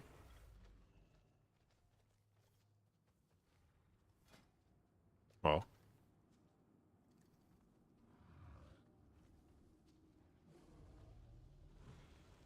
I mean, if your guildie needs somebody to help with the sale next time, let me know.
Let's see, 29 Everbloom. Yeah, we'll sign up for that.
All right, we got a guy.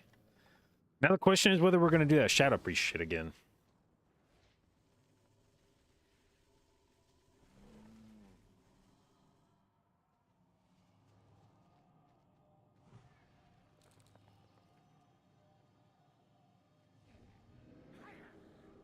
What talents do I rotate based on dungeon and why?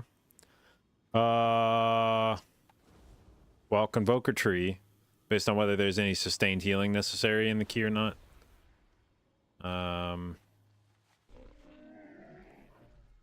That's about the only thing I trade around over here. Over here, Frenzied Regen, if there's some ability that can go on me, it's like a dot that'll hurt a lot that needs to be healed through. Vortex or Roots, if those are needed. Cure, if that's needed. Ursine Vigor or Matted Fur, depending on how much I feel like I'm going to need to be in bear form to survive stuff. And then maybe Roar, if we need some more AoE stops.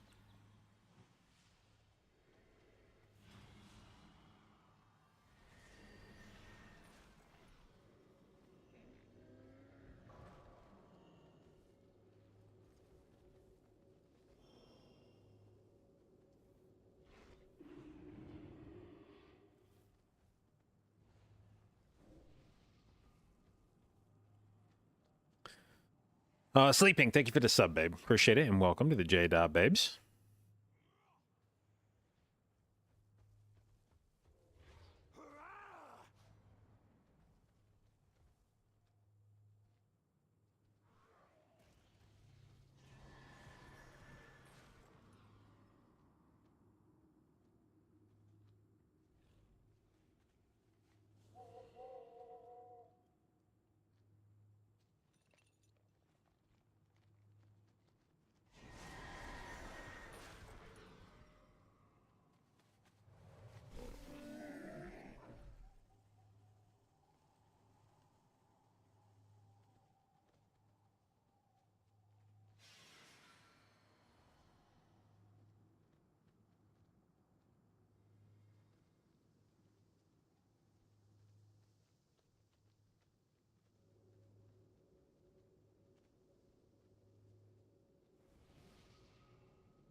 Oh, fuck. We added somebody and then I wasn't paying attention. Whoops.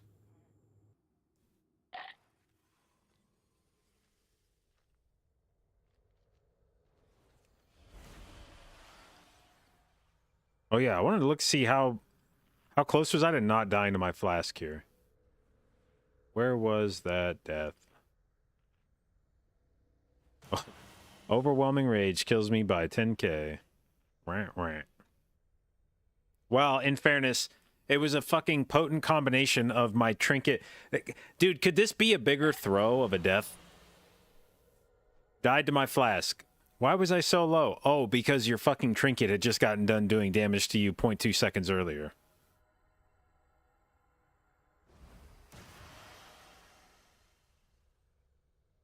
Also, my other trinket was dealing damage to me as well.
Ooh, mage food.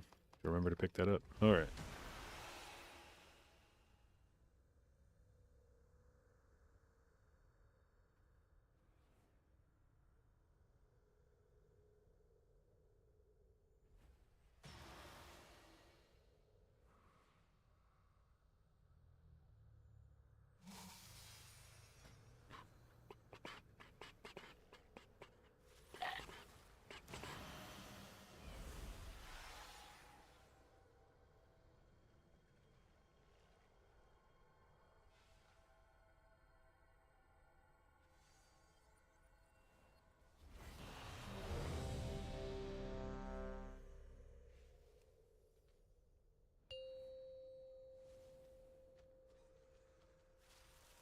Okay.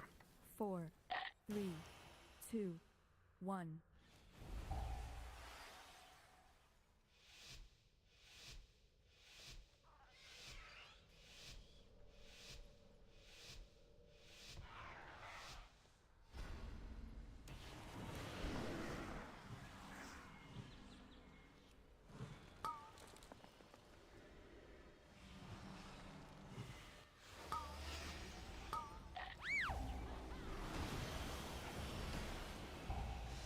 AoE.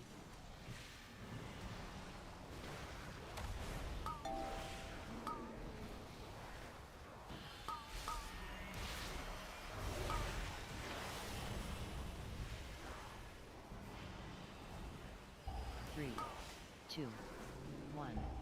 AoE.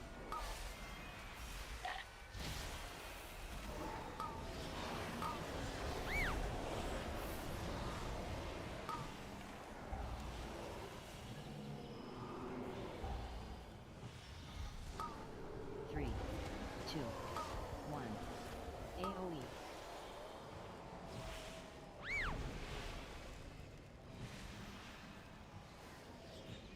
No way, man. Why does that kill me through fucking tree form? 2, 1. AoE. Jesus fuck, through bear form?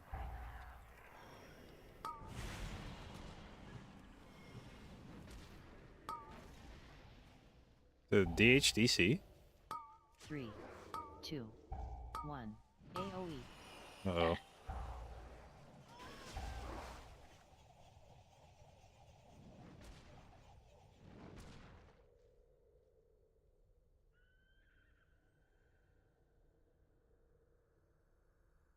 Three, 2, 1.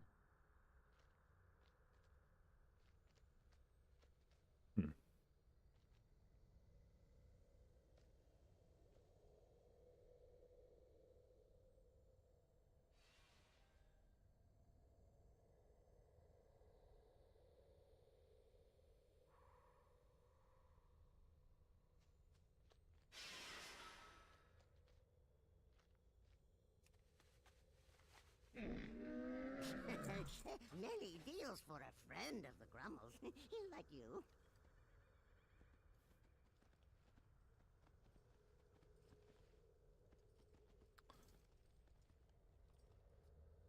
Did we have a bug in that pull for MC? Yep. Assume stuff would die faster with that. I think maybe the tank DC'd like mid pull or something. The mage died to aggro.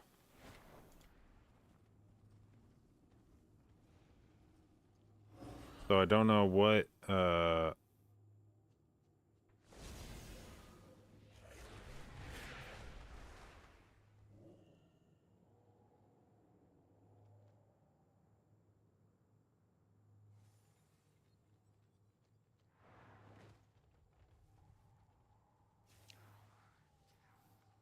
don't know what happened there.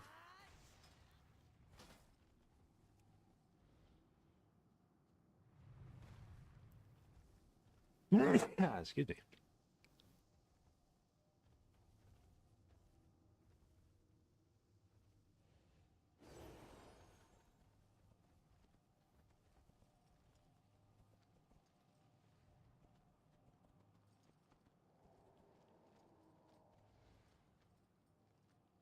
You can MC the bug? Yeah. Does a lot of damage too.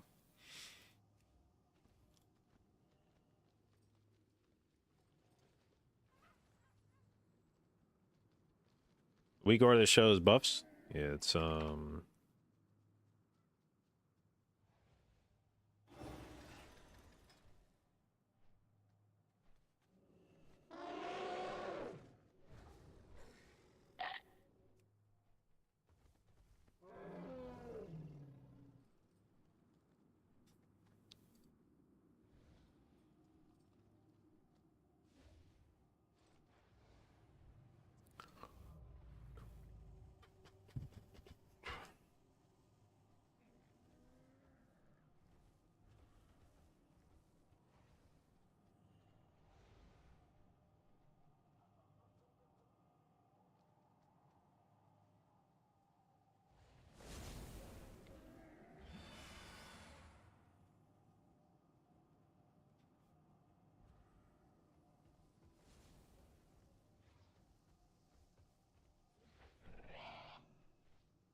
Do I have any weak ores on the priest for tracking offensives? Yeah, there's actually two different ones that I use.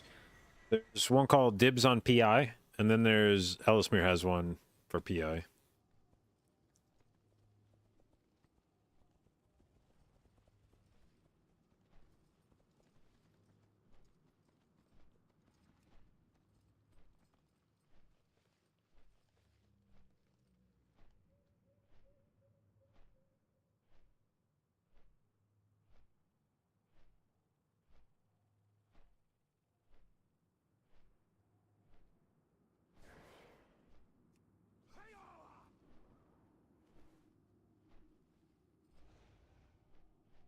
How's this week going so far? Less well than I had assumed it would. Many big keys. We got 31 BRH done. But nothing else really of note, I don't think.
You pugged your 30 at tall, and now it's a 31 res. What should you do? Well, you could either hope that you're going to time a 31 this week and you can re-roll that to a different 31. But that seems probably unlikely. So what you could do is maybe drop it to a 30 and then hope that you pug another 30. So that you can re-roll that.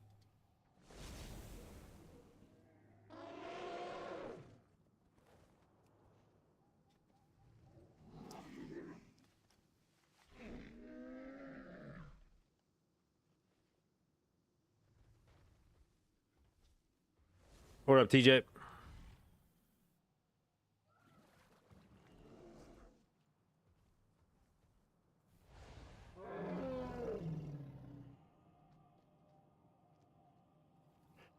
Yeah.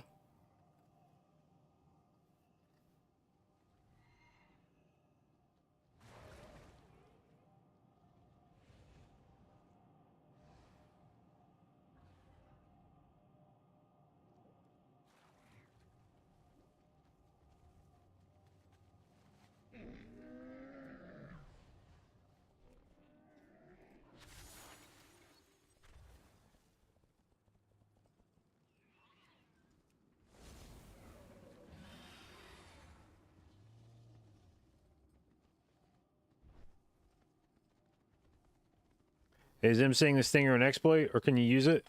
It's not an exploit. It is likely an oversight on Blizzard's end. They just haven't caused the stinger damage to scale. Like they've let it scale with key level instead of capping it. That will get fixed. They're not going to take any corrective action on anybody's account for that.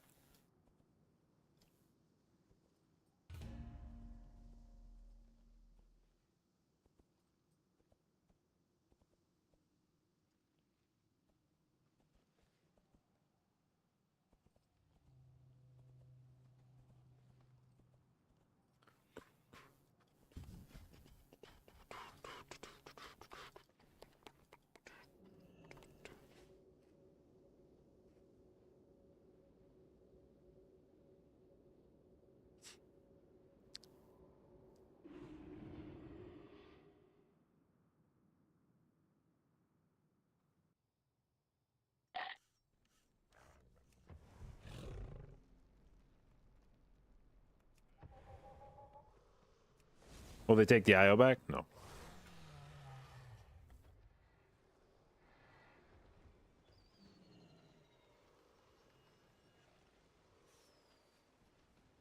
But this is no different. To give you an example, this is no different than people mind controlling the squirrels in Mechagon. You can mind control a squirrel, have it explode, do a shitload of damage. They never did any. I don't even think they nerfed that. I think they left it that way the whole expansion. This is like literally the same thing.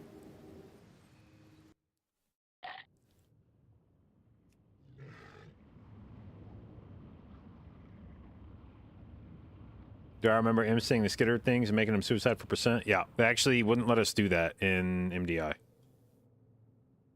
Told us we were not allowed to do that. We were actually using that in one of our routes.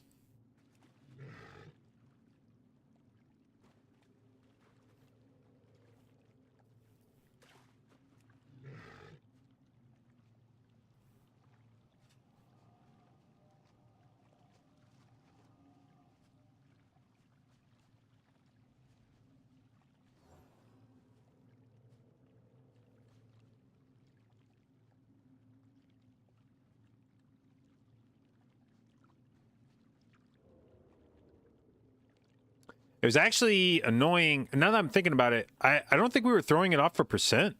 I'm trying to remember. I don't think we were throwing it off percent. I think it was an inspired mob. Now that I'm thinking about it. I think there was an inspired skitterer in the first boss room. And so we were emceeing it and doing the pull and killing everything. And then at the end of the pull, we were just like, I don't want to deal with this thing. We just throw it off the side.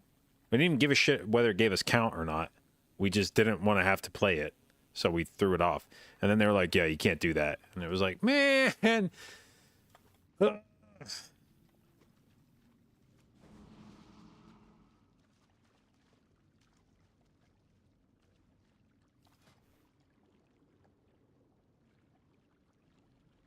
right. Don't care about a dispel. Poison dispel in here. I don't think. Although we don't have a poison dispel, so the DH is going to have to sit it. But I'm not taking a dispel just for one pack in this dungeon, so. Crushing depth zones in here. Or crushing. Frenzied region owns in here for crushing. Want that.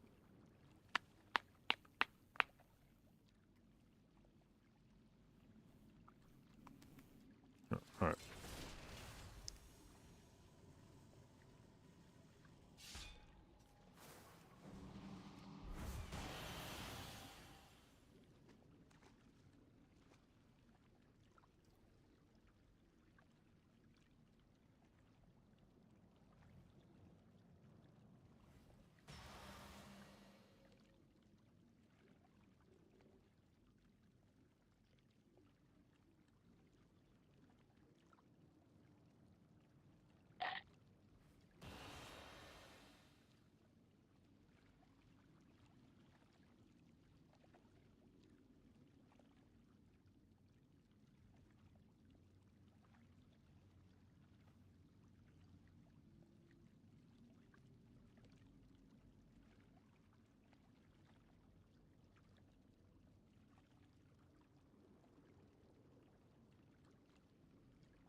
Five, 4, 3, 2, 1. What dungeon do I take improved dispel in? Potentially DHT, Everbloom, Waycrest. I think that's it.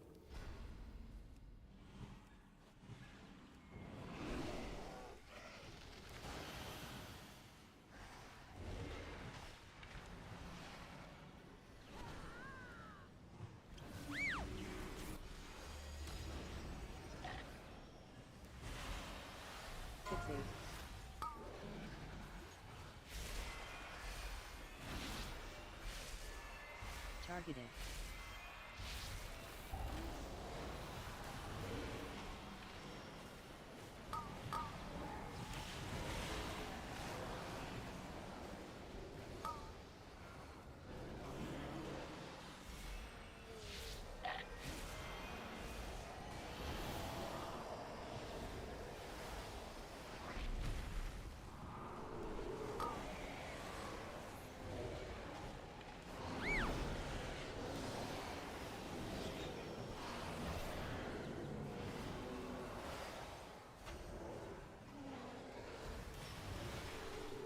Bro, go away, Spite. I'm trying to finish off real mobs, not you. There we go.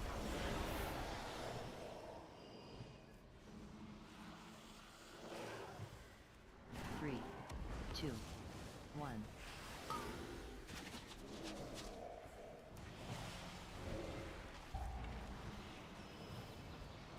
Three, two, one.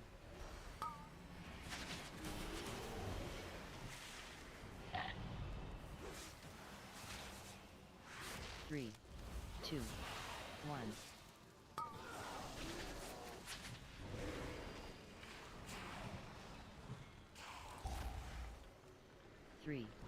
2, 1.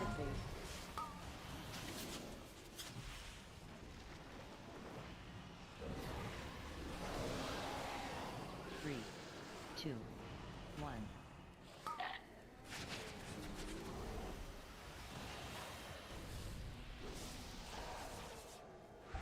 3, 2, 1.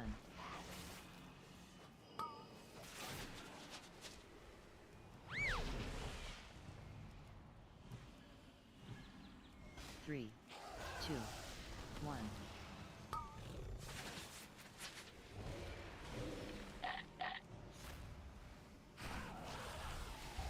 3, 2, 1.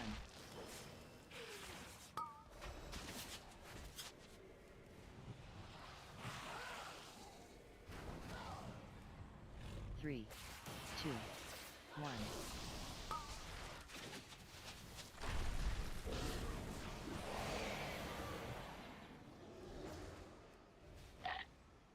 Oh, fuck yeah, just mind control it. Easy. Wait, not mind control it? Nope. Wait. Okay, there we go. Yeah.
Oh, dude.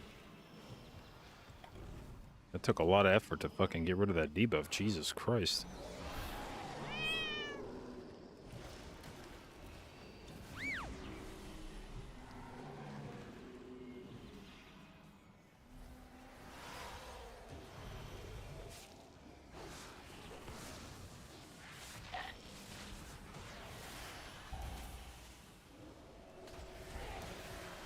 Spread.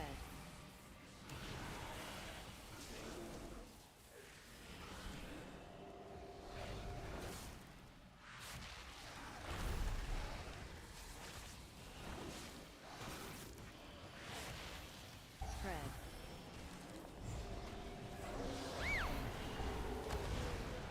Fixate. Spread.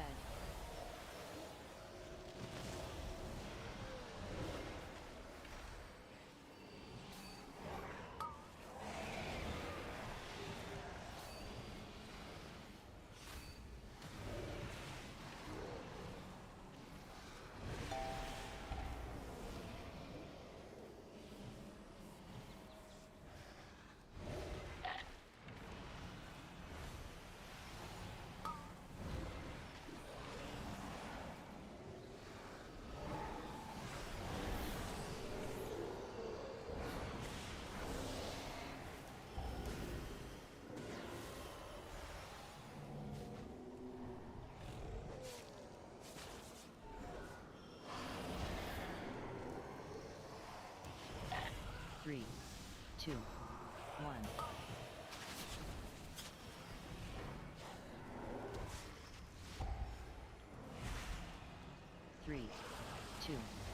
1.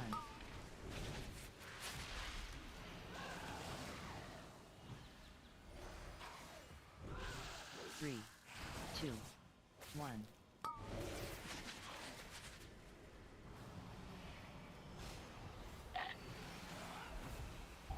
3, 2, 1.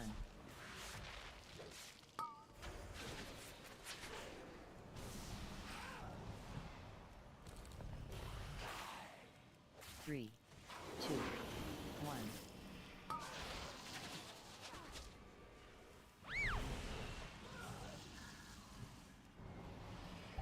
3, 2, 1.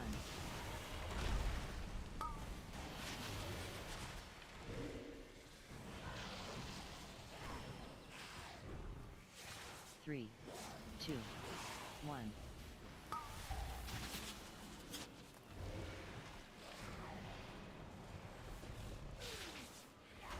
3, 2, 1.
6, 8.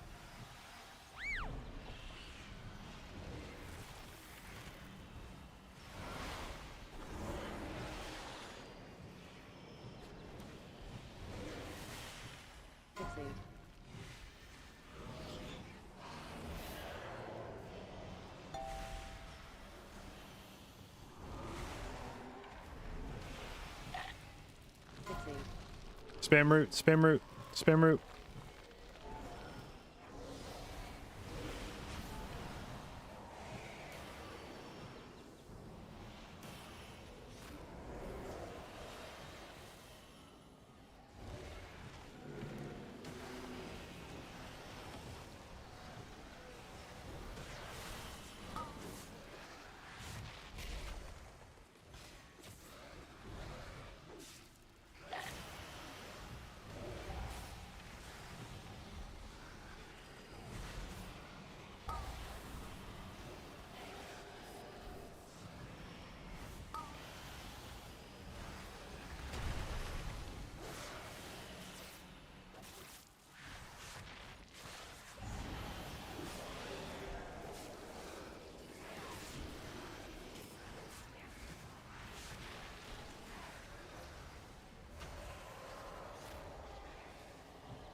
AoE.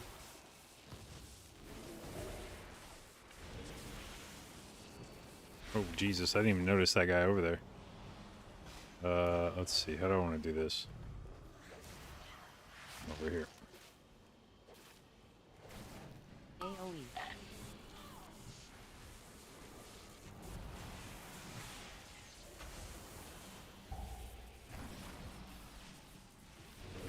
Avoid.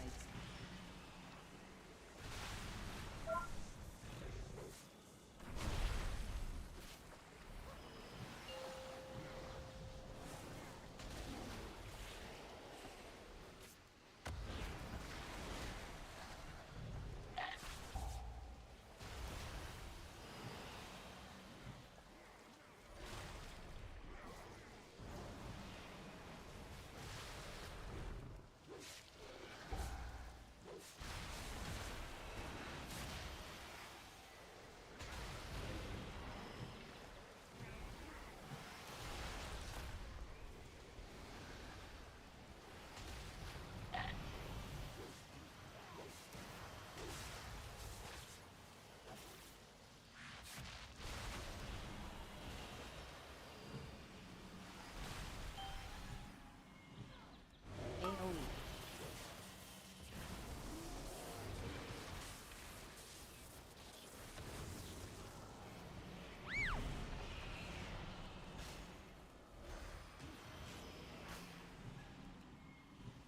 Avoid. AoE.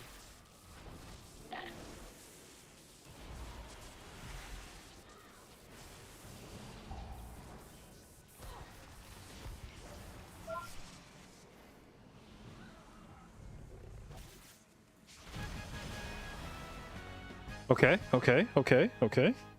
Feeling good. Feeling good.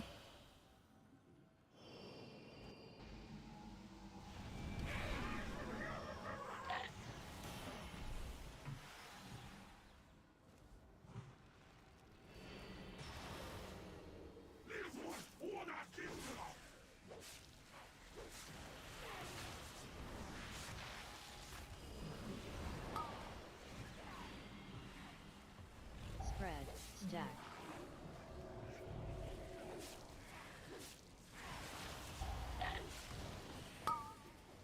Which direction are we going? Knock. Ads.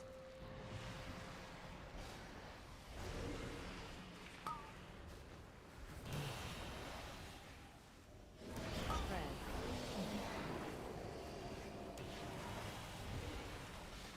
Stack.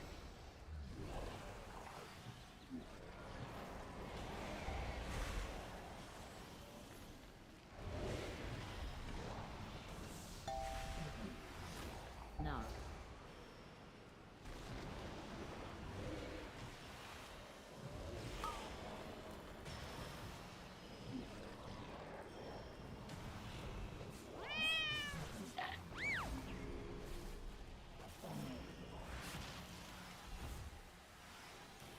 Stack. Ads.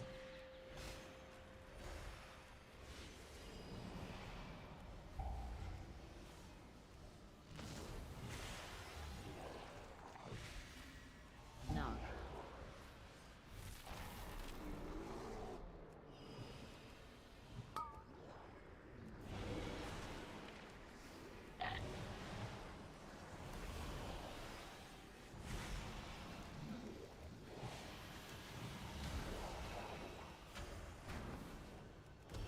Stack.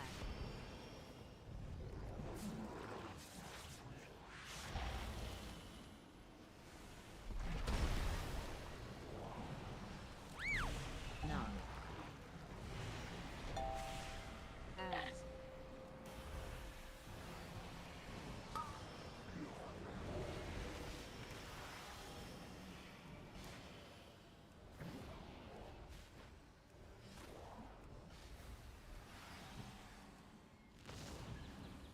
Stack.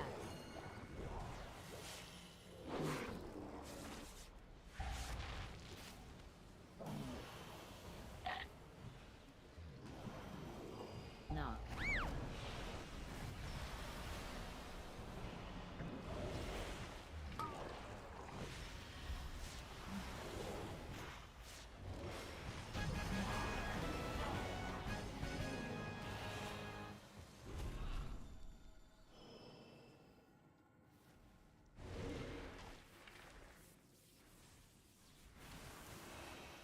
Oh, I misclicked. I just straight up whipped on the fucking...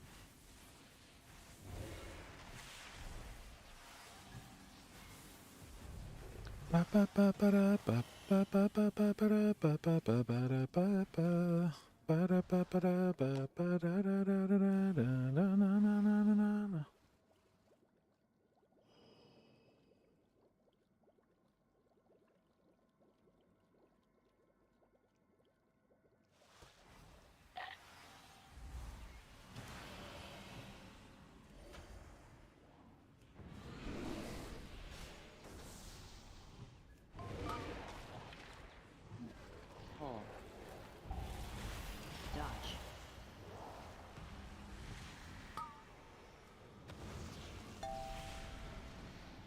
Pull. Dodge.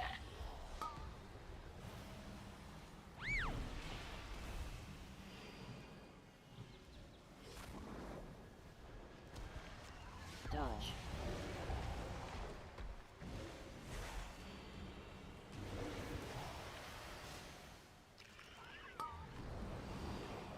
Dodge.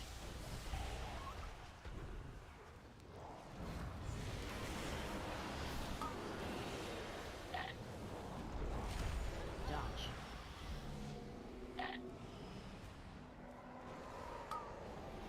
Pull. Dodge.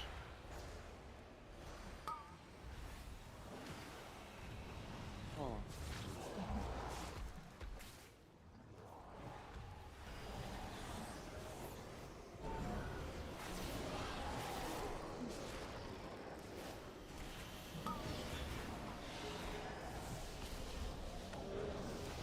Dodge.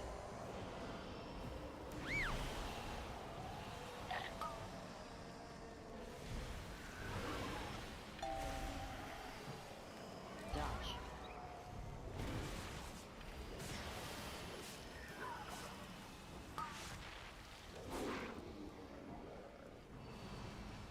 Dodge.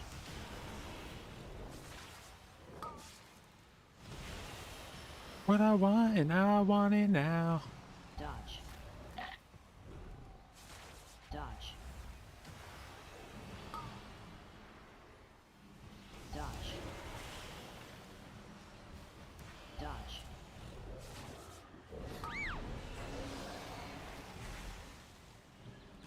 Dodge.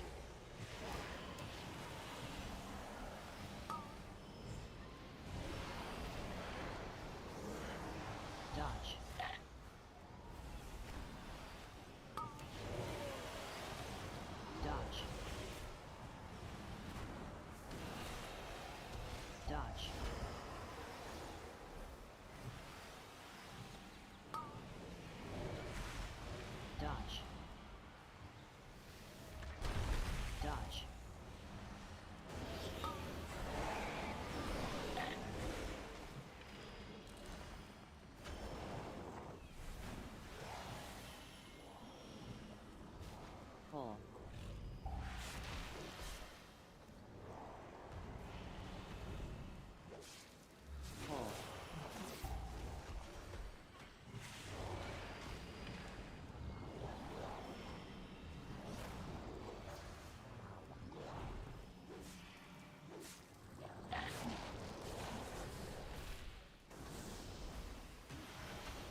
2, 1. 5. No! Oh, I knew that was gonna happen, dude. As soon as I pressed my fucking trinket, that guy hit me with a fucking debuff. Totem. 5, 4, 3, 2, 1. Dance.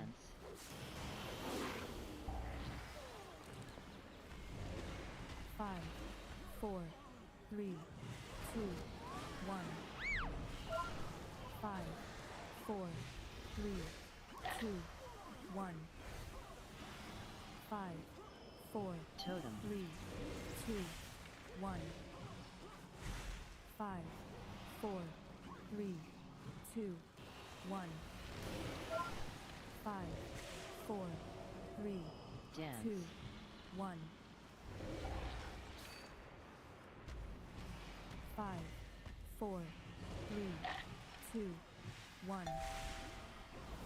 5, 4, Totem. 3, 2, 1. 5, 4, 3, 2, 1.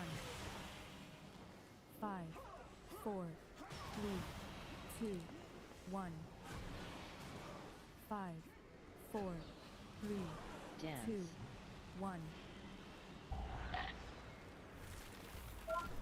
5, 4, 3, 2, 1. 5, Okay. 4, 3, 2. What just happened there? 4, 3, 2, 1. I thank you. Forgive me. I have grown too weak to be of any assistance.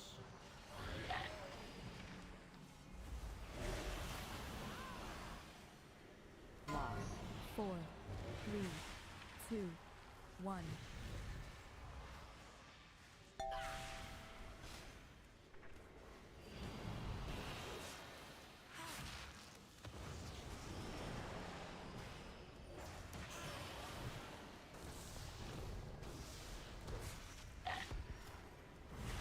Loss. 4, 3, 2. I am weary. You must carry on without me. I shall take my leave once my strength has returned. Did I not have that fucking priest topped back off before he died? I guess I didn't. Fuck me, dude. That was my bad. I don't know what I was paying attention to.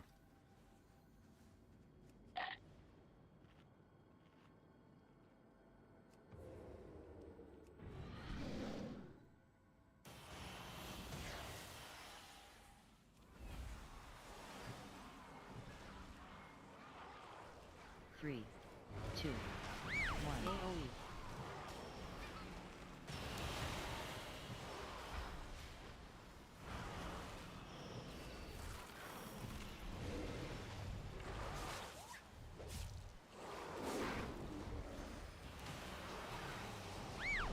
Three, two, one. AoE.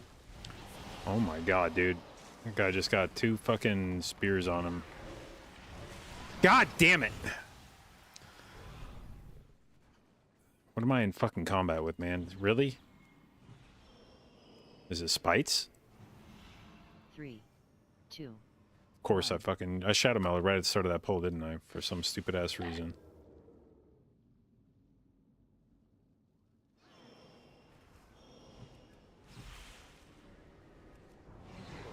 What the fuck?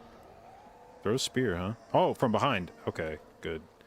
Cool, man. Cool. Cool fucking dungeon. That mage just got fucking deleted by double spears. Bro, can I stop getting put in fucking combat? What the fuck is...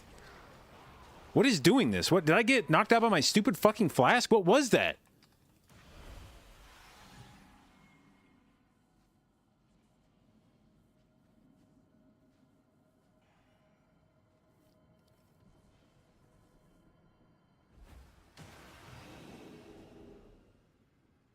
AoE from the big guy? Is that... I guess you can't LOS that.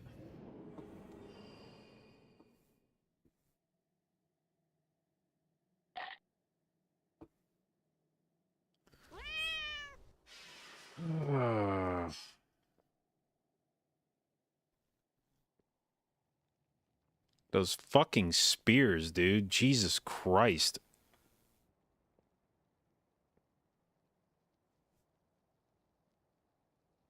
And if it hadn't been for the AoE going off right before, then the mage would have lived. He only was overkilled by the amount of one tick of the AoE.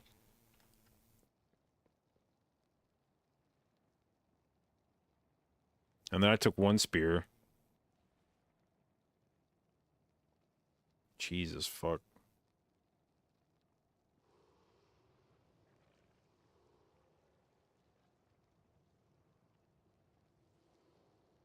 That's the kind of shit that makes you just not even want to do that dungeon. Because playing through like fucking 20 some minutes of that dungeon and then dying there like that is like, I don't want to come back in here really. That's a really depressing way to wipe.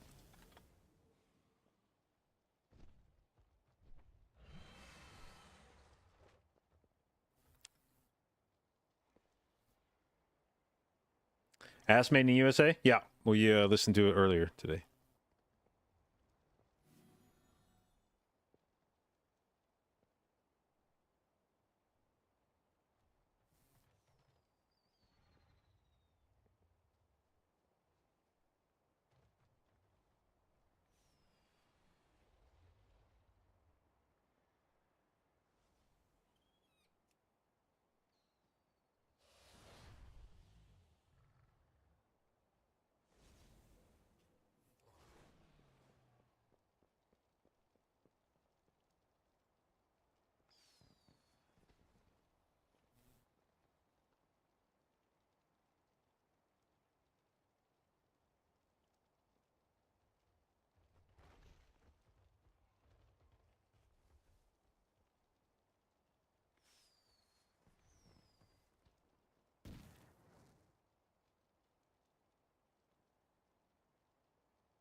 Does foul play out of stealth? Yeah. If the corrupting flask ticks, it'll knock you out of stealth.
Double rogue. Okay. This is we should not lack for kicks in this comp. Holy shit. A prop pally, 2 melee. Triple rogue?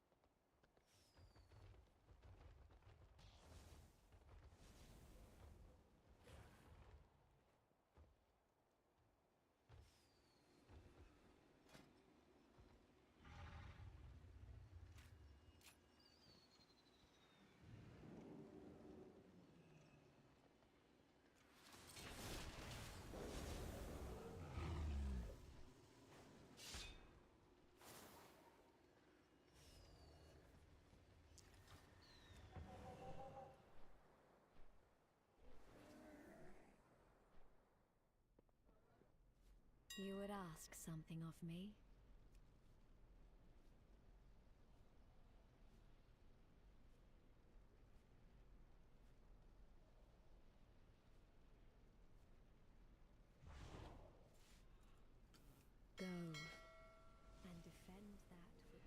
Killing it on YouTube with 6 viewers? I know. The primary purpose for streaming to YouTube is actually just so I can stream in 4K. And a stream with no music there. So if I ever need to take a clip from my stream, then I have the 4K version with no music on it I have many wares. on YouTube. Good fortune to our friends.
Okay, and we got a Shadow Priest for the mind control. Excellent. This comp is destined to work. Infinity kicks, mind controlled stingers. Like it literally can't not work, you know?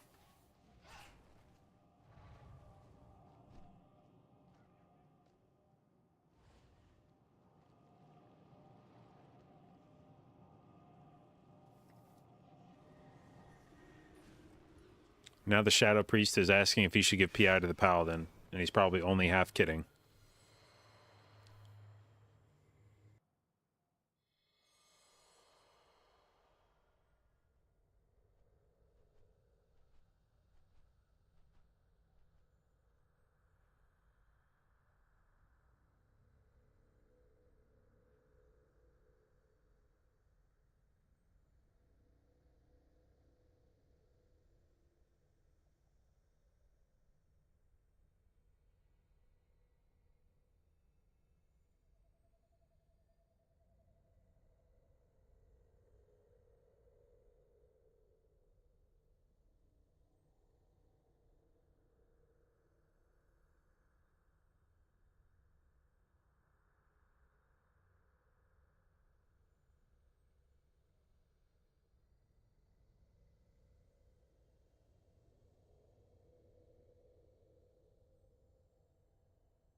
Coming up, so you better get this party started.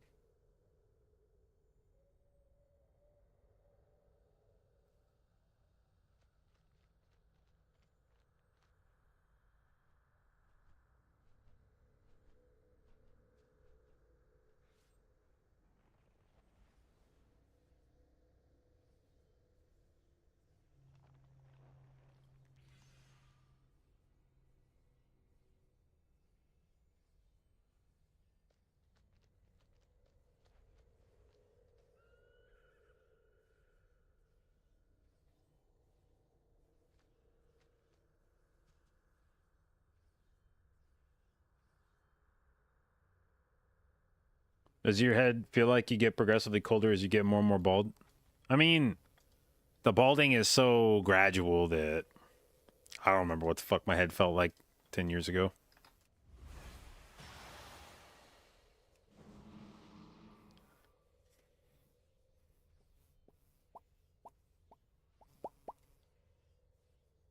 But I mean, I'm sure.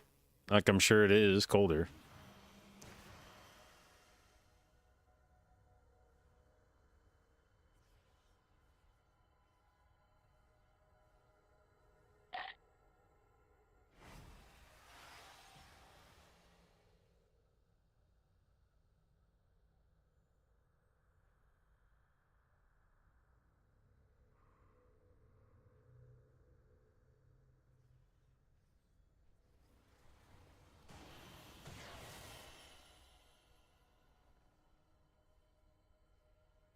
Hogger, thank you for the sub, babe. Appreciate it, and welcome to the J.Babes. Holy shit, they just released the map pool for MDI, and I thought that the 23s that they did this weekend for time trials were just, like, artificially low, but, no,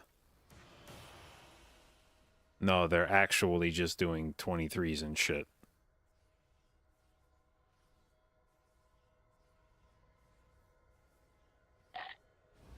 Sheesh. It's gonna be a fucking...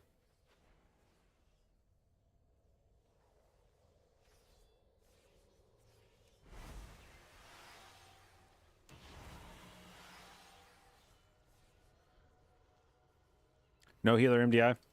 I don't think teams will do no healer. I think it was a strictly time trials thing because you had infinity attempts at it. I doubt any of these dungeons feel free enough to go without a healer. Might be wrong.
Will I ever attempt MDI again? I mean, I attempted it this season, but my teams fell through.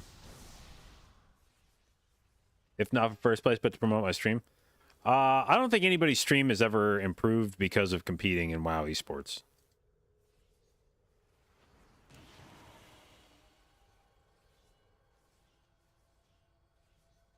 I think you would be better served by just streaming for the month that you took off for MDI than you would to do MDI.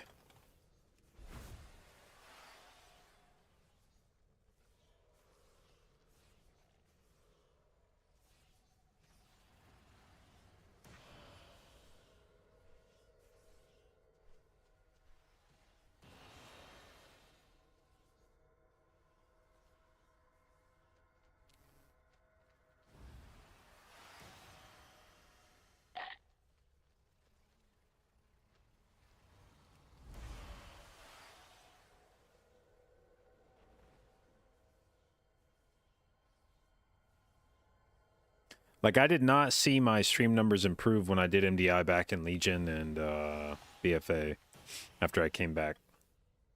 Like, maybe, like, my very first stream back from competing, there would be a small uptick in viewers, but it would just go back to normal, or less, after I got back. I was always jealous of the guys that streamed when everybody else left for MDI, because they didn't have to fight for viewership anymore.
Okay, let's get it. 4, 3, 2, 1.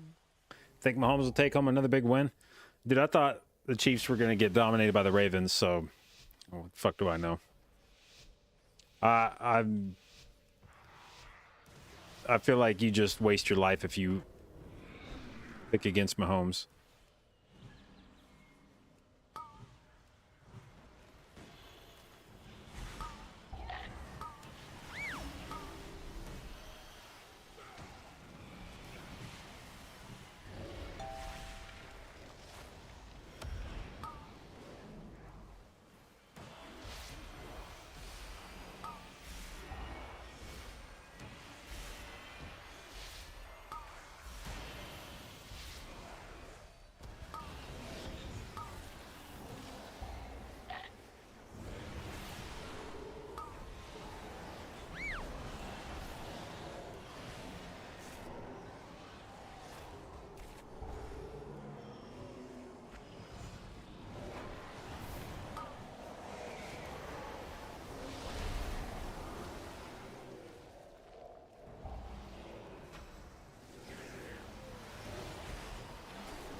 Uh-oh.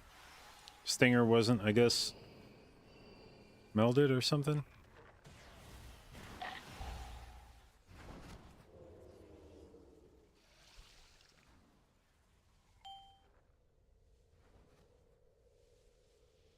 Am I in combat? Can't even tell. No. Okay.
Yo.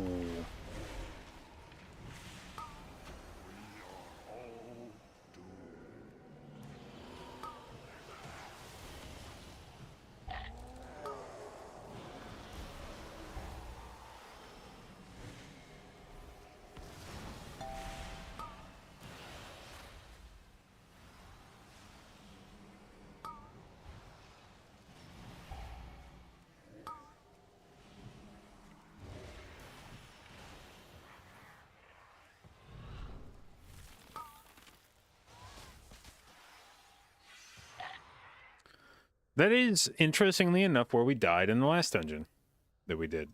The same fucking pool.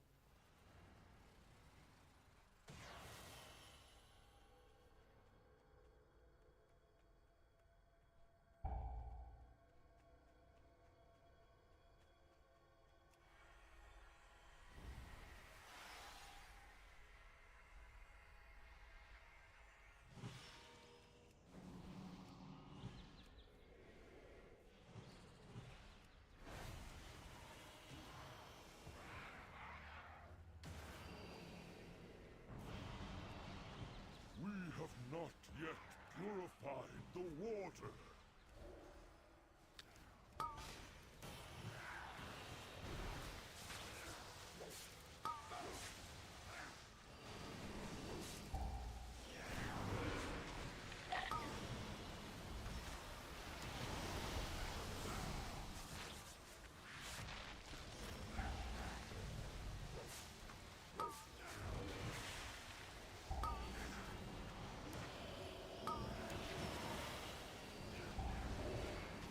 Fuck.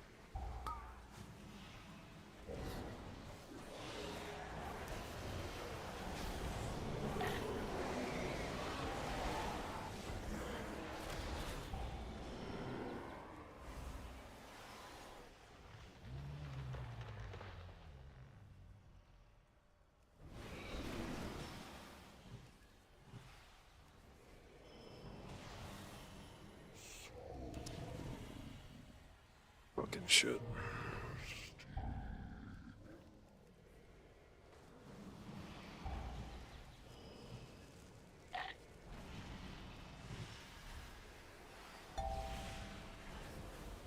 Fixate.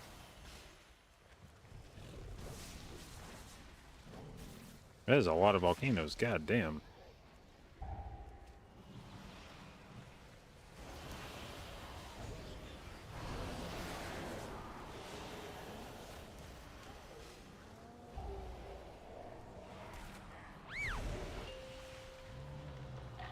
Fixate.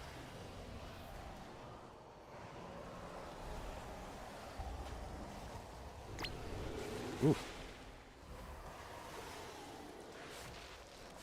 Fixate.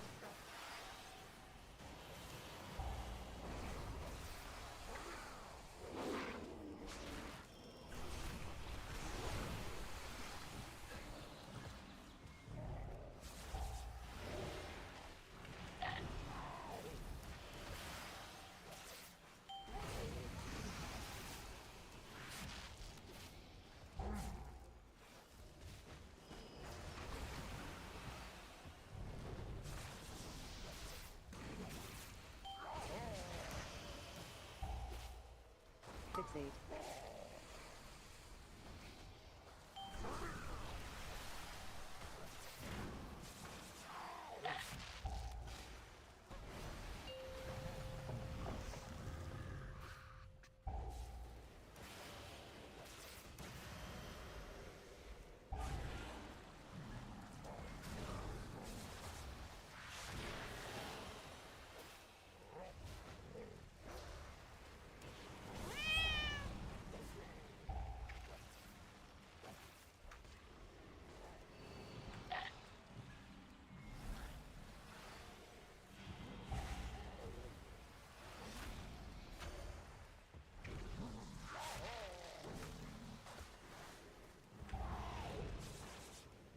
Fixate.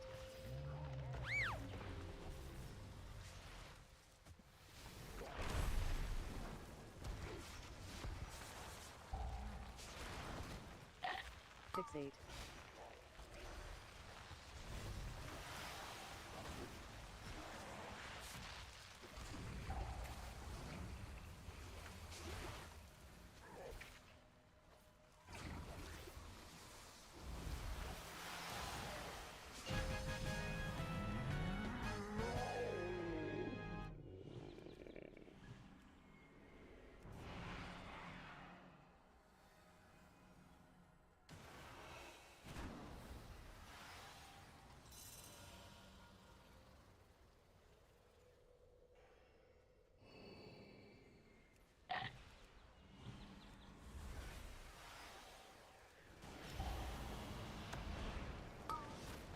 3, 2, 1.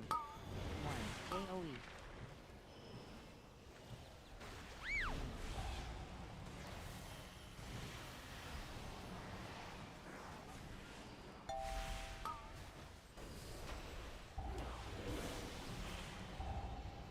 Three, 2, 1. AoE.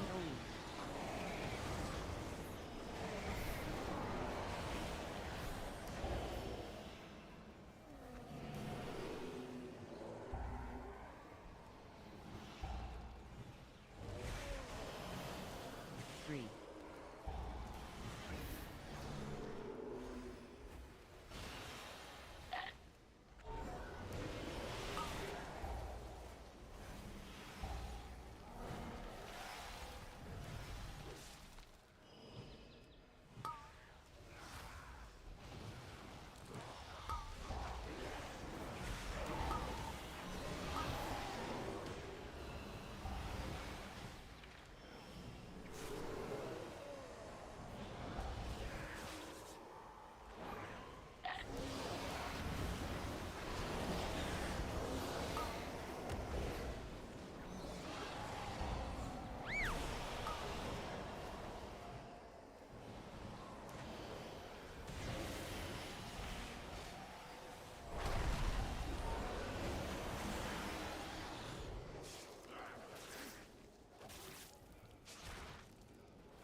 Forest closes in around you.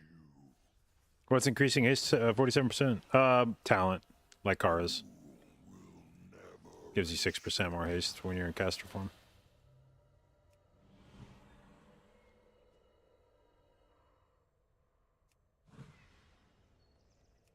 You befoul this place.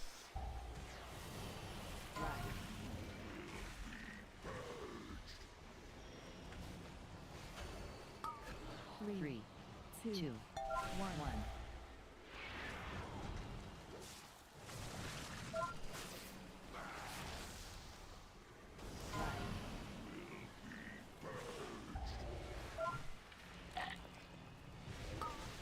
Three, 2, 1.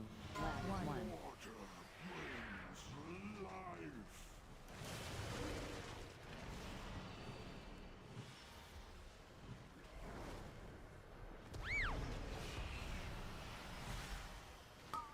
Three, 2, 1. Left. Brings life.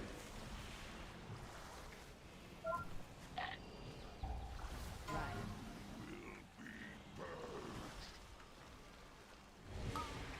Three, 2, 1.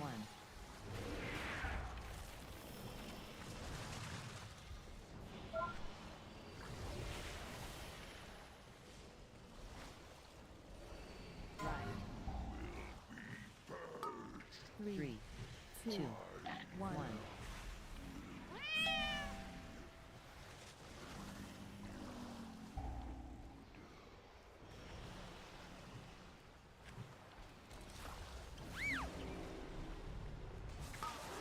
Three, 2, 1.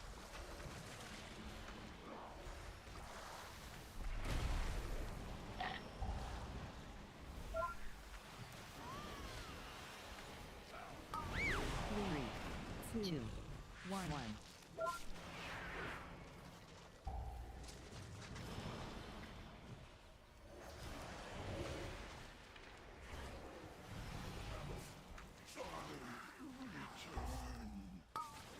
Three, 2, 1.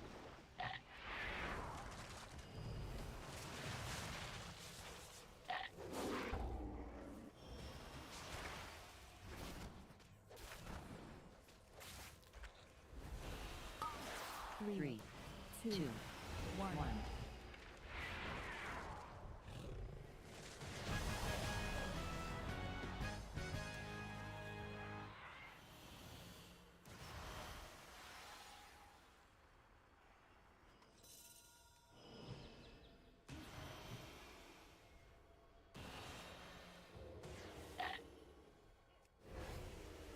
Bait. 3, 2, 1.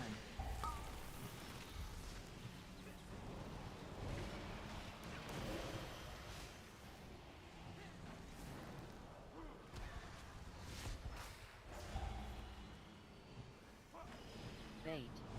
3, 2, 1.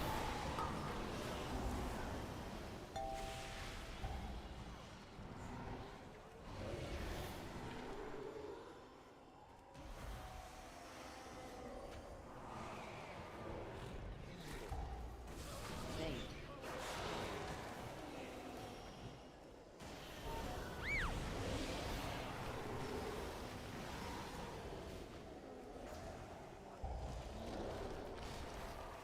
Bait.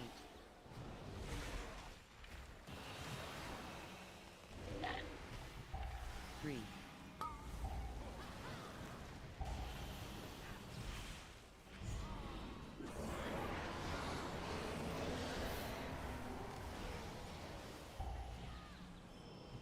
Bait.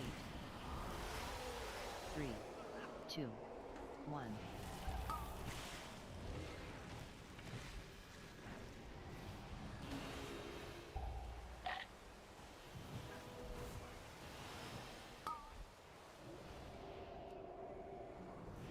Bait. 3, 2, 1. Targeted.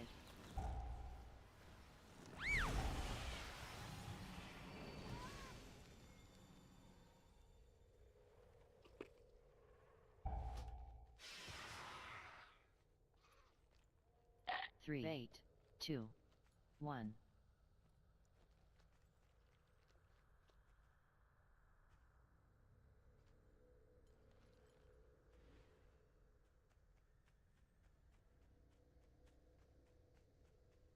Think they'll fix the bug tech?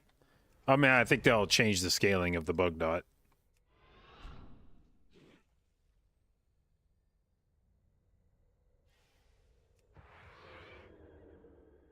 Like, you should be allowed to mind control the bug and have it apply the poison. It should not do fucking 800 million damage over the course of a dungeon.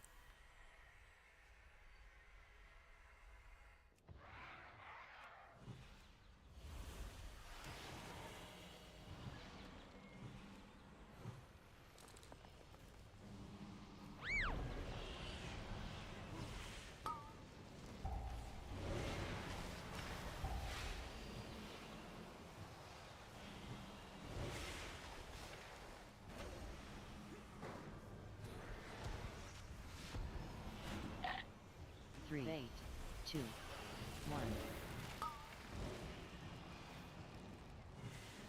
Targeted.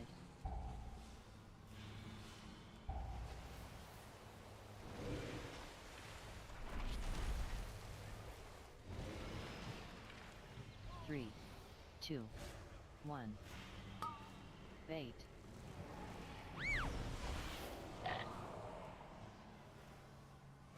Targeted.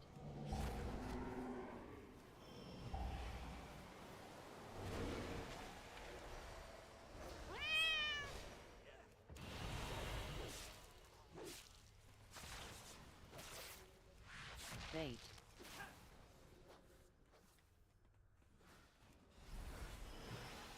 Targeted.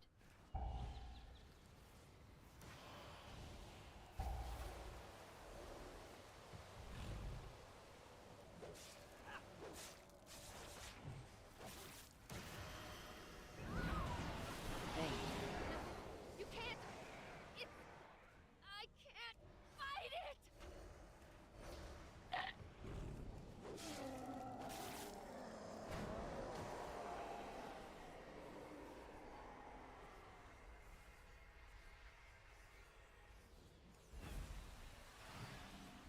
Three, The two, vine. They one. control us all.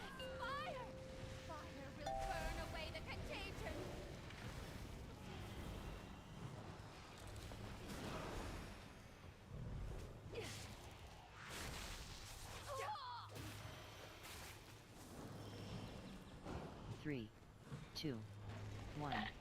Surely the 4. cold will make them wither?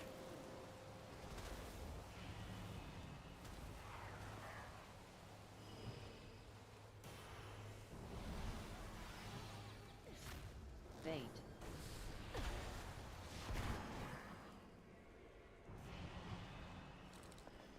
Targeted. Get away! Oh, Jesus. Even knowing where I dropped my own bait, I almost died to it.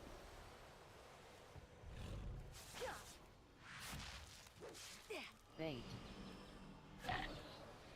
3, 2, 1. Fire! Fire will burn away the contagion. No, Jesus fucking Christ, dude. Ah!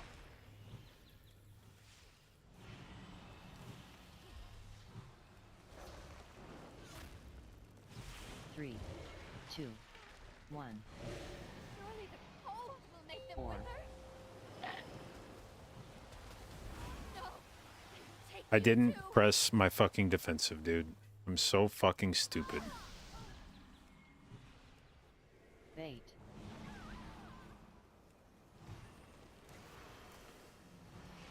Targeted. Get away! No! Shit. Okay. Phew.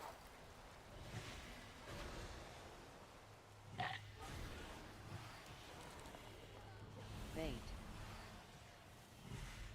3, 2, 1. Fire! Fire will burn away the contagion.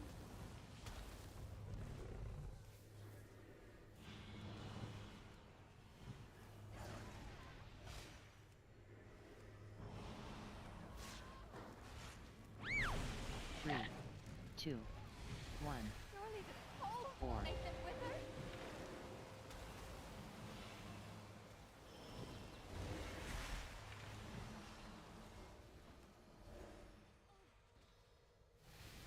Bait.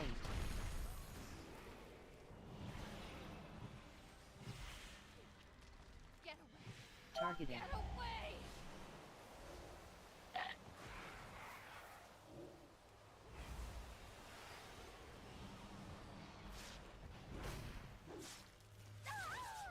Bait. 3, 2. It's the only way to stop them.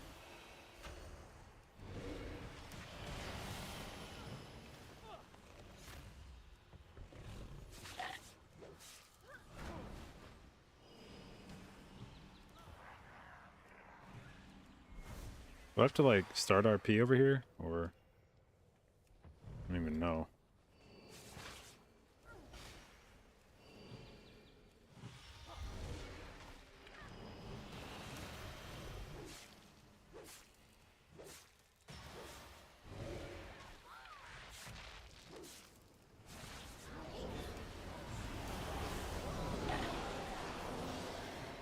Can you take the portal while you're in combat?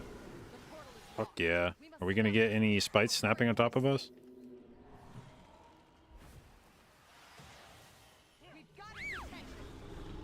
AoE.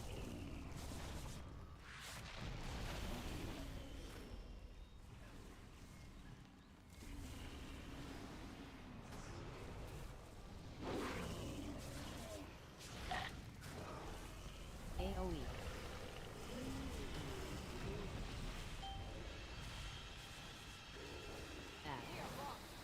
Pushing us back!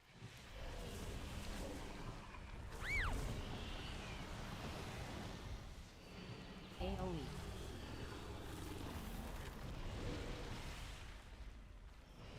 Clear. Doesn't look good.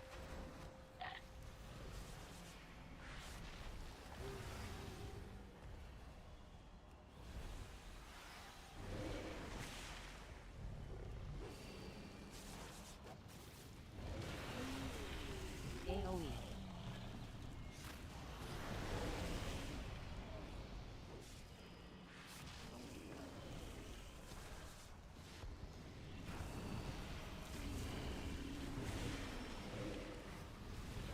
AoE.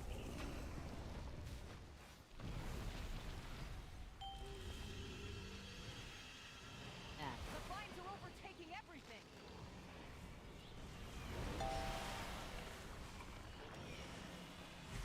AoE.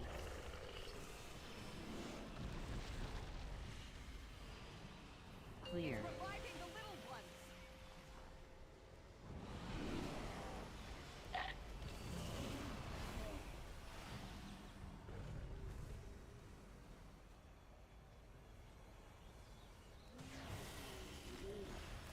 AoE.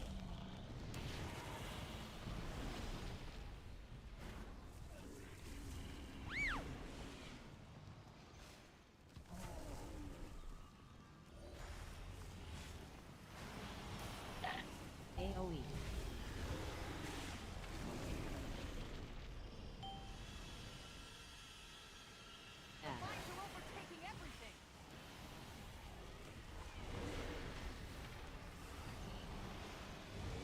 AoE.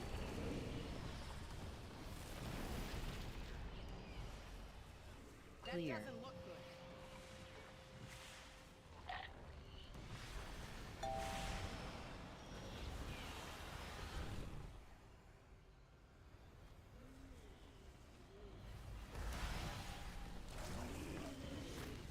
AoE.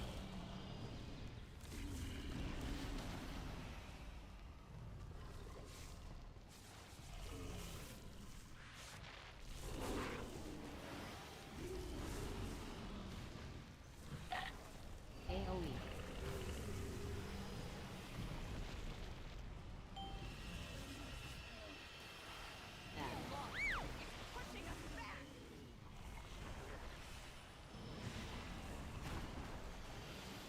AoE.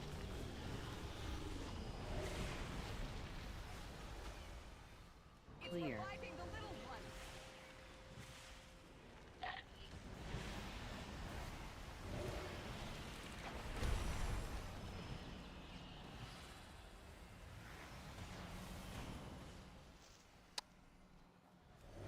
AoE.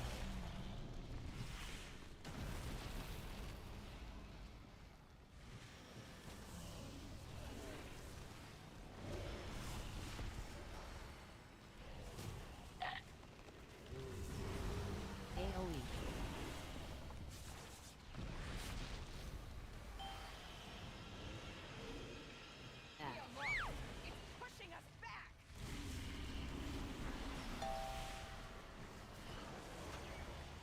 AoE.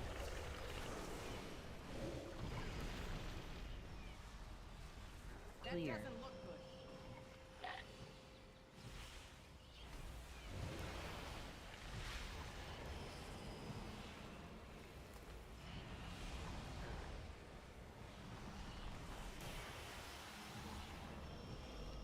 AoE.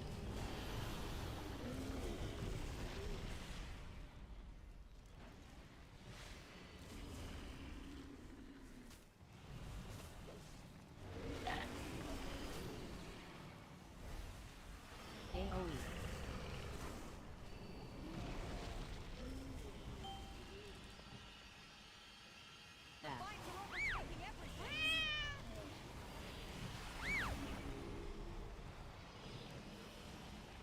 AoE. I did not actually do anything, did I, there?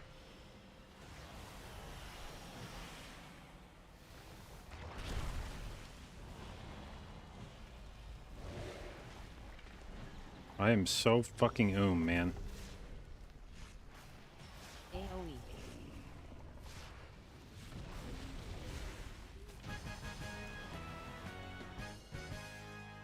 And we don't have count.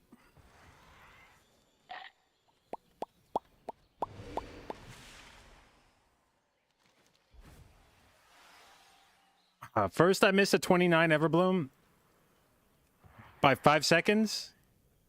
And then I miss a 29 Everbloom by 2 count.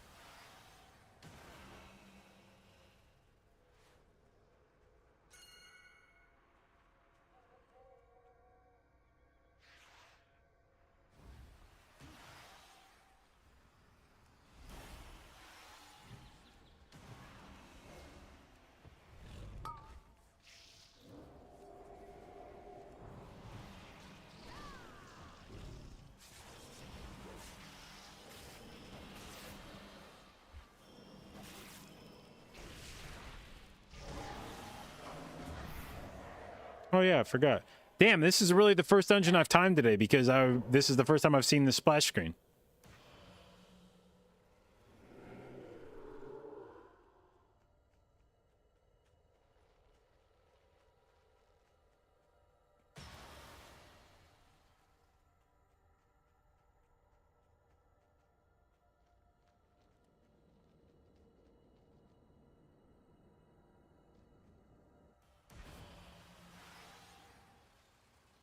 Fuck yeah. Okay, I don't like that graph, I don't think. Fuck yeah, another leaf trinket.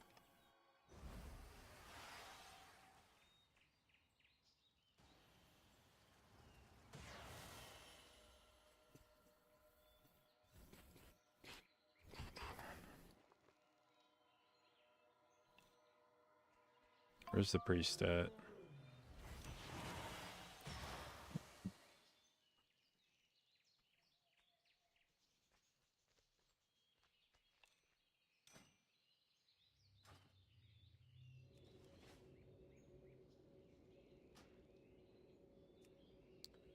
All right.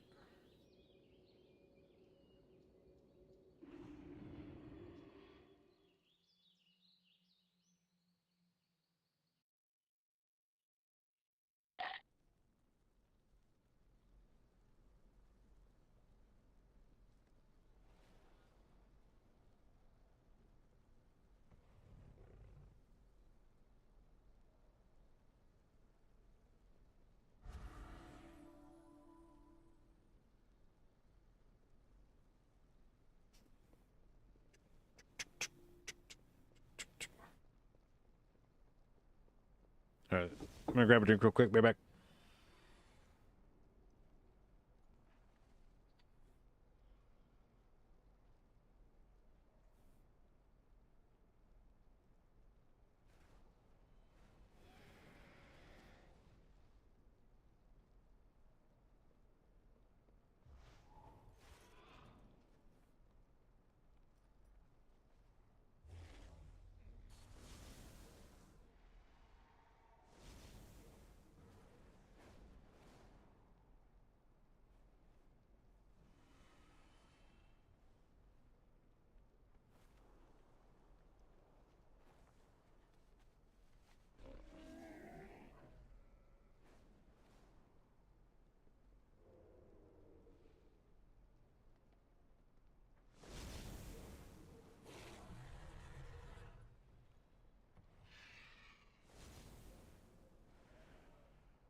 Okay. Now what I would like to do, since that was an Augvokerless run, we can extract some data from it. And so we shall.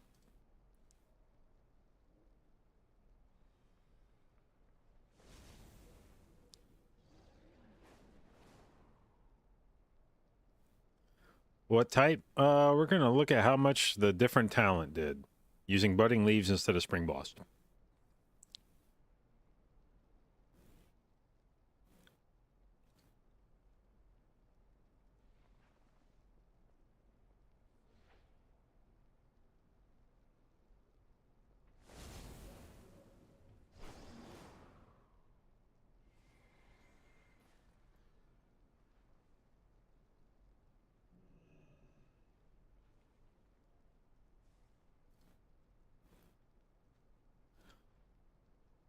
Okay. And now.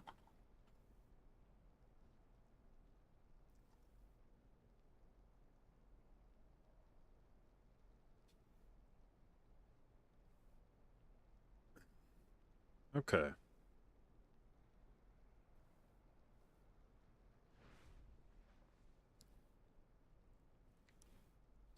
Budding leaves was worth 2.39%.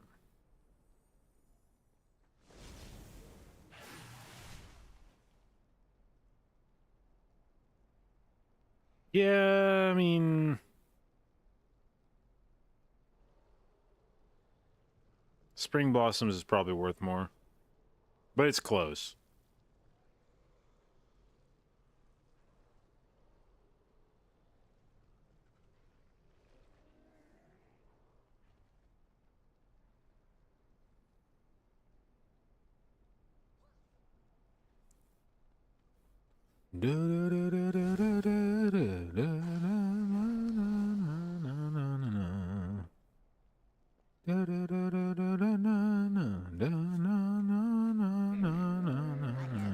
Any lucky doos you like? You can make me come alive. May your feet find good trails. Do do do do do do do. Ba ba ba ba ba ba ba ba. Ba ba da da.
Where can you listen to this music? On SoundCloud. It's this set. Come on, Stream Elements, don't make me look stupid.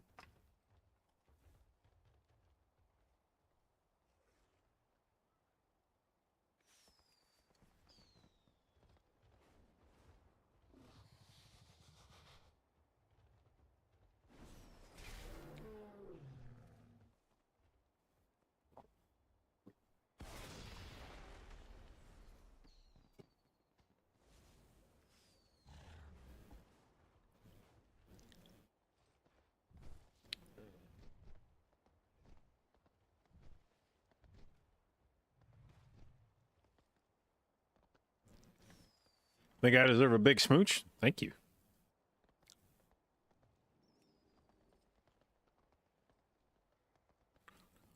Do, do, do.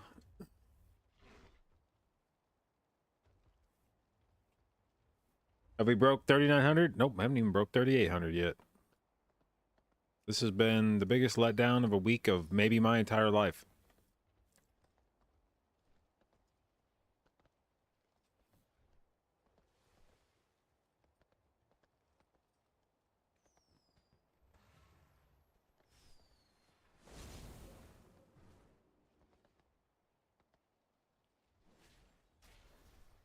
Best CC for Spiteful?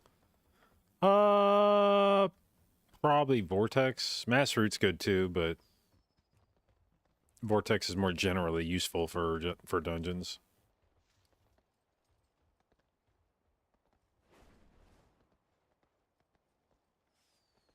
I think an AWC watch party would cheer me up. I did see that Echo lost, which is like, they lost like twice, right? That seems unusual.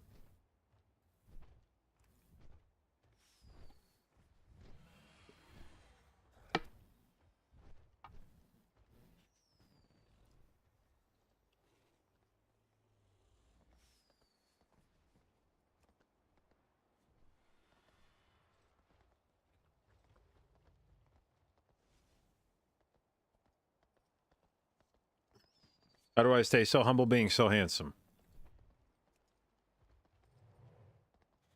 It helps when people post angel form pictures of me.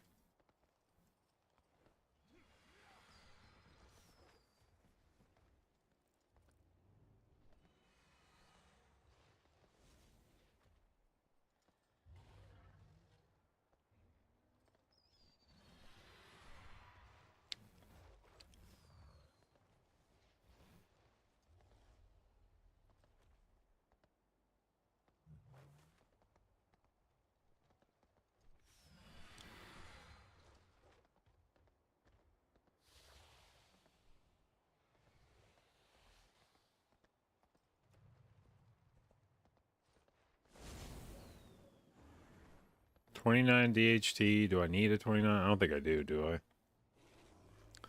What character is Kira playing here? He's just sending some fucking... Right.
Boom, boom, boom, boom.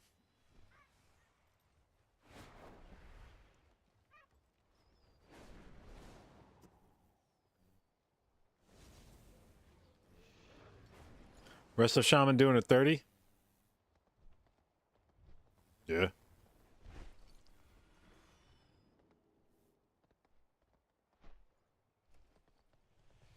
Yeah, I suppose he is.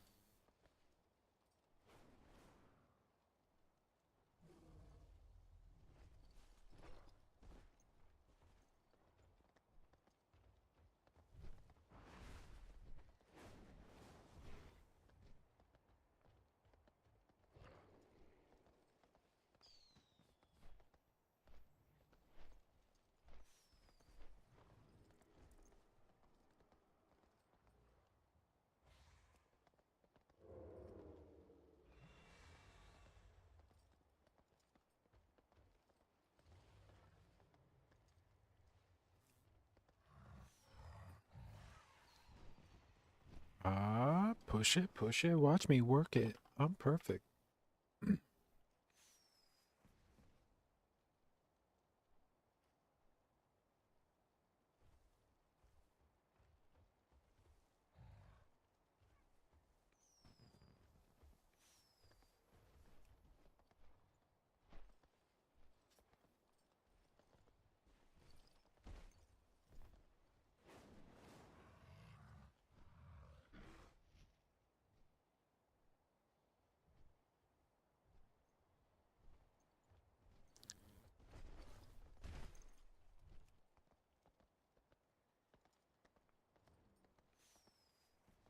Come on, dude. Put some different keys in there. Hunting from Everblow? I'm just looking for anything that gives me score.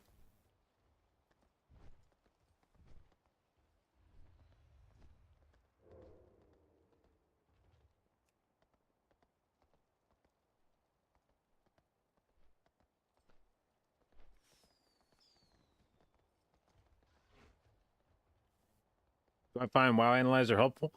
It gives you some numbers to work with. Whether they're entirely accurate is up for debate, but it can at least attempt to quantify some of the work that your talents are doing.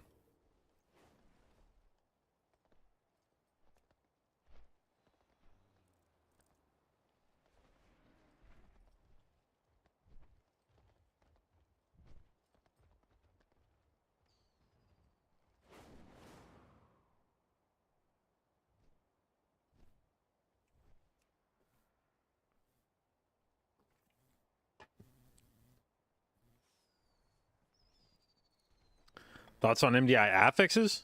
I don't know. Is there anything special about them? Can I explain the angel form meme? Is it because I died a lot on Holy Priest? I mean, it's just every time that I died, they took screenshots of it, and then were very fond of posting them.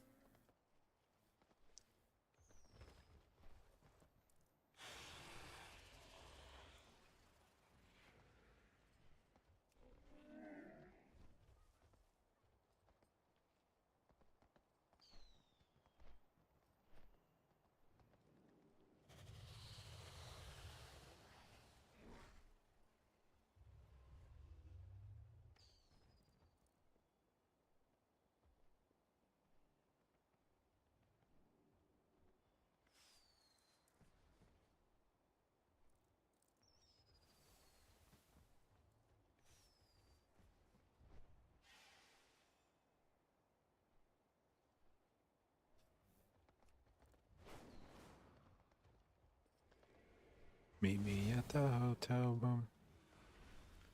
Meet me at the hotel room.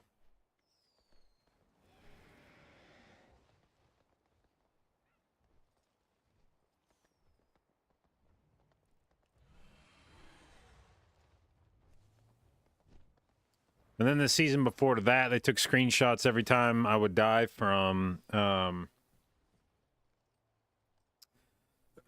what the fuck was the name of that haste buff you got from the seasonal affix?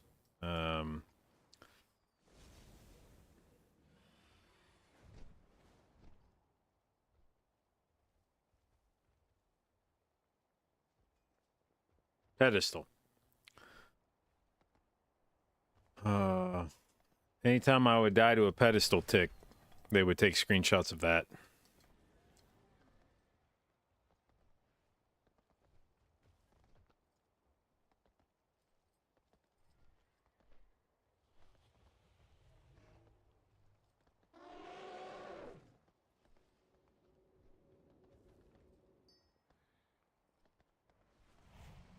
Tensei won game 1. Fuck yeah. I knew they could.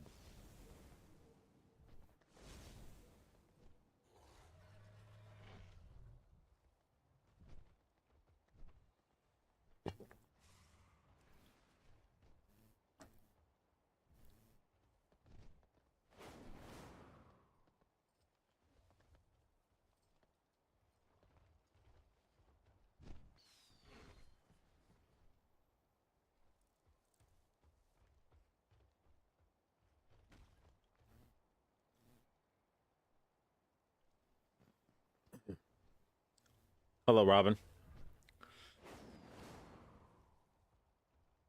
Yeah, that waitress looks good.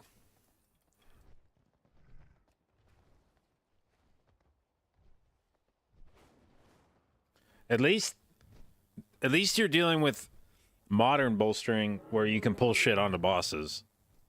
That'd have been a turbo feels bad dungeon with old bowstring, where you just have to drag everything off of raw. I fucking hated doing Waycrest on bowstring. It was like the most feels bad dungeon.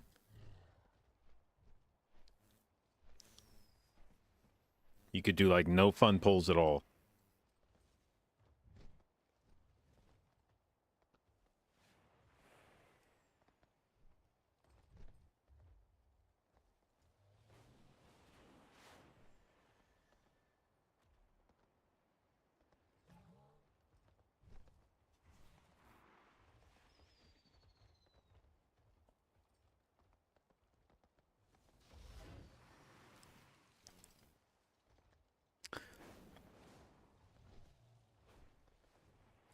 Wait, Robin, did you guys use the did you guys do the Everbloom tech for time trials? Did they let you guys do that?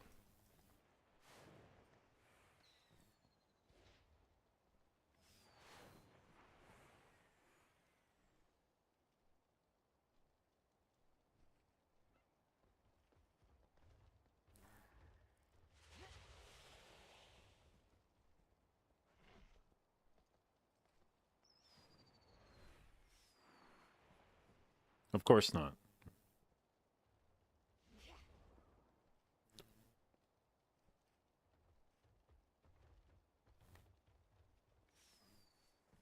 Well, I'm a fucking cheater. I will be using the shit out of that before they fix it.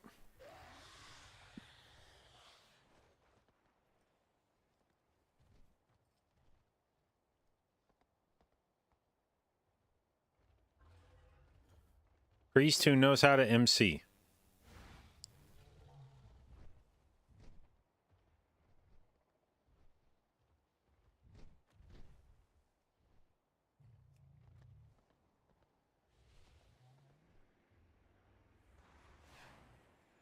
Why these guys gotta be racist? Why does it gotta be a fucking monk? Oh, just because you're a fucking arms warrior or whatever? Actually, it probably does. Monk probably does own for thorn sealing in that dungeon, but...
Do I have a team? Well, I had a team I was playing with the last week or so, but they just kind of fucked off today, so I don't know.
Mm.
All right, I fucking give up. I'm bored and fuck this. So we are going to call it there for today. We'll be back tomorrow, where hopefully my team is not AFK as fuck, and we can do some more keys, and then maybe I hit 3,800, and life is good.